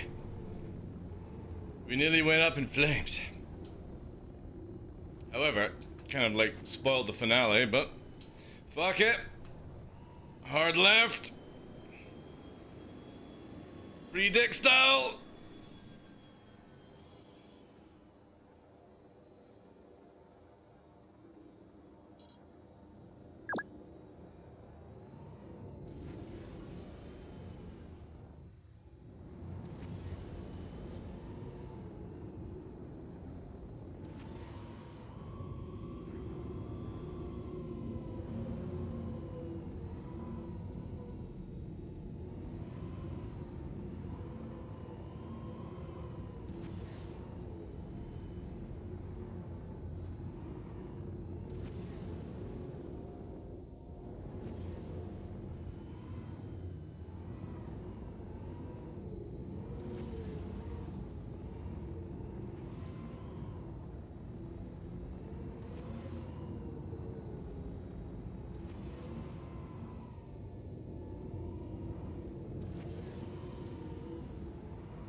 Won't be bang.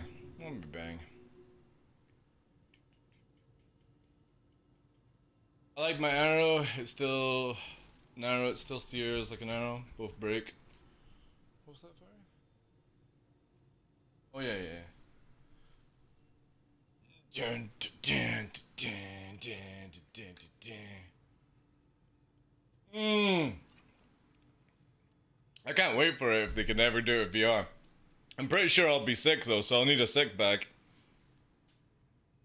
VR and this kind of movement. Ooh.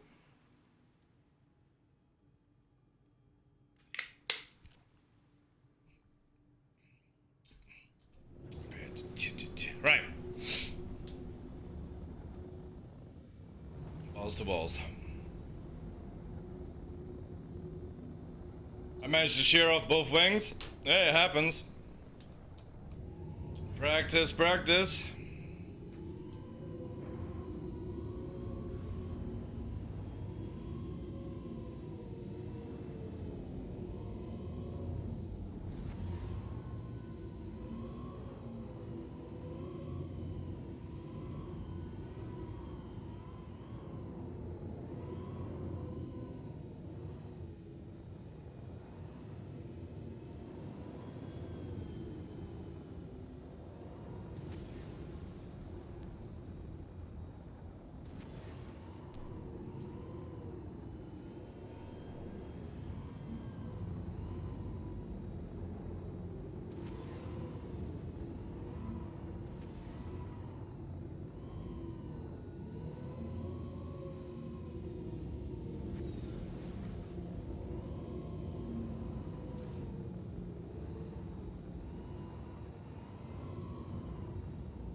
Ooh.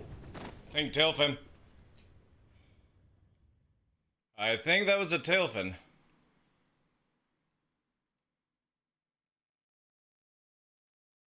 Yeah, I think I misjudged that one. Big style. Yeah, alright, I see where it was. Ooh. We'll correct that next time. Hey, online. Hey, doing, Chief? This server is smooth, though. Really smooth. And that place was fucking sick, and I can't remember where I went to. I hope my dead body will lead me back to the promised land. That had some of the best canyons, like rocks were sticking out of the side of the wall as well. I've never been there. That is fucking sick place. I must get back there. Welcome to the ASOP Vehicle Retrieval System.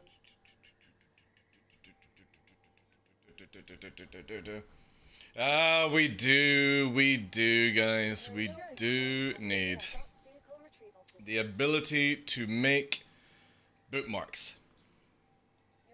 The moment that we have local bookmarks, oh my god, this will be so good. It'll be so good.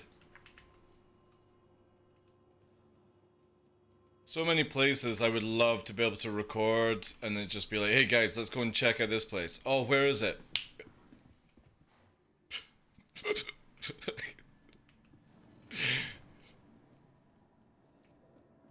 I love how everyone looks. Everyone does that. Who are you? You know what I mean? Everyone fucking does it, man. Everyone has to have that double take, you know. Holy shit. Who's that? Mercury Star Runner or a Carrack taking off? I would imagine that is... That's not the MR. What is that, a star lifter that makes that? No, that's not a star lifter. That's a big, big engine, that one. You guys like my new sounds? For my, I've changed the sounds for the game. So this is weapons, shields, and then engines. I'm working on tunes for Afterburner that won't be too much, and then when I fire, I want it to make its own noise. I'm making my own sounds, CIG, because I can't hear the in-game sounds when I'm blasting music. I need to make subtle tones that work with my ears.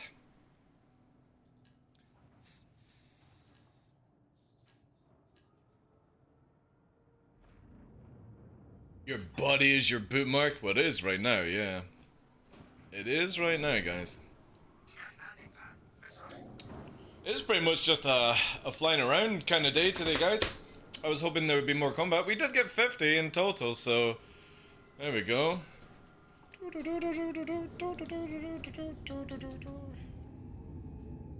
Hail and well met, citizen. Woo! Where did I go?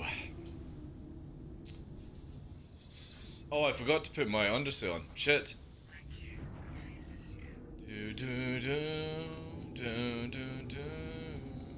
I don't like that. I completely forgot to do that. Shit.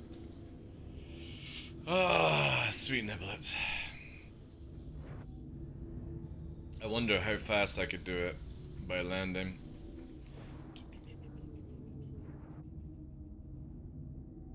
Landing gear deployed.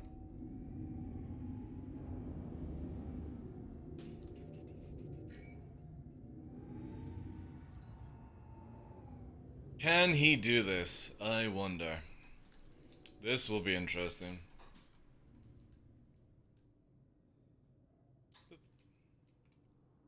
Engines offline. Right, here we go, here we go, here we go, here we go. Can we do it? Can we do it? This is gonna be... We're suffocating, we're suffocating. Alright. Come on, come on. Ooh, 4 seconds to spare. I'll take that. We're pretty fucking damaged though. But it doesn't matter where we're going, we don't need it. I should actually go and heal up, eh? Because it's just gonna sit there on the screen. Fuck. I didn't think of that one. Still, 4 seconds. That's pretty good. Pretty good. Let's quickly go and get a quick top up of the old meds. 34% is enough to hit a dune? Exactly. But he's making the...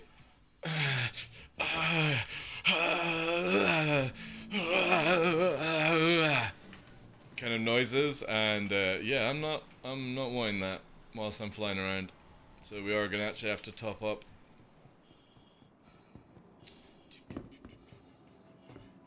It'd be kind of cool if you could swing off that guy's legs. She's like, whee! pretty on point. Again, it's the shivering, you know? It'll just be the shivering. I'm so damaged.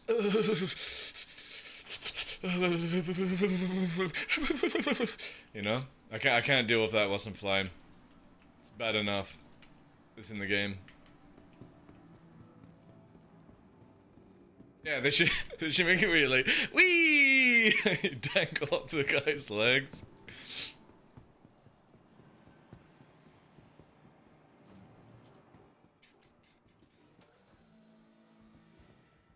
You got it. Emotional damage, I know, yeah. You probably take some damage in real life if you go across certain G-forces. Yeah, I know, again. I'm cool with that, to be honest. I'm cool for that.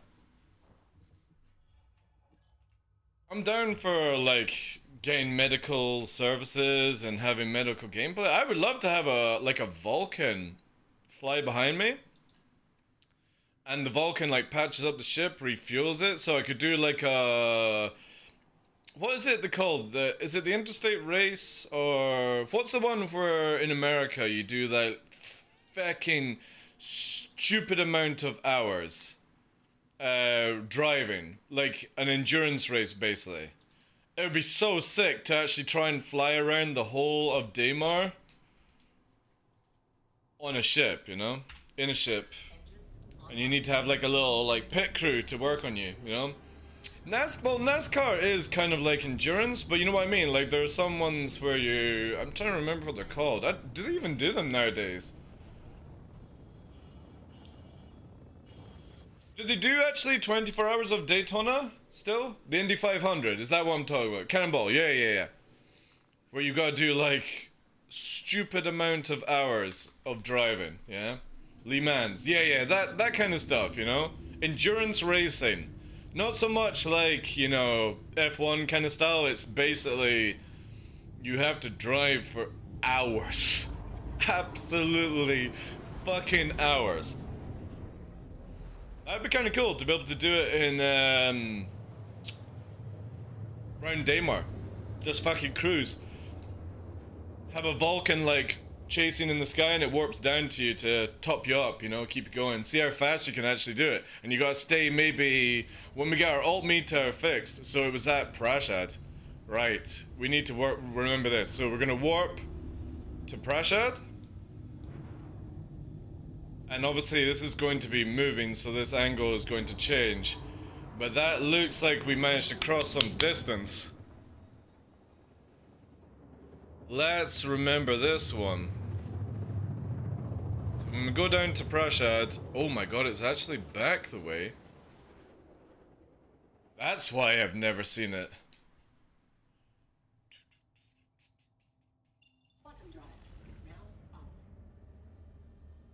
Right, so it's that mountain range. Yella. So Yella's going to be in line, and it's 60 kilometers out. You've got the Comray. Okay, so you would warp back to Yella, and if it's rotated, head to Brio Breaker. Brio Breaker, brah. So it's just slightly to the right of Brio Breaker, brah, and we'll find the promised land. Oof. Awesome. That's an easy one. We have the 24 hours of Lemons, and there's 24 hours of Le Mans. Yeah. Yeah, I think that kind of racing is insane stuff, like... Lots and lots of time. Lots of time. Yeah, this place is so dope, man. Look at these canyons, right? So let's go down and why I was getting excited about this place. First of all, we've got crisscross canyon runs here, right? So whilst you're plummeting this way, we've got the crisscross where you have a choice of either going left or right. Right is going to lead you into a dead wall, and left will take you onward. And you can see here, you've got the slight wall. So the wall rises here. But then pretty much it goes into dead, unless you take a really, really hard right, I would imagine. into a hard right and then swing it, and you would go down here onto the left, or if you went the easy way, left. But this is where canyons like this get really, really good and exciting, because then you could hard right and then it goes straight on. But if you see here, there is a lot of like rocks sticking out, which allows you to basically pirouette through at high speed. Obviously we're losing the light now, which sucks, but this is where I wish Shubin was more like this, because look at all the rocks sticking out inside the canyon. Rock here, you gotta dodge the heights whilst you're able to go through it, and it's long, man. Really good canyon runs here. Very challenging actually if you stick to high speed. And then obviously we've got the mountain range here where we can play around with and swing around. So yeah, definitely gonna have to remember this one at Prashad, heading towards Brio Breaker Yaw. Lots and lots of good hills here. Really good stuff. Dude, this is, I've never been here before, and it's really, really good. It's a shame we caught it just at the last point, but this is really, really sick. So again, warping to Prashad, and then you're heading in the direction of Brio. So you warp from Yella to Daymar to Prashad, head back towards Brio, which is there, and then just slightly to the right you're going to see a mountain range, and right here, this is the promised land. There's all these canyons here that are the best I've ever seen, because again, it's got the crisscross where you can choose a left or a right and it's still going to lead you down the same path, but it also has, I don't know if I can actually show you here because it's getting really dark, but look at the ping, right? Look at all the rocks that are on the ground. So it's not so matter about lowering your height and going through the canyon, it's also the fact that you're going to have to switch your blade or switch your wings around to be able to come through it here at high speed. And a lot of banking to go through. And even in the dark you can do it, but obviously we're going to have to go a lot slower because the ping is obviously delayed. But look at all the rocks hanging off the side of the walls. This makes it way more challenging. Look at that. Bit of like flat rock coming out, and then you've got the push as soon as you come out, and you could then burn out of it, get up to 700 meters a second, and then it's right fucking slap back into it. We're going to go diving into another canyon now. Now look here with the ping. Look at all the rocks on the ground. So it's not just a matter of sailing through with the sands and you've got clear area to do it. There's fucking rocks. Oh, you motherfucker.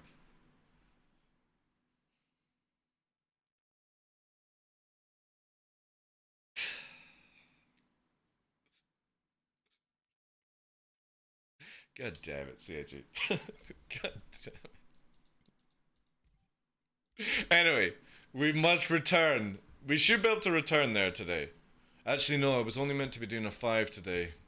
Tomorrow, guys. Remember, Yella to Daymar, Daymar to Prashad, turn 180, head towards 60 away from Prashad.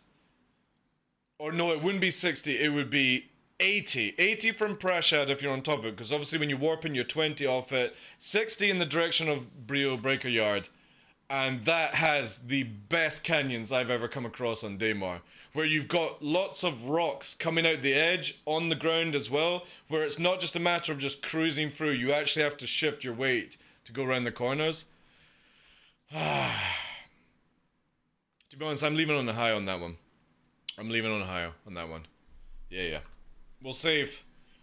Again, I was going to do a short stream today because I need to go and quickly do some stuff out in RL. And we will save that tomorrow for Friday. I'm going to be on earlier tomorrow to catch more of that. I want to fly that a lot more tomorrow.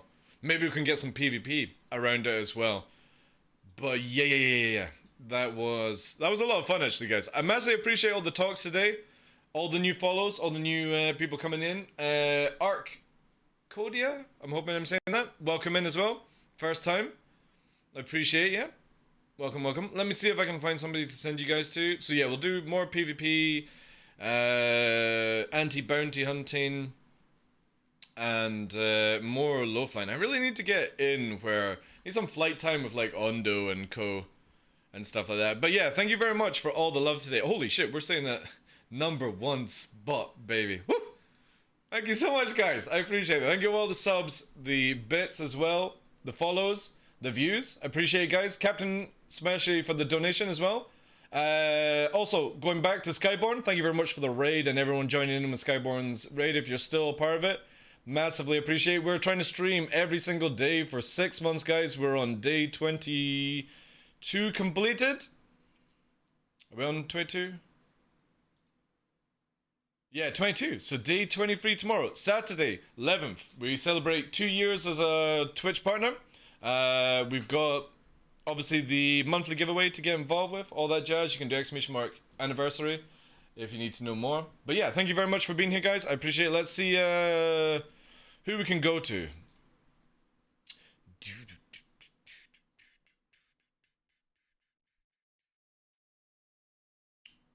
Who did we raid yesterday? I'm trying to remember now. Oh yeah, we went to Space Tomato. You know what, guys? My boy's online. Gallifear motherfucking games. Absolute top lad. He does a bit of lo-fi, a bit of PvP, bounty hunting. He is an absolute legend, guys. So let's go and send all the love over to Gallifear. And then, obviously, if it's not your cup of tea, guys, you know, wish him well and go to your favorite streamer afterwards. You know how it is, guys. Don't feel that you need to join him. But yeah, thank you very much, guys, for being here. Zayman, everyone, take care. Appreciate all the love, guys. Creep Captain, Amaro, Redbeard's Rend, Harkzis. Take care, guys. Rising Storm, Graphic, everyone coming in, Bucky, Licking. Thank you very much for the chat, guys. Massively appreciate it. And if I don't catch you this weekend, have a rocking one. Take care.